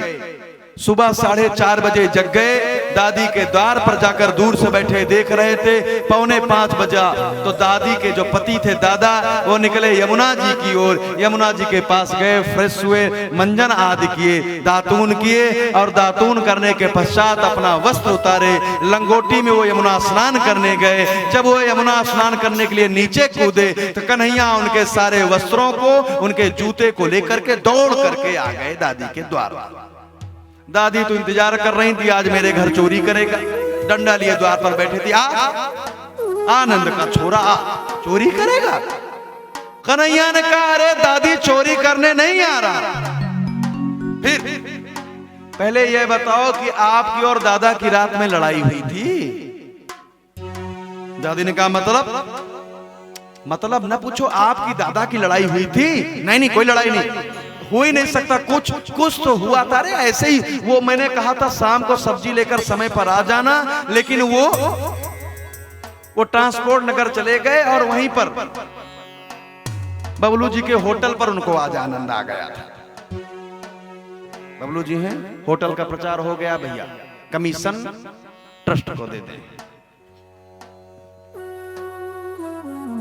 कन्हैया ने, दादी ने कहा कल हाँ कुछ बात पर शाम को हो गई थी। कन्हैया झूठे ही तेज, अरे दादी काहे लड़ डालती हो दादा से, क्यों क्या हुआ? ये कपड़े दादा के हैं? हाँ, ये जूता भी है? हाँ, पन्ही भी उन्हीं की है। अरे दादी भाग्य फूट गया, दादा यमुना जी में कूदकर आत्महत्या कर लिए। जैसे कन्हैया ने कहा आत्महत्या कर लिए, कपड़े भी मिल रहे थे, अपने पति का वस्त्र पाई, कपड़ा पकड़ी और उनके जूते पाई, रोते हुए किधर? उधर केसी घाट की ओर दौड़ी। हाय राम, हम आज के बाद कभी नहीं लड़ेंगे जी, आपको कभी कुछ नहीं कहेंगे, आप कहां छोड़कर चले गए, रोते। और इधर ये बेचारा जब स्नान करके लंगोटी में निकला तो उसका वस्त्र नहीं, अब संकोच के मारे लंगोटी में बैठा, कहां जाए लंगोटा पहनकर बैठा हुआ।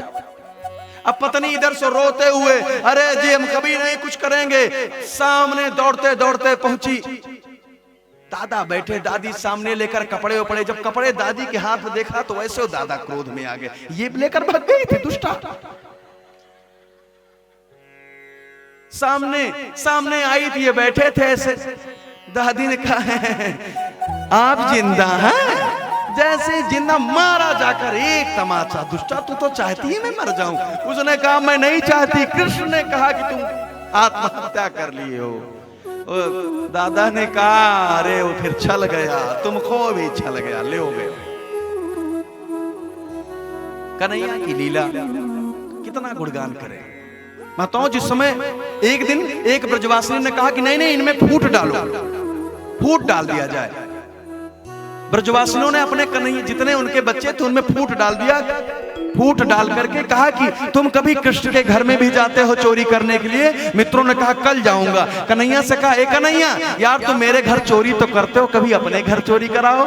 कन्हैया समझ गए अब मामला गड़बड़ हो गया, कोई साधु मेरा गड़बड़ कर गया, अब गड़बड़ हो गई। लेकिन कन्हैया ने कहा ठीक है कल मेरे घर चोरी होगी, और कल बता दिया दिन में भैया मेरे घर 1 बजे आ जाना। मेरी मैया 12:30 बजे भोजन करके लेट जाती हैं और 1-1:30 के बीच सो जाती हैं। 3 बजे तक मेरी मैया सोती रहती हैं, इसलिए 3 बजे के बीच में मेरे घर में चोरी होगी, लेकिन शर्त ये होगी कि मैं चोरी नहीं करूंगा, मैं पास में खड़ा रहूंगा। अगले दिन सभी आए, और जब सब आए तो कन्हैया के घर में चोरी का व्यवस्था की गई। जहां पर यशोदा मैया सो रही थी वहीं पर मधुमंगल नाम के ब्राह्मण को लगा दिया गया, जो पूर्णमासी नाम की पंडितानी का बेटा था। उसको कह दिया गया कि तू यशोदा मैया को देखे रखना, जग जाएंगी तो बताना, बीच में तुमको भी माखन खिला दिया जाएगा।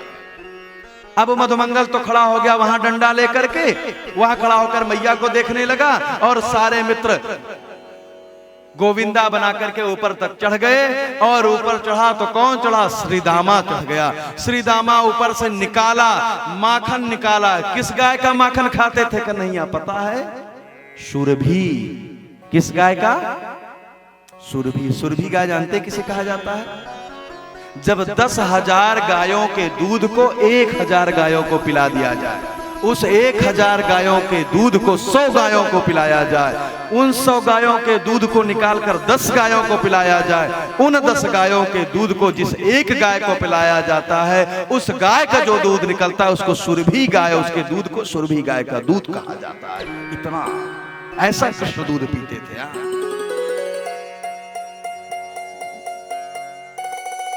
सुरभि गाय का दूध इतना मीठा था। ऊपर से श्रीदामा ने निकाला, बंदरों को खिलाया, और श्रीदामा ने नीचे वाले को दिया। भाई साहब, नीचे वाला मुंह में लगाया तो उछल पड़ा, अपने स्थान पर उछल गया बिल्कुल। अरे कन्हैया, हमारे ब्रज में आज भी बांके बिहारी मंदिर में खड़े होकर ब्रजवासी कन्हैया को गाली देते हैं। कभी कन्हैया से सीधे मुंह बातें नहीं करते ब्रजवासी। आज भी कन्हैया सारे तेरो घर को माखन इतनो मीठो, इतनो मीठो, इतनो मीठो, इतनो मीठो। अब ऊपर से जो खाए वही उछल जाए। और कौन ललचाए? पंडितानी का बेटा। वो सोचे कि मीठा मीठा हो रहा, हमें तो नहीं खिलाया जा रहा। मीठा सुन करके ब्राह्मण के जीव पर दौड़ पड़ा, छोड़ दिया। मैया तो सोए रही, स्वयं गया जैसे, हे भैया हमें जल्दी खिला दो, हम वहां खड़े हैं। वो खाया तो मीठो मीठो। यशोदा मैया सोच रही, चारों मीठो मीठो सुनाई पड़ रहा है, मीठो, नींद में मीठो मीठो, इधर घूम रहे उधर मीठो मीठो मीठो। अब ये वहीं लगा, सब खाए जा रहे हैं, लेकिन यशोदा मैया की नींद टूट गई। जब टूटी तो उनको मीठो मीठो सुनाई पड़ा। नेत्र खोली और आंख खोलकर जब सामने देखी तो देखी घर में चोरी हो रही है। चोरी करा कौन रहा है? तो कन्हैया खड़ा है। पहली बार मैया ने देखा ये कन्हैया चोरी कराता और करता है। अब मैया तो धीरे से उठी और एक डंडा उठाई। अब इधर मधुमंगल को याद आया कि अभी मैंने बड़ी देर से मैया को नहीं देखा है, इसलिए गया मैया को देखने के लिए। जैसे उधर गया मैया, मोटी ताजी मैया, 60-65 साल की आयु, चल पाए ना। मैया डंडा लेकर चली आ रही तो मधुमंगल ने देखा मैया, कन्हैया, मैया बोला, भगा वहां से। ऊपर वाले धाम धाम नीचे निकले, ऊपर वाले गिरा, उसके ऊपर पर पूरा माखन आकर गिर गया। बाहर वालों ने कहा यार इतना अच्छा माखन था, क्या किया जाए क्या किया जाए। तब तक श्रीदामा बाहर निकला, पूरे शरीर पर माखन था। लोगों ने कहा यार इतना अच्छा माखन नहीं मिलता, इसी को चाट करके सब श्रीदामा को चाटना प्रारंभ कर दिए। और इधर यशोदा मैया कन्हैया को दौड़ा ली लेकर डंडा। अब चल न पावे, कन्हैया भागे जाए, कन्हैया इधर इधर इधर इधर। मैया हंसने लगी। मैया ने कहा अरे कन्हैया रुक जा कन्हैया, नहीं मोको मारेगी मैया। मैया ने कहा नहीं मारूंगी, प्रॉमिस करो नहीं मार। अरे मैं कहती हूँ नहीं मारूंगी, रुक जा मेरे लाल, थक गई, मेरे बच्चे थक गई। कन्हैया रुके, गोद में आए। यशोदा मैया ने कहा अरे लाल तू क्यों चोरी करता है? तू चोरी ऐसे करेगा तो कौन तुझसे ब्याह करेगा अपनी बिटिया का? इतनी चोरी क्यों करता है? चोरी मत किया कर, नहीं तेरा विवाह नहीं होगा। शायद कन्हैया मन ही मन कहे होंगे, मैया मेरा तो इतना विवाह होगा कि आपके पास कमरे कम पड़ जाएंगे, 16,108 रानियां लेकर आओ मैया।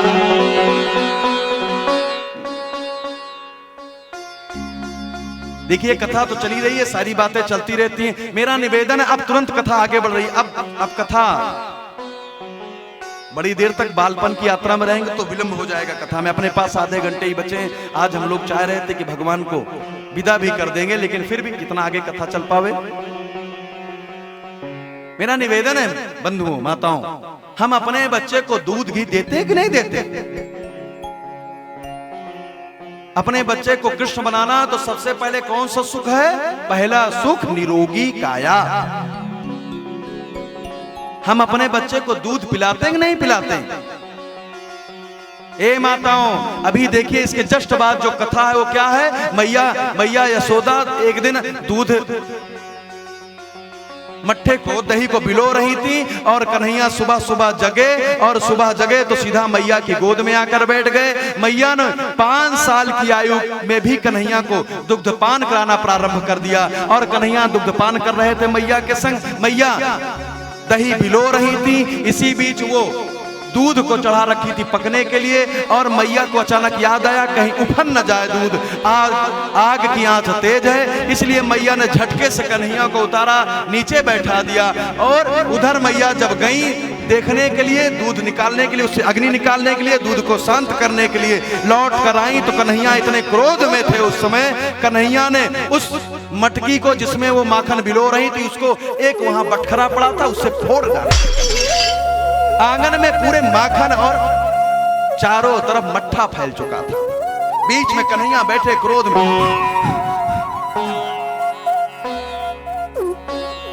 मैया को इतने प्यारे कन्हैया लगे, उनको लगा जैसे क्षीर सागर में नारायण बैठे।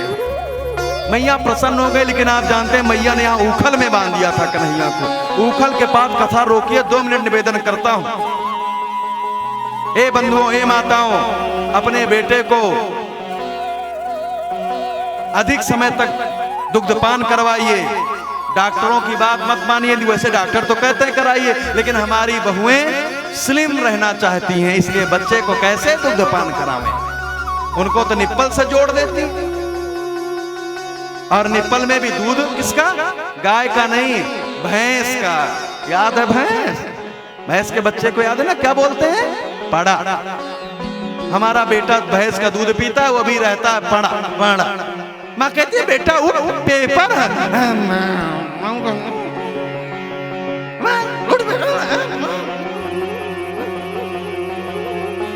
अरे गाय का बछड़ा पैदा हुआ, क्या बोला था? माँ माँ। गाय का बछड़ा माँ बोलता।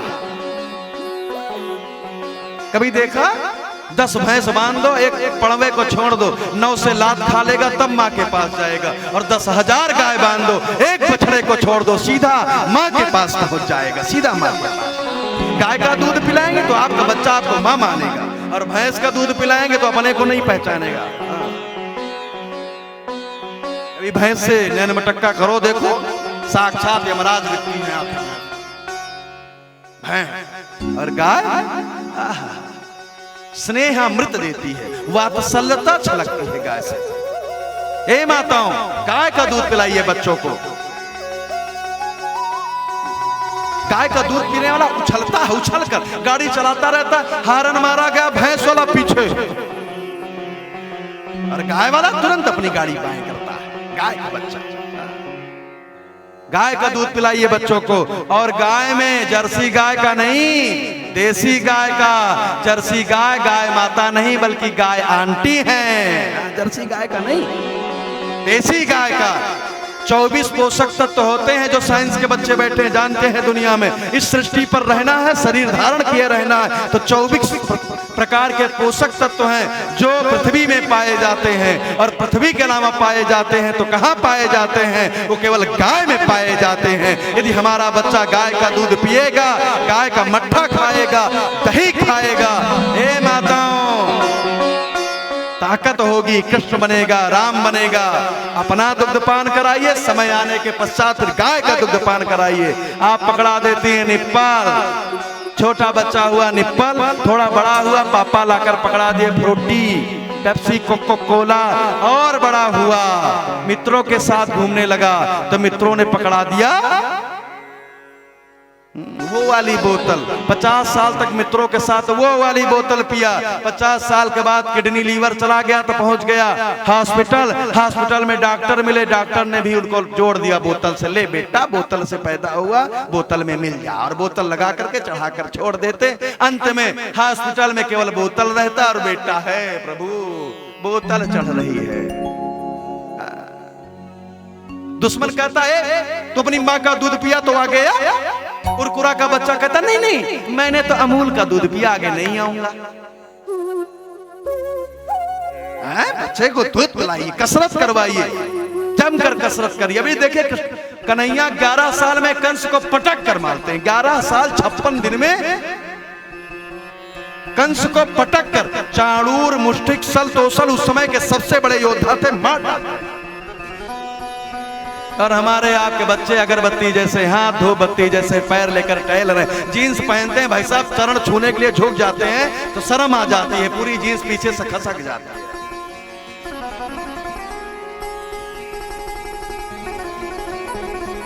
हंसिए ना, आपका बेटा है। अरे भुजाओं से दिखना चाहिए।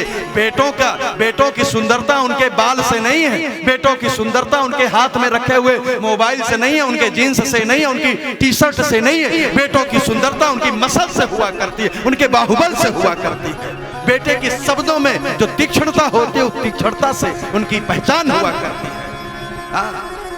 अपने बच्चों को मजबूत बनाइए, कसरत करवाइए, लंगोटा पहनाइए। 14 साल की आयु हो जाए, 12 साल के बाद लंगोटा पहन ले, कसरत करे। जब तक बेटा कसरत न करे मैया को जलपान नहीं देना चाहिए। ए माताओं, 15 साल 18 साल तक जो चाहो करा लो, 20 साल के बाद तो वैसे भी आपका नहीं मानने वाला है, और उसके पहले मान गया तो ऐसा यदि इसने 12 साल आपकी बात मान लिया, कसरत कर लिया, इसने मेहनत कर लिया, तो जैसे प्रयागराज में 12 साल तप करने वाला व्यक्ति 12 साल जब तप करता है तो 12वें साल पूरा जब कर लेता है तो वहां कुंभ का मेला लग जाता है। वैसे आपका बेटा यदि 12 साल मेहनत करेगा, अपने वीर का रक्षण करेगा, कसरत करेगा, ऊर्ध्वरोही बनेगा, मेहनत करके कसरत करके दूध पी करके पढ़ाई करेगा, तो 12 साल बाद उस बच्चे के जीवन में मेले लग जाएंगे खुशियां के। जिधर जाएगा उधर प्रगति पाएगा, चारों तरफ उसका यश, उसका गान, उसकी कीर्ति फैल जाएगी। बच्चों को भाई साहब मोबाइल से, लैपटॉप से हटाइए। बच्चों को जोड़ना है ना तो गदा से जोड़िए, बच्चों को जोड़ना तो बंदूक से जोड़िए, बच्चों को जोड़ना दंड से जोड़िए, कसरत कराइए, तीर से जोड़िए, तलवार से जोड़िए। भारत के बच्चों को जोड़ना तो भालों से जोड़िए, उनको जोड़ना है तो डिप्स लगवाइए। क्या टीवी बेटा आजा देख ले, बच्चे बैठकर रिमोट चला रहे हैं, ऐसा रिमोट चला रहे हैं, अंत में इनकी पत्नी आती है तो फिर रिमोट वो ले लेती है, फिर आपका बेटा उससे चलने लगता है। मेरा निवेदन, उखल में परमात्मा का बांधा जाना विलंब बहुत हो रहा है, लेकिन फिर भी क्या करें, दिल है कि मानता नहीं। राष्ट्र का बच्चा हूं, साधु वही है जो इस राष्ट्र के लिए निछावर हो जाए। और भगवान तब मिला करते हैं जो देश सुरक्षित होता है, उस देश, उस वृंदावन में कन्हैया ताता थैया करते हैं। यदि भारत सुरक्षित नहीं होगा, भारत का बेटा सुरक्षित नहीं होगा, तो कृष्ण भी, राम भी सुरक्षित नहीं रह सकते हैं। यदि राम और कृष्ण को चाहते हो तो भारत को भारत बनाए रखो, इस राष्ट्र पर अपनी श्रद्धा बनाए रखो, राम और कृष्ण मिल जाएंगे आपको माताओं। आइए हम सब आगे बढ़ते हैं। उखल में बांधा जाना, और आप जानते हैं जब मैया ने उखल बांधा तो रस्सी छोटी पड़ रही थी, और कन्हैया के पीछे मैया बार बार बांधते समय रोने लगी। जब मैया रोने लगी तो कन्हैया ने लीला विश्राम किया, रस्सी का बढ़ना और उखल का बांधना। उखल के बांधने के बाद मैया का जाना, यमला अर्जुन का 2 वृक्ष वहां रहना, और वृक्ष के बीच में कन्हैया का उखल को फंसाना और झटका देना तेज। जैसे झटका मारा, दोनों वृक्ष कन्हैया के झटके से हा हा करते हुए गिर पड़े, और जैसे नीचे गिरे भक्तों ने जयकारा लगाया, हाथी घोड़ा पाल की। नल कुबर नाम के दो कुबेर के पुत्र हैं। दोनों भगवान के सामने प्रकट हो गए, हाथ जोड़ लिया। नमः परम कल्याण नमः परम मंगल।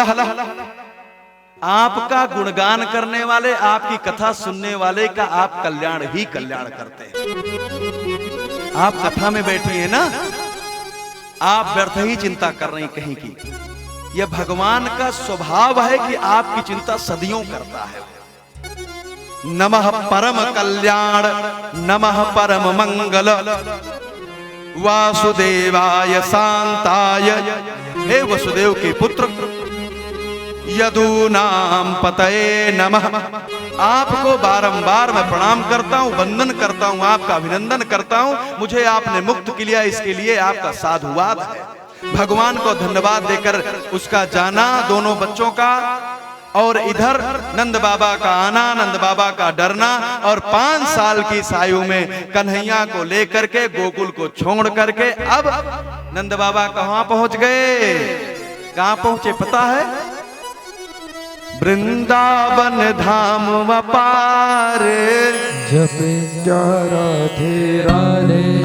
वृंदावन श्री वृंदावन धाम अपार, जपे जा राधे राधे। श्री वृंदावन धाम अपार, जपे जा राधे राधे। श्री वृंदावन धाम अपार, जपे जा राधे राधे। श्री वृंदावन धाम अपार, जपे जा राधे राधे। जपे जा राधे राधे, भजे जा राधे राधे। जपे जा राधे राधे, भजे जा राधे राधे। राधे अलवेली सरकार, जपे जा राधे राधे। राधे अलबेली सरकार, जपे जा राधे राधे।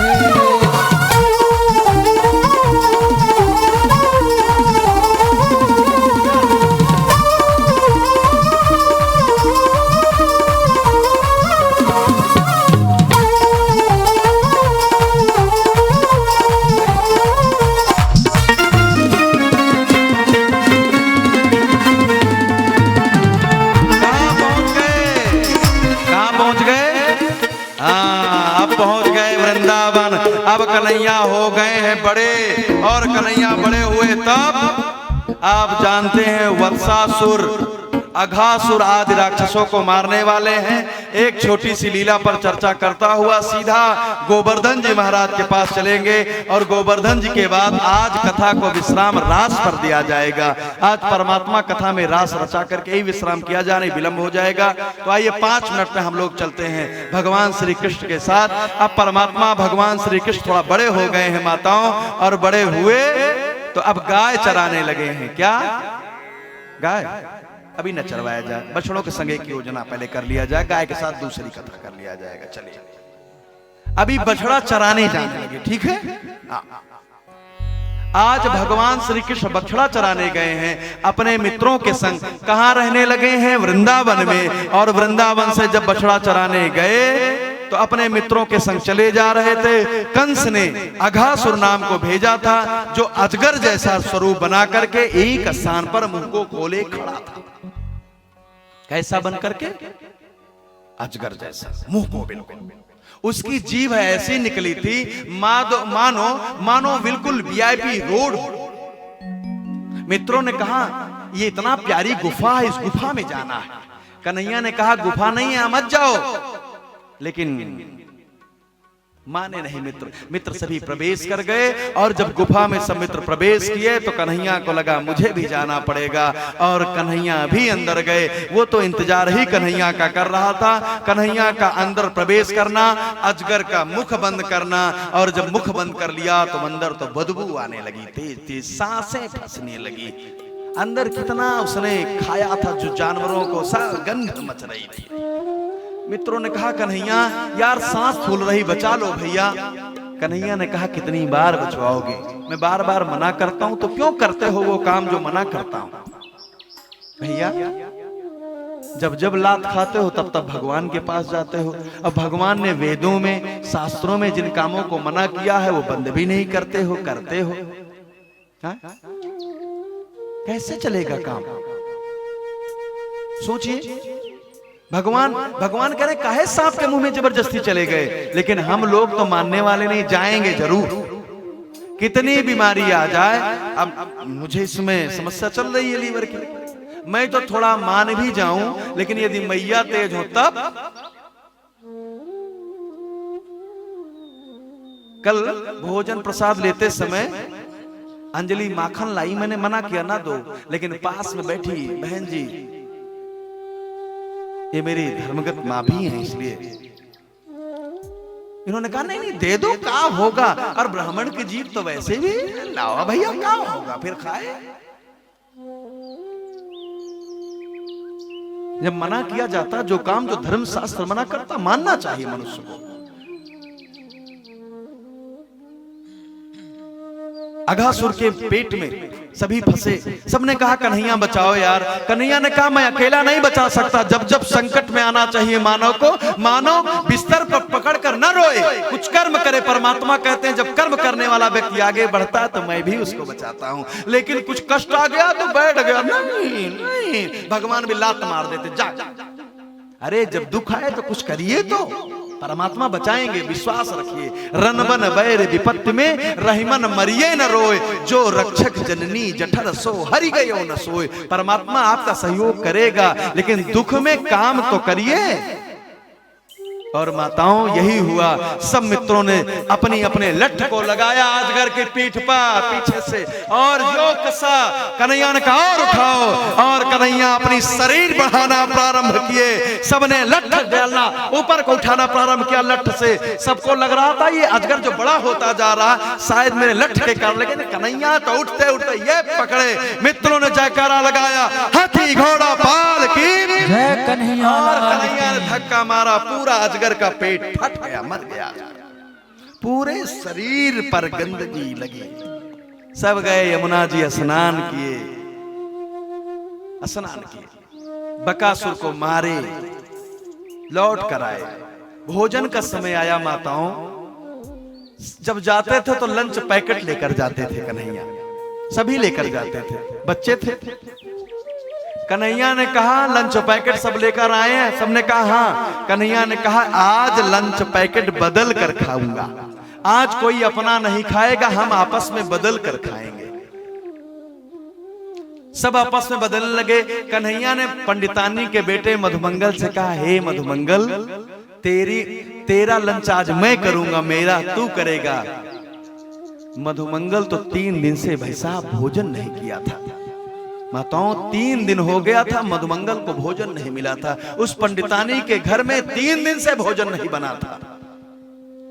मधुमंगल जैसे कन्हैया ने मांगा तो मधुमंगल ने कहा, कन्हैया मेरी मैया ने तो कहा था कि आज तू दोपहर में आना तो अपना ले जाना, तेरे लिए नया ताजा बना कर दूंगी। झूठ बोला। कन्हैया ने सोचा कि देखिए मधुमंगल को, इस ब्राह्मण के बेटे को देखिए, ये हमसे झूठ बोल रहा, ये नहीं बता रहा कि मेरे घर में भोजन नहीं बना। कन्हैया ने कहा, सुन मधुमंगल, करेंगे तो तेरे घर का ही भोजन, तुझे मेरा ही भोजन करना पड़ेगा। मधुमंगल ने कहा फिर मुझे घर जाना पड़ेगा। कन्हैया ने कहा जा, तू घर से आएगा तब भोजन करूंगा। मधुमंगल भोजन लाने गया और कन्हैया अपनी बंसी पकड़ कर बैठ गए। ऐसे थोड़ी अवतार लिए, भक्त का कष्ट कैसे देख सकते हैं। दौड़कर मधुमंगल गया, पूर्णमासी घर में थी। हे मैया कुछ भोजन दे दो। पूर्णमासी ने कहा, बेटा तू जानता है कि 3 दिन से घर में कुछ नहीं बना, क्या दे दे। मधुमंगल ने कहा, मैया आज तक जितनी चोरी कन्हैया ने किया माखन की जानती हूँ मैया। बंदरों को खिलाने के बाद सबसे पहला यदि किसी को ग्रास देता था तो मुझे खिलाता था। मैया कभी भी ये पहले नहीं खाया, मेरा परमात्मा कभी भी पहले नहीं खाता। Thanks for watching. कभी भी नहीं खाता।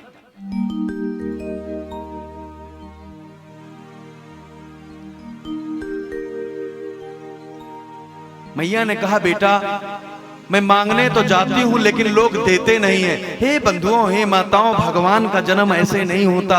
जब बहुत पाप बढ़ जाता तब भगवान जन्म लिया करते हैं। जब जब होई धर्म कर हानि, बाढ़े असुर अधम अभिमानी। परित्राणाय साधूनाम विनाशाय च दुष्कृताम। परमात्मा ऐसे थोड़ी आता है। ब्राह्मण को भोजन नहीं मिलता था, मैया ने कहा क्या दूं क्या दूं? मधुमंगल ने कहा कुछ दे दो। अरे क्या दूं बावरे, देख रहा है कि 3 दिन से बासी कढ़ी पड़ी है, घर में कुछ नहीं है खाने को। छोटा सा बच्चा, बच्चे ने कहा हे मैया ये बासी कढ़ी दे दो। पंडितानी ने कहा बासी खड़ी खा करके कन्हैया बीमार पड़ जाएगा। नहीं पड़ेगा मैया, दे दो ना गरम करके। और पंडितानी ने वही बासी कढ़ी को गरम करके अपने बेटे को पकड़ा दिया, ले जा मेरे लाल, भगवान को समर्पित कर दे, जो है तेरे पास। और माताओं बंधुओं, मधुमंगल वो कढ़ी लिया, कटोरी में कढ़ी लेकर निकला, चला आ रहा था। अचानक ध्यान में आया कि जो परमात्मा मुझको माखन मिश्री खिलाता है उसको मैं बासी ऐसी सड़ी कढ़ी खिलाऊंगा, बीमार पड़ जाएगा। मैया ने कहा फिर भी मैं लेकर चल पड़ा। मैं तो महापापी था, मैं महापापी था, मैंने ऐसा पाप क्यों किया? यदि इस कढ़ी को खाने के बाद कोई बीमार पड़ेगा तो अब मैं पड़ूंगा। इसलिए मधुमंगल ने वो कढ़ी को पी लिया और कन्हैया के पास पहुंच गया लेकर कटोरे को। कन्हैया ने कहा मधुमंगल लाए? मधुमंगल ने कहा कन्हैया मेरी मैया ने कढ़ी और रोटी बनाकर दिया था, मैं चला तो था वहां से, लेकिन इतनी तेज आ रहा था, रास्ते में एक पत्थर पड़ा था, उससे टकरा कर गिर गया माधव, और जब गिर गया तो कढ़ी गिर गई। ये देख लो मेरी कटोरी में नहीं बची है, कल खिला दूंगा। मेरे ठाकुर ने माताओं अपने भक्त को जब इस भाव में देखा तो नजदीक बुलाया, इधर आ, तू झूठ बोलता है, क्योंकि इसके होंठ पर लगी कढ़ी थी। और मेरा नटवर, मेरा ये नागर, मेरा ये बंसीधर जो जगत को भोजन देता है, जो संसार का मालिक है, मेरा ये परमात्मा, उस पापी ब्राह्मण के मुख पर होंठ लगाकर चाटने लगा। तूने बासी, तूने ऐसी कढ़ी क्यों खाई? मुझे बचाने के लिए तूने क्या कर डाला रे? तूने क्या कर डाला? होंठ लगाकर चाटने लगे जीभ को। ये कथा नारद जी महाराज ब्रह्मा जी को दिखा रहे थे। ब्रह्मा जी से नारद जी कहते हैं ये भगवान है जो एक ब्राह्मण के लड़के के मुख को चाट रहे हैं। ब्रह्मा जी ने कहा ये परमात्मा नहीं हो सकते, नहीं हो सकते। नारद जी ने कहा टेस्ट ले लो, और ब्रह्मा जी टेस्ट लेने गए। आप जानते हैं परमात्मा उस दिन इतना रोए थे मेरे ठाकुर। कभी भी बिहारी हमारे रोते नहीं, हर समय हंसते हैं, हर समय हंसते, लेकिन जब इनके भक्त पर कष्ट पड़ता है तो रोते हैं। इतना रोए थे कन्हैया, इतना रोए थे। और मधुमंगल पकड़ पकड़ कर रोता था। हे कन्हैया जानते हो भैया मैं 3 दिन से कुछ नहीं खाया था भैया। कन्हैया मैं जानता हूँ मधुमंगल, मेरे बच्चा मैं जानता हूँ भैया, तू क्यों? कन्हैया मुझे, मैं नहीं, मेरी माँ ने भी कुछ नहीं खाया, 3 दिन से हमारे घर में भोजन नहीं बने। पकड़ कर चरण पकड़ कर रोए जा रहा था। मधुमंगल को पकड़कर कृष्ण रोने लगे। दाऊ जी दोनों को छुड़ा रहे हैं। कन्हैया अपने टिफिन के भोजन को एक एक ग्रास को खिला रहे हैं। मेरा भैया खा ले, मेरे भैया खा ले, मेरे भैया खा ले, मेरे भैया। भोजन कराया, जल पान कराया, और मेरे परमात्मा बंसी लेकर बैठ गए। इस संसार में क्यों दुख दिया जाता है? ऐसा क्यों मेरे बच्चों पाप करते हो कि आपको भोगना पड़ता है? ऐसा आप जानते हो कि जब आप भोगते हो, आप दुखी होते हो, तब भी मैं दुखी होता हूँ। और भोग ना दूं तो तुम्हारी ये पापी आत्मा कैसे पुण्याई हो पाएगी? कैसी चदरिया तुम्हारी साफ हो पाएगी? मैं दोनों से ग्रसित हूँ, कष्ट से पड़ा हूँ। क्यों पाप करते हो मेरे बच्चों, क्यों पाप करते हो? बंसी बजा रहे थे। सभी बच्चों से कहा जाओ बछड़े लाओ। बच्चे बछड़े लाने गए और ब्रह्मा जी ने चोरी कर लिया, बच्चों की चोरी कर लिया, बछड़ों की चोरी कर लिया। ले जाकर उनको एक स्थान पर बंद किया। कन्हैया ने लीला देखी और कन्हैया ब्रह्मलोक पहुंच गए ब्रह्मा का वेश बनाकर। द्वारपालों से कन्हैया ने कहा अभी नकली ब्रह्मा आएगा, उसको मार कर खदेड़ना। ब्रह्मा बनकर कन्हैया जी अंदर गए, और जब असली ब्रह्मा जी गए तो द्वारपाल रपटा लिया। कहां से आया तू? ब्रह्मा ने कहा मैं ब्रह्मा नहीं, अंदर है बैठा। ब्रह्मा जी समझ गए जो अंदर बैठा वो पूर्ण ब्रह्म यानी परमात्मा आकर बैठ गया है, यानी भगवान श्री कृष्ण परमात्मा है। लेकिन इतनी लीला में 1 साल बीत गया था। जो ब्रह्मा जी का एक दिन होता है, आप जानते हैं ब्रह्मा जी के एक दिन में 14 कल्प बीत जाते हैं, और एक कल्प में 14 मनवंतर बीत जाते हैं। 14 मनवंतर। यदि आप गणना करने लगेंगे तो बहुत लंबी गणना है। ब्रह्मा जी का एक दिन बहुत बड़ा होता है, वैसे इतनी बड़ी रात होती है। एक साल बीत गया केवल इतनी घटना घटने में। इधर कन्हैया अब प्रतिदिन लेकिन कन्हैया घटना घटाते हैं। सारे बछड़े भी जाते हैं, सारे ग्वाल बाल भी जाते हैं, सभी जाते हैं। लोगों ने पूछा कि ये बछड़े फिर कौन बना? कन्हैया ने कहा मैं बछड़ा बन गया था। तो ग्वाल बाल कौन बने? कन्हैया ने कहा मैं बन गया था। लोगों ने कहा कन्हैया आप क्यों बन गए? कन्हैया ने कहा क्योंकि जब मैं ब्रज में जाता था जिस मैया के घर, तो मैया कहती थी कन्हैया मेरा बेटा होता तो अच्छा लगता, और माँ मन में कोई संकल्प ले ले मैं ना पूरा करूं तो कैसे हो सकता है। यदि कोई माँ कन्हैया को बेटा बनाना चाहे तो कन्हैया कैसे बेटा नहीं बनेंगे। इसलिए मैं सबका बेटा बन गया। जब मैं जिस समय माखन चोरी करने जाता था तो गाय उस समय चरने गई रहती थी। मैं बछड़े की रस्सी खोलकर चला आता था। जब गाय आती थी तो बछड़े पी लिया करते थे। तो गाय हमको देखती तो कहती कन्हैया मेरे बछड़ा होते तो अच्छा लगता, इसलिए मैं बछड़ा बन गया। भक्त के लिए भगवान कुछ भी बन सकता है, कुछ भी बन सकता है, कुछ भी बन सकता है। और हे माताओं, आपसे इतना ही निवेदन केवल करूंगा, 1 साल तक भगवान बछड़े बने रहे। ब्रह्मा जी का आना और एक दिन ब्रह्मा जी का लौट कर आना, उनके मित्रों को छोड़ना, मुक्त करना बछड़ों सहित। और कन्हैया बैठ करके, यदि आप मथुरा गए होंगे तो दिल्ली जाते समय चौमुहा नाम का चौराहा है, पहले वो वन हुआ करता था। उसी चौराहे पर बैठकर बंसी बजा रहे थे, ब्रह्मा जी की एक एक लीला को देख रहे थे। ब्रह्मा जी सामने गए मनाने के लिए, हे कन्हैया क्षमा कर दो, हे कन्हैया क्षमा कर दो। कन्हैया बंसी बजा रहे थे, दिशा घूम लिए, इधर से इधर मुंह कर लिया। ब्रह्मा जी ने कहा हे ठाकुर, हे नाथ, अभी कुछ देर बाद जब इंद्र पूरे ब्रज को नष्ट कर देगा तो आप क्षमा कर देंगे, लेकिन मैंने कौन सा ऐसा पाप कर दिया कि आप मुझे क्षमा नहीं कर रहे हैं? कन्हैया ने कहा इंद्र बारिश तो करेगा लेकिन मेरे भक्तों को गोवर्धन के नीचे लाकर मेरे पास कर देगा, मेरे पास आसपास मेरे भक्त आ जाएंगे। और हे ब्रह्मा जी, आपने मेरे भक्तों को 1 साल के लिए मुझसे दूर कर दिया है, इसलिए मैं आपको क्षमा नहीं करूंगा। ब्रह्मा जी चरणों में लेट गए। अहो भाग्यम नंद गोप ब्रजोकसाम यनमित्रम परमानंदम। हे प्रभु, भाग्य, क्या भाग्य लेकर आए हैं लोग? हे नाथ, क्या लेकर आए हैं भाग्य? अहो भाग्यम नंद गोप ब्रजोकसाम यनमित्रम परमानंदम। जिनके मित्र परमानंद हो, जिनके मित्र परमानंद हैं, ऐसे पूर्ण ब्रह्म सनातनम, जिनके मित्र साक्षात परमात्मा हो, वो कैसा भाग्य लेकर आए हैं। मैं भी आपके चरण कमल में प्रणाम करता हूँ, मैं प्रणाम करता हूँ। लेकिन माताओं, ब्रह्मा जी का कन्हैया मान नहीं रहे हैं, ब्रह्मा जी मना रहे हैं।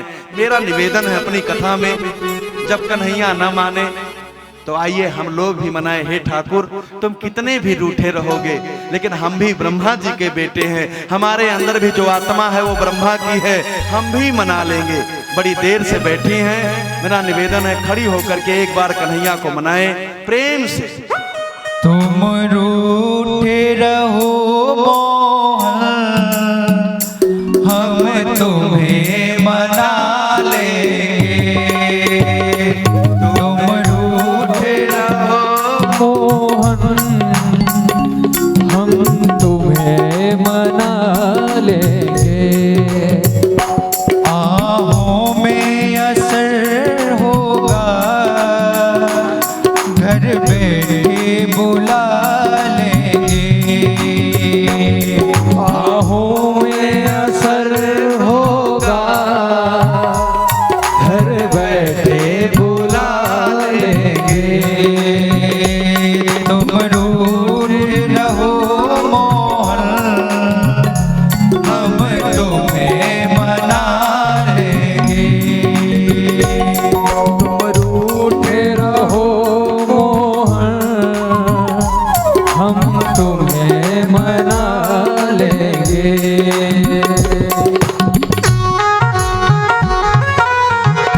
कहते हो मोहन, मुझे माखन प्यारा है। तुम कहते हो मोहन, मुझे माखन प्यारा है।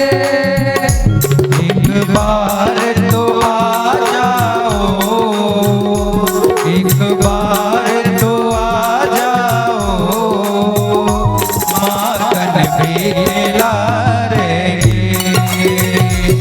एक बार तो आ जाओ, माखन भी खिला देंगे।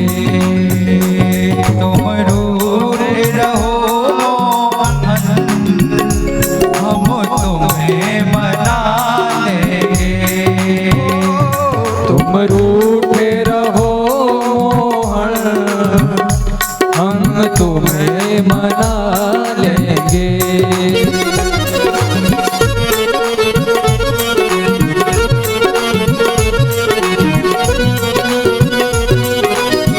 मना लो भैया।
रूठे रहो मोहन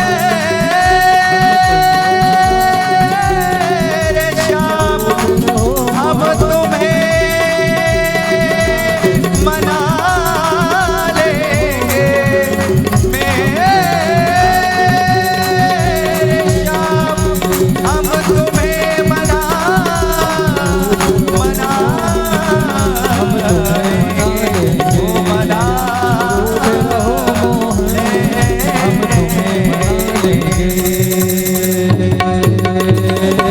बोलिए बाके बिहारी लाल की जय हो मदन मोहन गोपाल की जय हो। भगवान को मनाना सीखिए। इस घटना के पश्चात कालिया नाग को मुक्त करना। कालिया नाग के बारे में इतना जाने कि कालिया नाग कि जैसे भागवत कथा में कृष्ण कथा में कालिया है, वैसे राम कथा में बाली है। सौभर नाम के ऋषि का होना और एक स्थान पर बैठे तप कर रहे थे। सौभर मुनि ने क्या देखा कि मछलियां खेल खेल रही हैं। उन मछलियों को उसके पुरुष मछली के साथ देखा तो उनके मन में कामना हो गई और उन्होंने एक राजा के अनेका 50 से अधिक बेटियों के संग विवाह कर लिया। लौट कर आए और लंबे समय तक तप किया और एक दिन लंबे समय तक भोग भोगा और तत्पश्चात एक दिन पुनः तप करने की इच्छा हुई। यमुना के उसी पुलिन तट पर बैठे थे, मछलियों को रमण करते देख रहे थे। अचानक ऊपर से गरुण देव का आना और मछली के पुरुष को खा जाना। मछली इसके पुरुष को जब खाई तो सारी मछलियां अपनी पति की याद में प्राणांत कर ली। उनको लगा कि यदि मुझे कोई मार डालेगा इसका मतलब मेरी पत्नियां भी शरीर छोड़ देंगी। क्रोध में आ गए और गरुण देव को श्राप दे दिया, ए गरुण, इस केंद्र से 1 मील तक आज के बाद कभी तू आया तो तेरा सर फट जाएगा।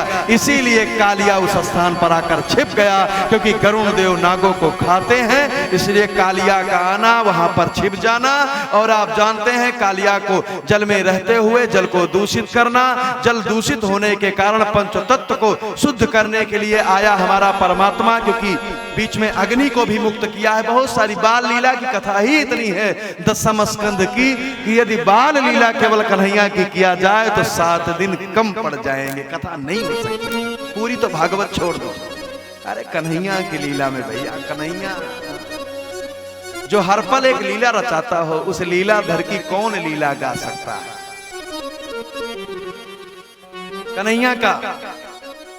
कन्हैया का वहां से कालिया नाग को मुक्त करना, वहां से भेजना। कालिया नाग ने कहा प्रभु मुझे गरुण खा जाएंगे। परमात्मा ने कहा अब नहीं खाएंगे। क्यों? क्योंकि तेरे फन पर मैंने नाच दिया है। इससे मतलब क्या हो गया? परमात्मा ने कहा जब मैं नाच रहा था तेरे सिर पर मेरा चिन्ह बन गया। जो भी मनुष्य परमात्मा का चिन्ह अपने शरीर पर धारण करे रहेगा उसको संसार का कोई दुख खा नहीं सकता है। चिन्ह क्या है? परमात्मा का कलावा। कम से कम कलावा तो बांधे, तिलक लगाना, चोटी बांधना। माताओं बच्चों की चोटी रखो। ये चोटी क्या है? एंटीना है।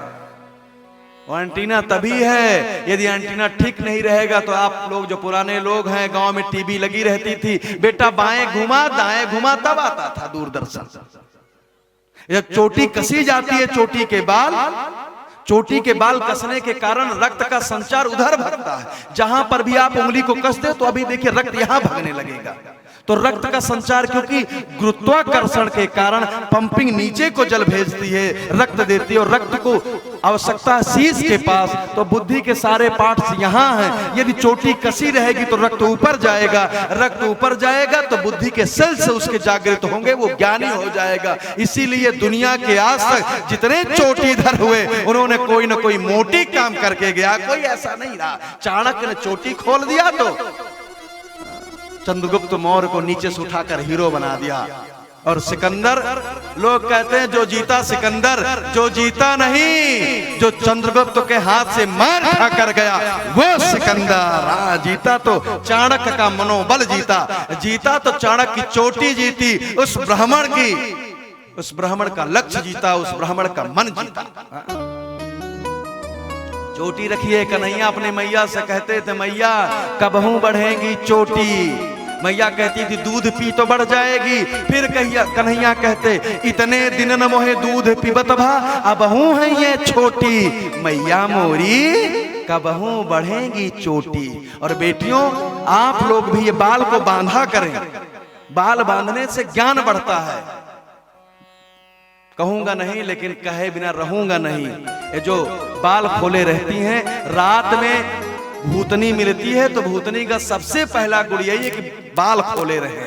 जो बाल खोल कर जाती हैं वो भूतनी होती हैं। आप भूतनी तो नहीं है, तो बाल बांधा करो।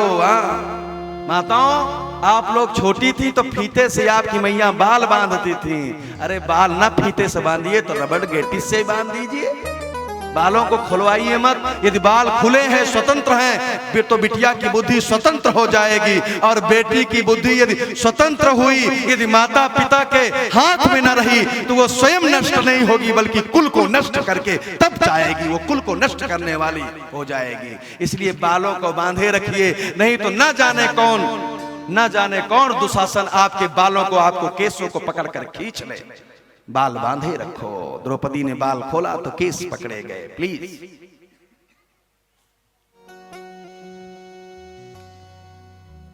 भगवान का कुछ ना कुछ भैया रखो, तिलक लगाओ, कुछ ना कुछ होना चाहिए अपने पास। ठीक है, इतना ही जानिए इस कथा से बस।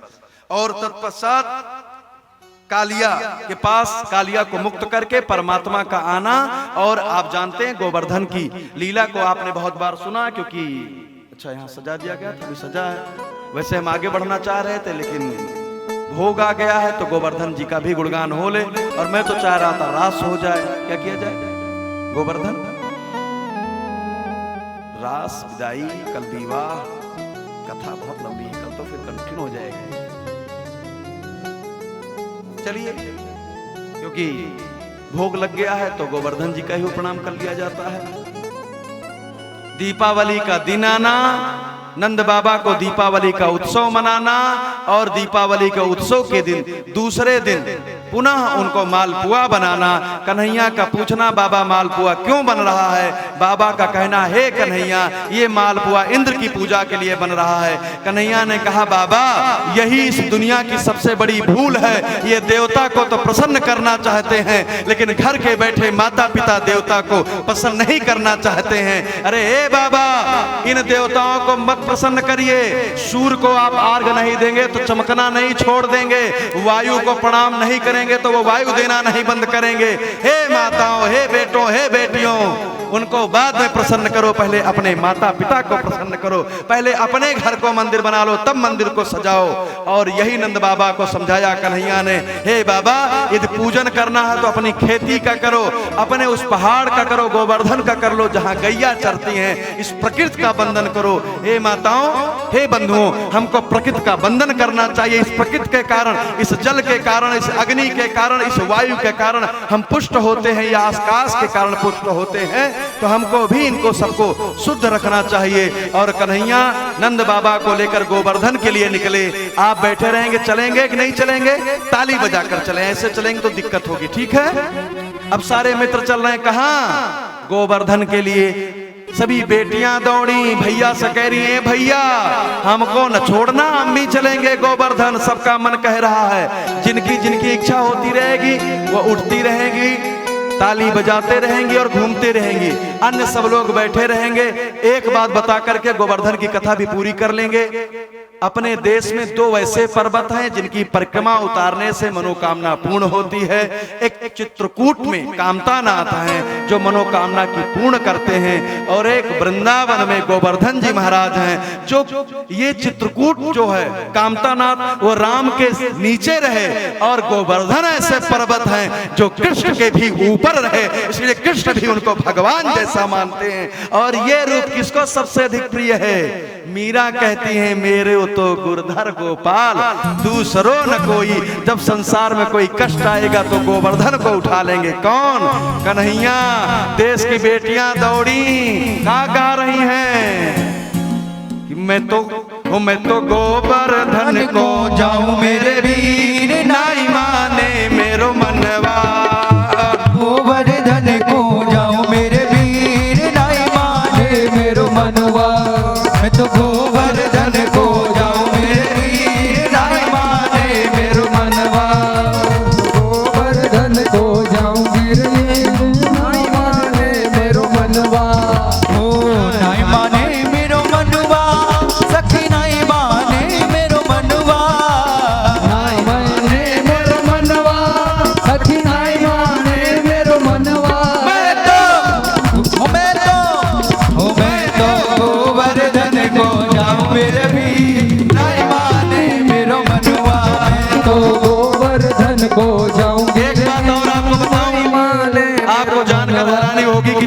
सबसे बड़ा जो व्यावसायिक सेंटर था, अभी तक मथुरा था, अब और अन्य जिले हो गए। और मथुरा के लगभग 1000 से अधिक व्यवसायी जो प्रतिदिन कई ट्रक चांदी बेचते हैं, वो भी प्रतिदिन 21 किलोमीटर की परिक्रमा देने प्रतिदिन जाते हैं पैदल। आपको जानकर हैरानी होगी, विश्व के किसी देश में हिंदू रहता हो, भले लाखों का टिकट लगता हो, लेकिन हर देश से कोई ना कोई प्रतिनिधि एकादशी से लेकर पूर्णिमा के बीच में गोवर्धन आता है। क्योंकि जो भी गोवर्धन को प्रणाम करता है मनोवांछित फल पाता है। क्योंकि जब यहाँ वृंदावन बन सकता है तो गोवर्धन भी यहाँ आ सकता है कि नहीं आ सकता है। आप भी मन में सोच करके गोवर्धन को परिक्रमा उतारती रहेंगी तो जीवन में वो सब पूरा हो जाएगी जो आपकी इच्छा है। प्रेम से मैं तो गोवर्धन को जाऊं मेरे वीर, नहीं माने मेरा मनवा। मैं तो गोवर्धन को जाऊं मेरे वीर, नहीं माने मेरो मनवा। ओ नहीं माने मेरो मनवा, सखी नहीं माने मेरो कनुआ। नहीं माने मेरो मनवा, सखी नहीं माने मेरो मनवा। मैं तो गोवर्धन को जाऊं मेरे वीर, नहीं माने मेरो मनवा। तो गोवर्धन को जाऊं मेरे वीर, नहीं माने मेरो मनवा।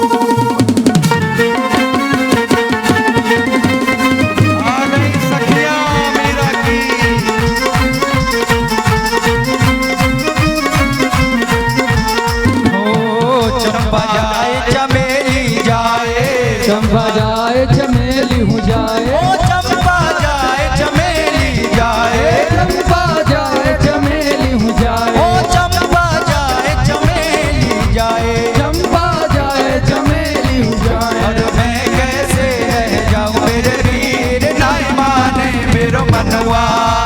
मैं कैसे रह जाऊं मेरे मेरे, नहीं माने मेरो मनवा। नहीं माने मेरो मनवा, सखी नहीं माने मेरो कनुआ।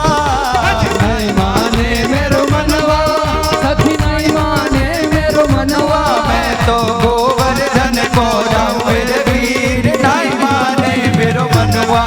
तो गोवर्धन को जाऊं मेरे वीर, नहीं माने मेरो मनवा।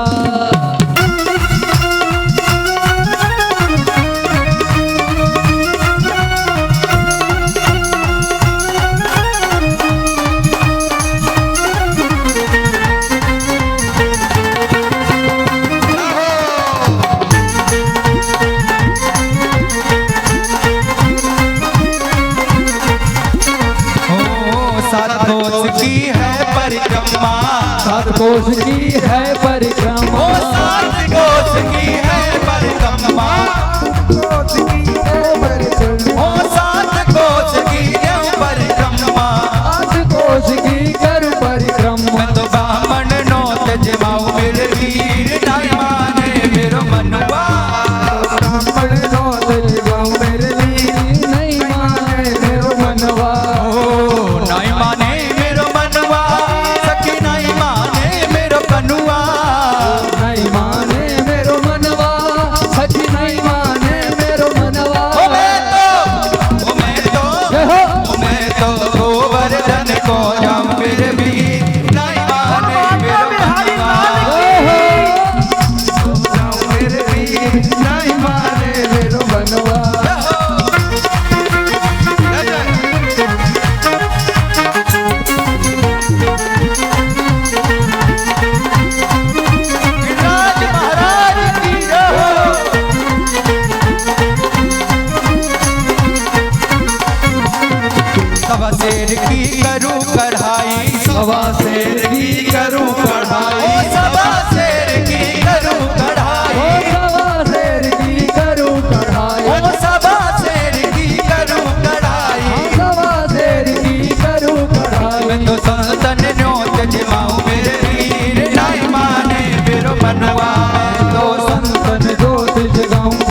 सड़क पर खाऊं मेरे वीर नहीं माने मेरो मनवा ओ नहीं माने मेरो मनवा सखी नहीं माने मेरो मनवा नहीं माने मेरो मनवा सखी नहीं माने मेरो मनवा मैं तो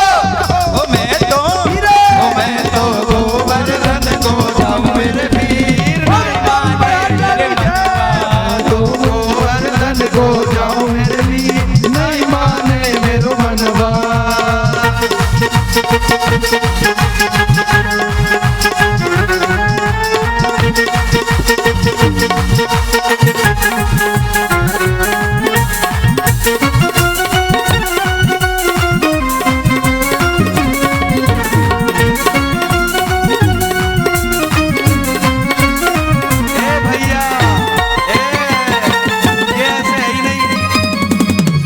कुछ भक्त इसमें ऐसे बैठे हैं, जब जाते हैं ना तो क्या करते हैं, जब मंदिर जाते तो क्या करते पता, बढ़िया बढ़िया चप्पल देखूं बढ़िया बढ़िया चप्पल देखूं बढ़िया बढ़िया चप्पल देखूं बढ़िया बढ़िया चप्पल देखूं बढ़िया बढ़िया चप्पल देखूं ओ बढ़िया बढ़िया चप्पल देखूं बढ़िया बढ़िया चप्पल देखूं ओ बढ़िया बढ़िया चप्पल देखूं मैं तो छाट छाट के लाऊं मेरे भी नहीं माने मेरो मनवा मैं तो छाट छाट के लाऊं मेरे वीर नहीं माने मेरो मनवा नहीं माने मेरो मनवा सखी नहीं माने मेरो मनवा नहीं माने मेरो मनवा सखी नहीं माने मेरो मनवा मैं तो गोवर्धन को जाऊं मेरे वीर नहीं माने मेरो मनवा मैं तो गोवर्धन को जाऊं मेरे वीर नहीं माने मेरो मनवा मैं तो गोवर्धन को जाऊं मेरे वीर नहीं माने मेरो मनवा मैं तो गोवर्धन को जाऊं मेरे वीर नहीं माने मेरो मनवा मैं तो गोवर्धन को जाऊं मेरे वीर नहीं माने मेरो मनवा ओ नहीं माने मेरो मनवा ओ नहीं माने मेरो मनवा ओ नहीं माने मेरो मनवा। जय हो गोवर्धन जाना और जाकर उनकी पूजा करने लगना, इंद्र को सूचना होना, वरुण देव को बुलाना और बारिश कराने के लिए पवन देव को बुलाना, हवा तेज आंधी तूफान चलाने के लिए भेज देना, पूरे ब्रज में त्राहि त्राहि मचना, नंद बाबा का कन्हैया के पास आना, बताना और नंद बाबा से कन्हैया का कहना, जब जीवन में संकट आए तो क्या करो, जब परिवार में दुख आ जाए तो क्या करें, जब परिवार में आंधियां आने लगे तो क्या करें, परिवार के सारे जन एक हो जाओ, मिल जाओ, भाई भाई, बहन भाई, पति परिवार, बेटे मिल करके इस पूरे दुख रूपी पर्वत को शीश पर उठा लो, छोटा हो जाएगा। और कन्हैया ने यही किया, गोवर्धन महाराज से निवेदन किया, हे गोवर्धन महाराज, हे गोवर्धन महाराज, हमारे ब्रज की रक्षा करो, हमारी ब्रज की रक्षा करो। और कन्हैया ने, आप जानते हैं, गोवर्धन जिनमें हाथ लगाया, गोवर्धन जी थोड़ा ऊपर हुए, सारे ब्रजवासियों ने हाथ लगाया और देखते ही देखते गोवर्धन जी को शीश पर धारण कर लिया मोर मुकुट वाले ने। बोलिए गोवर्धन जी महाराज की जय हो गोवर्धन धारी भगवान कृष्ण की जय हो। गोवर्धन उठाया, सबने दंड लगाया और 7 दिन तक उठाए रखा बंधुओं। 7 दिन लगातार इंद्र बारिश करवाता रहा, वायु तेज चलती रही, आंधियां तूफान चलता रहा, बार बार वज्र का प्रयोग करता रहा, लेकिन कुछ नहीं हो पाया। लगातार बारिश में कन्हैया उठाए, 7 दिन बीत गया। जब कन्हैया को लगा अब इंद्र का अहंकार अधिक हो गया, तब कन्हैया ने एक उंगली से उठाया तो और दूसरे हाथ से बंसी शुरू किया, और जैसे बंसी बजाई वैसे तो इंद्र सुध-बुध भूल गया।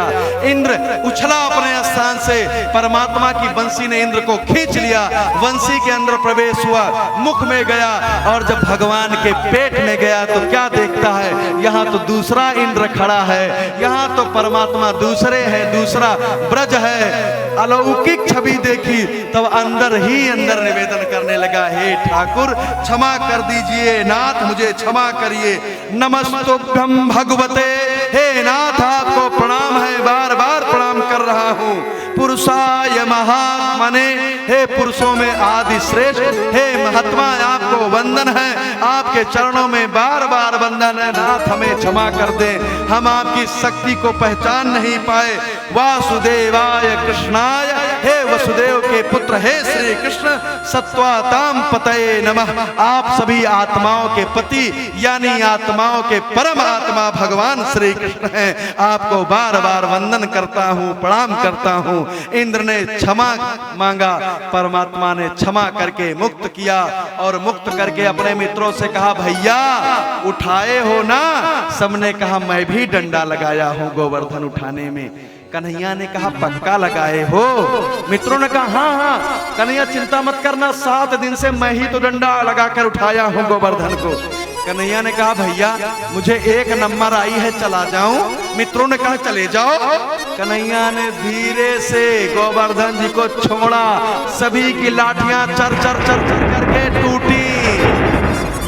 ग्वालों ने कहा कन्हैया हमको लगता था ये दुनिया का भार हम अपने शीश पर उठाए हैं, सत्य ये है नाथ मेरा सारा भार आप अपनी कनिष्ठिका पर उठाए हैं, मैं तो झूठी ही लाठी लगाया हूँ। अपना क्या है भैया, कोरोना रूपी हवा आई और करोड़ों को काल रूपी गाल में लेकर चली गई। अरे जिस नौकरी को आपको लगता है आपका मालिक आपसे प्रसन्न है, नहीं नहीं आपसे नहीं बल्कि परमात्मा की कृपा से प्रसन्न है। अच्छी पत्नी मिली तो परमात्मा की कृपा से, अच्छे माता पिता के पुत्र हैं तो परमात्मा की कृपा से। हे भैया अपने पास जो कुछ है सब परमात्मा का दिया है, अपना दुख तो वो उठा रहे हैं, बस इतना कर लो कि उनके पास आ जाओ, ना भी चरण पकड़ो बल्कि कथा में आकर बैठ जाओ, तब भी जीवन का उद्धार हो जाया करेगा, तब भी उद्धार हो जाएगा। और गोवर्धन को रखे और सबसे कहे परिक्रमा लगाओ, सब परिक्रमा लगाने लगे। एक पंक्ति और गाते हुए कन्हैया ने कहा तेरे सब संकट कट जाएंगे, जो भी गोवर्धन को आएगा इनको प्रणाम करेगा उसके सब संकट कट जाएंगे। इसलिए मेरा निवेदन है एक काम यहाँ करिए, ये मेरा व्यक्तिगत निवेदन है। एक बात मैं बताऊं कि मैं कथावाचक बना तो कब बना, मैं गोवर्धन जी महाराज जब पहली बार परिक्रमा लगाया था तो परिक्रमा जैसे मेरी पूर्ण हुई थी तैसे मेरे गुरुजी का फोन आया था, भैया मिलना चाह रहा हूँ। मैंने कहा मैं तो वृंदावन में ही हूँ महाराज जी, भैया आ जाओ, मैं भी इंडोनेशिया कथा करके आया हूँ, मिलना चाह रहा हूँ।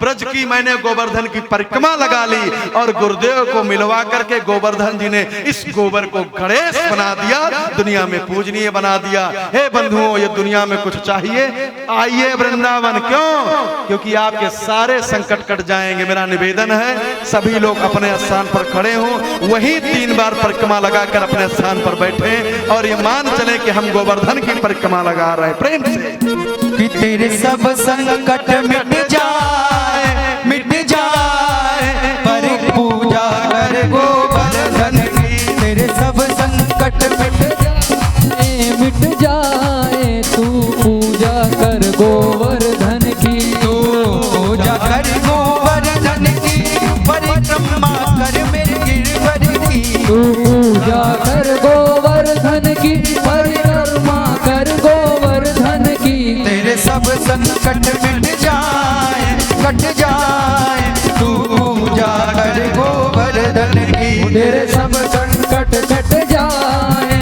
मिट जाए, तू पूजा कर गोवर्धन की।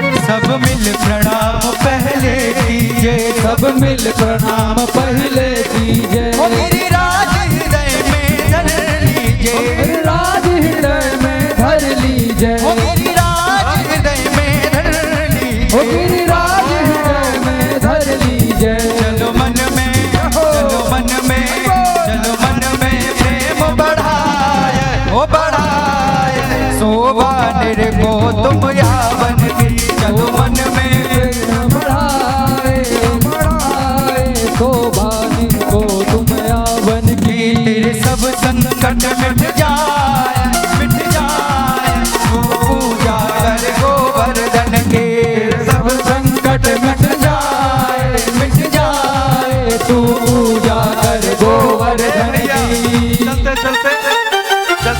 एक गीत कन्हैया का गा लो, क्योंकि उसके जो नेत्र हैं वो बड़े चटकीले हैं, इसलिए कोई एक भजन गाते हुए निकल चलो। गोवर्धन जी को छोड़ो, यही कथा विश्राम किया जाता है और प्रेम से आकर के मेरे साथ, क्योंकि कन्हैया जैसा कौन देखा गया? कन्हैया जैसा कोई है नहीं, तो बैठिए मत, खड़े हो जाइए और खड़े होकर प्रेम से आकर के गाइए हमारे साथ।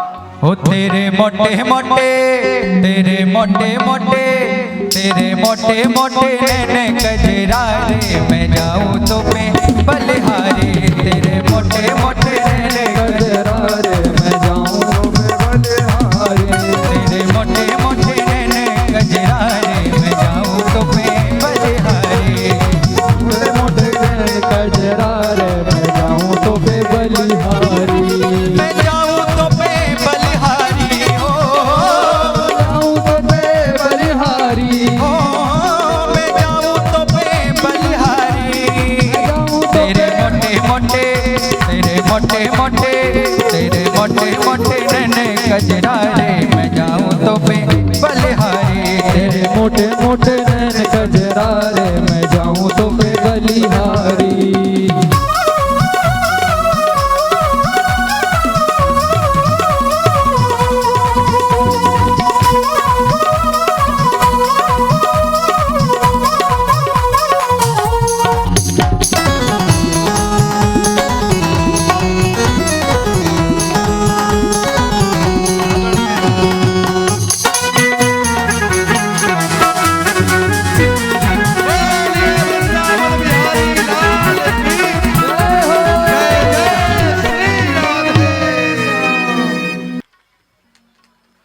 बहुत ही सुंदर अवसर हम सबको ये सौभाग्य प्राप्त हुआ भवानी शंकर मंदिर उरकुरा के इस आयोजन से। जगमोहन या कहें भक्ति लुभावन प्रवचन करके लूट लूट ले जाते हैं। भक्त लुभावन प्रवचन करके लूट लूट ले जाते हैं।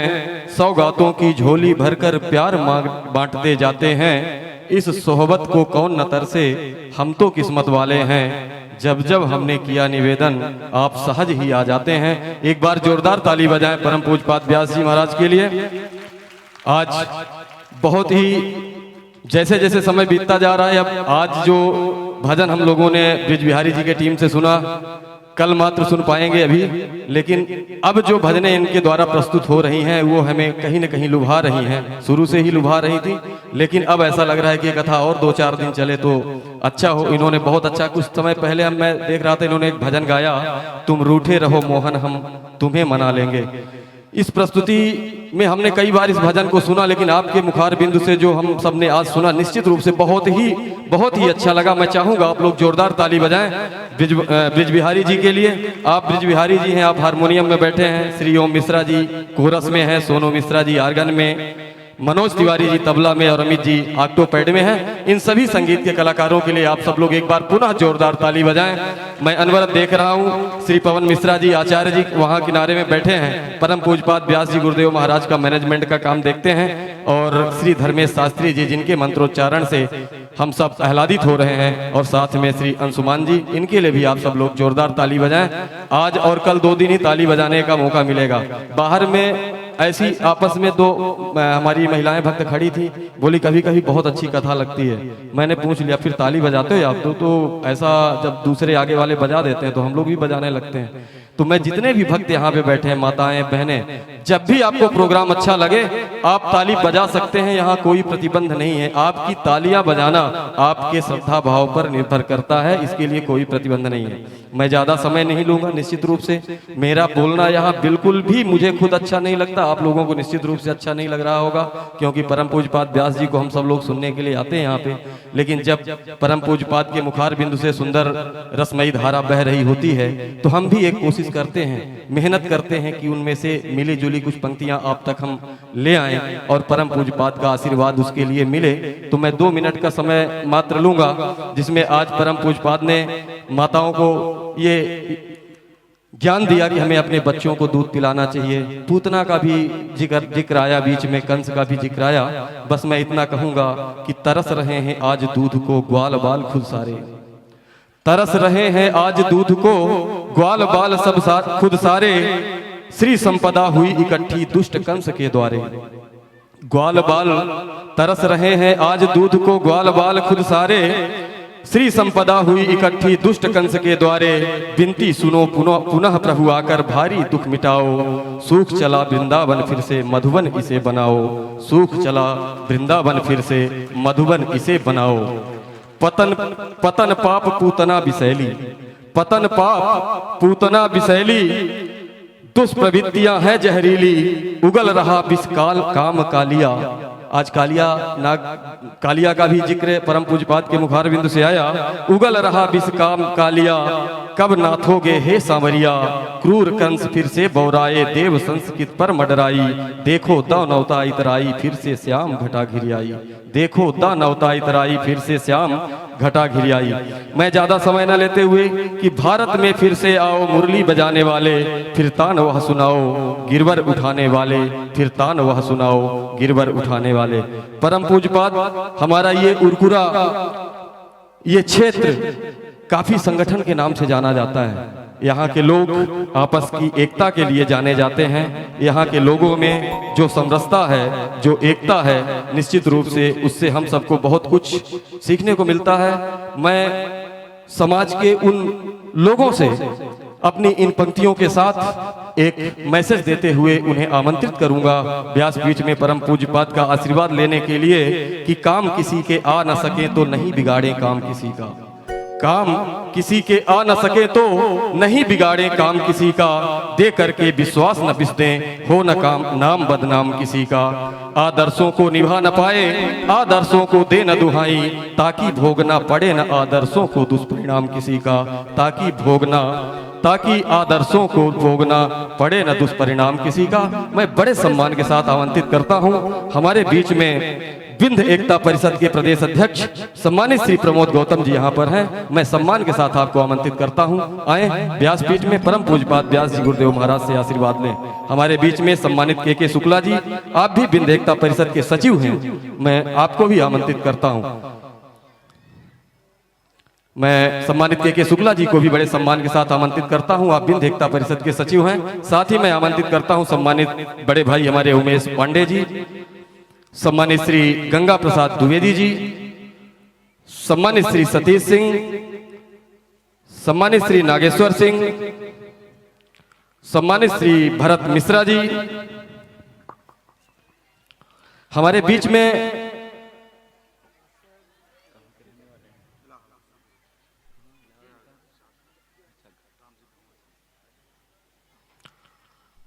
सम्मानित श्री कमलेश द्विवेदी जी, आप प्रयागराज से चलकर यहाँ आए हैं, मैं आपको भी बड़े सम्मान के साथ आमंत्रित करता हूँ।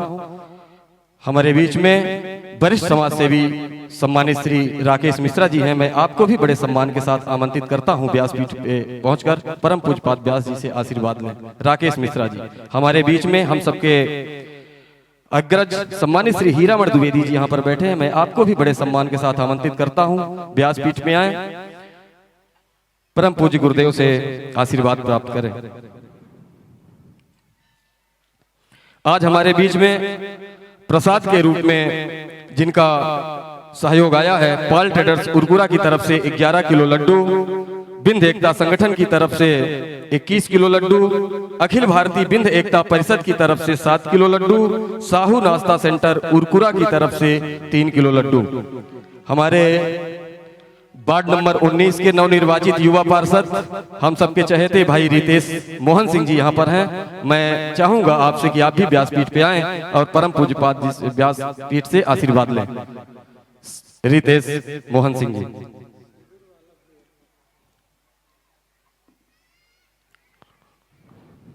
अब मैं सीधा आज के प्रमुख यजमान सम्मानित श्री शिवाकांत द्विवेदी जी, सम्मानित भैया अभय सिंह जी को आमंत्रित करता हूं कि व्यासपीठ मंच पे आके आरती में आइए हम लोग अपने स्थान पर खड़े होकर के अपने स्वयं नहीं तो पूरे परिवार, परिवार नहीं तो समाज, समाज नहीं तो संपूर्ण राष्ट्र के उन्नति, और राष्ट्र ही नहीं तो अखिल विश्व के उन्नति के लिए, सुरक्षा के लिए हम लोग मिलकर के सामूहिक प्रार्थना करते हैं। परमात्मा हे ठाकुर, हमारे राष्ट्र पर नहीं तो अखिल विश्व पर अपनी कृपा बनाएं। प्रेम से कार्ड निकाल लें और हमारे साथ मिलकर के सामूहिक प्रार्थना। तत्पश्चात हम सब मिलकर के आज की आरती करेंगे। यजमान सभी व्यासपीठ की ओर आए और आप हमारे संग कृपया गाएं। हे ईश सब सुखी हो, कोई न हो दुखारी, सब हो निरोग भगवन, धन धान्य के भंडारी। सब भाद्र भाव देखे, सन्मार्ग के पथिक हो, दुखिया न कोई होवे, सृष्टि में प्राणधारी। हे ईश सब सुखी हो, कोई न हो दुखारी। सुखी बसे संसार सब, दुखिया रहे न कोई। यह अभिलाषा हम सबकी भगवन पूरी हो। विद्या बुद्धि तेज बल सबके भीतर हो, दूध पूत धन धान से वंचित रहे न को। आपकी भक्ति प्रेम से मन होवे भरपूर। आपकी भक्ति प्रेम से मन होवे भरपूर। राग द्वेष से चित मेरा हो सौभाग्य दूर। मिले भरोसा आपका हमें सदा जगदीश। आशा तेरे नाम की बनी रहे ममई। पाप से हमें बचाइए करके दया दया। अज पाप से हमें बचाइए करके दया दया। अपना भक्त बनाएंगे सबको करो निहार। दिल में दया उतारता, मन में प्रेम अपार। दिल में दया उदारता, मन में प्रेम अपार। हृदय में तारे दीनता, हे मेरे करतार। हाथ जोड़ विनती करूं, सुनिए कृपा निधान। हाथ जोड़ विनती करूं, सुनिए कृपा निधान। साधु संगत दीजिए, दया धर्म का ज्ञान।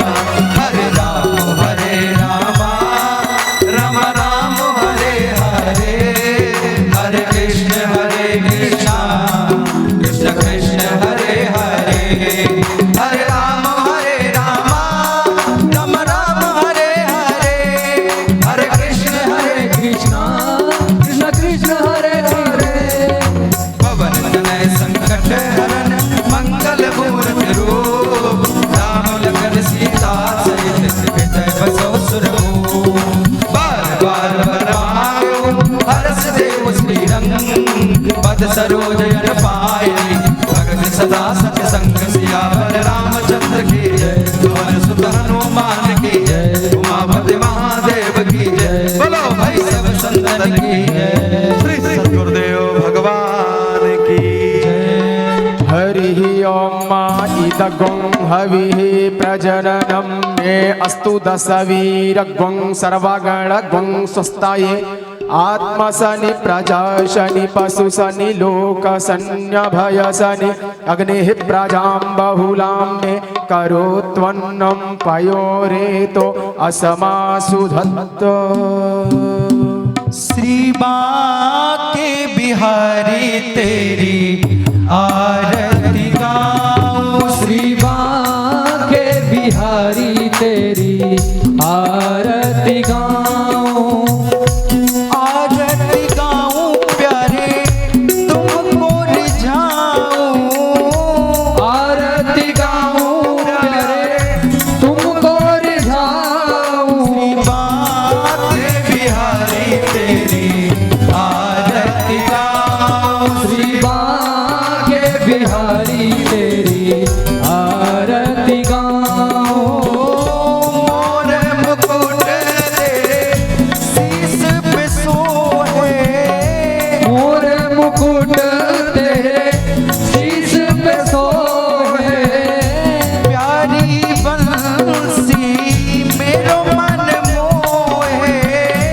प्यारी बंसी मेरो मन मोहे रे छवि बने हार में जाओ शिवा के बिहारी तेरी आरती गाओ।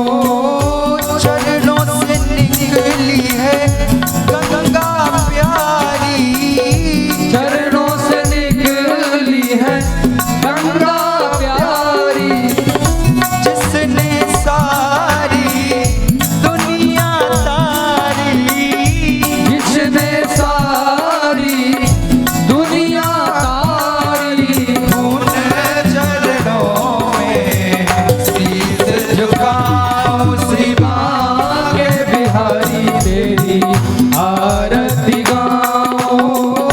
दास अनाथ के नाथ आप हो, दास अनाथ के नाथ आप हो, सुख दुख जीवन प्यारे साथ आप हो, सुख दुख जीवन प्यारे साथ आप हो। श्री चरणों में भल भल जाओ शिवा के बिहारी तेरी आरती गाओ।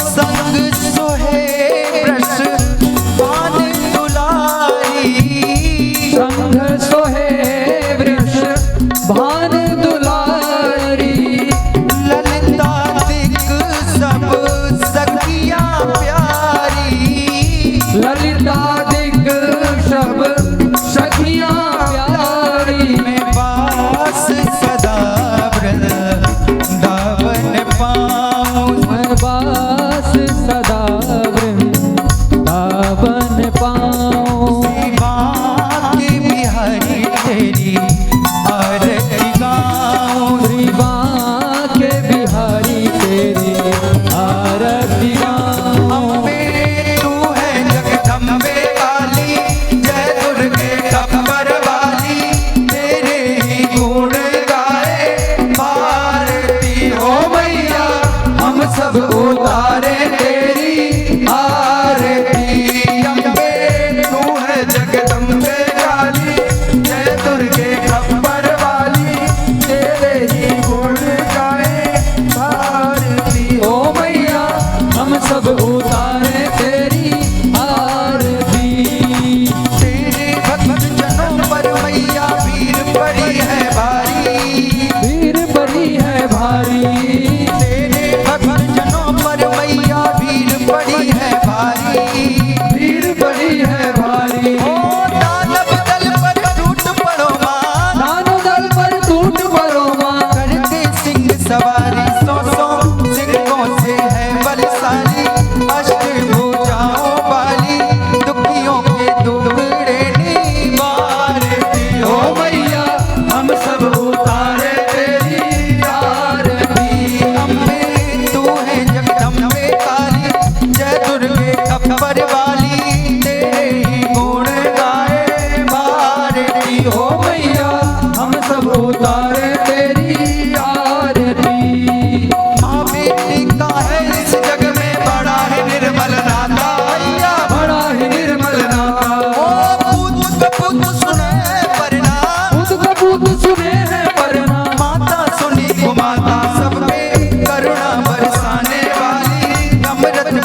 हम सब उतारे तेरी आरती।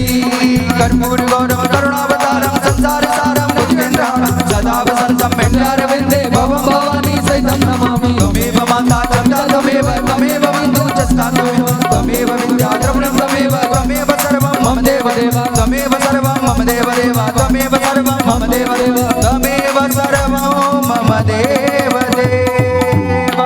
हरि ओम। आरतिक्यं समर्पयामि जलेन शीतलीकरणं हस्तौ प्रक्षाल्यः हस्ते पुष्पम् आदाय देवाभिवन्दनम् आत्मनिवेदनं मन्त्रपुष्पाञ्जलिः। हरिः अम्मा यज्ञेन यज्ञमयजन्त देवास्तानि धर्माणि प्रथमान्यासन्न तेहनाकं महिमानः सचन्त यत्र पूर्वे साध्याः सन्तु देवाः। हरिः ओम। एकदन्ताय विद्महे वक्रतुण्डाय धीमहि तन्नो दन्ती प्रचोदयात्। हरिः ओम। कात्यायन्यैश्च विद्महे कन्याकुमारैश्च धीमहि तन्नो देवी प्रचोदयात्। हरिः ओम। तत्पुरुषाय विद्महे महादेवाय धीमहि तन्नो रुद्रः प्रचोदयात्। हरिः ओम।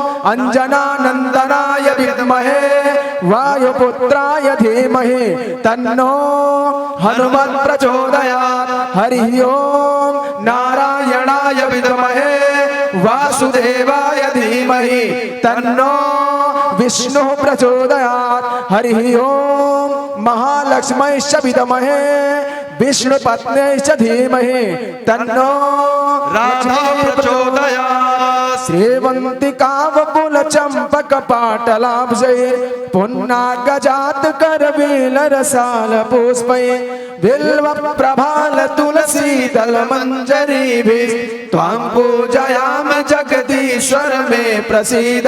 नाना सुगंध पुष्पाणि यथा कालोद्भवानि च पुष्पाञ्जलिर्मया दत्तं ग्रहण परमेश्वर। मंत्र पुष्पाञ्जलि समर्पयामि श्री पुराण पुरुषोत्तमाय नमः। बोलिए भागवत भगवान की जय हो। आज के आनंद की जय हो। भवानी शंकर भगवान की जय हो। श्री सद्गुरुदेव भगवान की जय हो। व्यास जी महाराज की जय हो। सत्य सनातन धर्म की जय हो। नमः पार्वती पतये हर हर महादेव। सर्वे भवन्तु सुखिनः सर्वे सन्तु निरामयः सर्वे भद्राणि पश्यन्तु मा कश्चित् दुःखभाग् भवेत्। ओम शांति शांति शांति।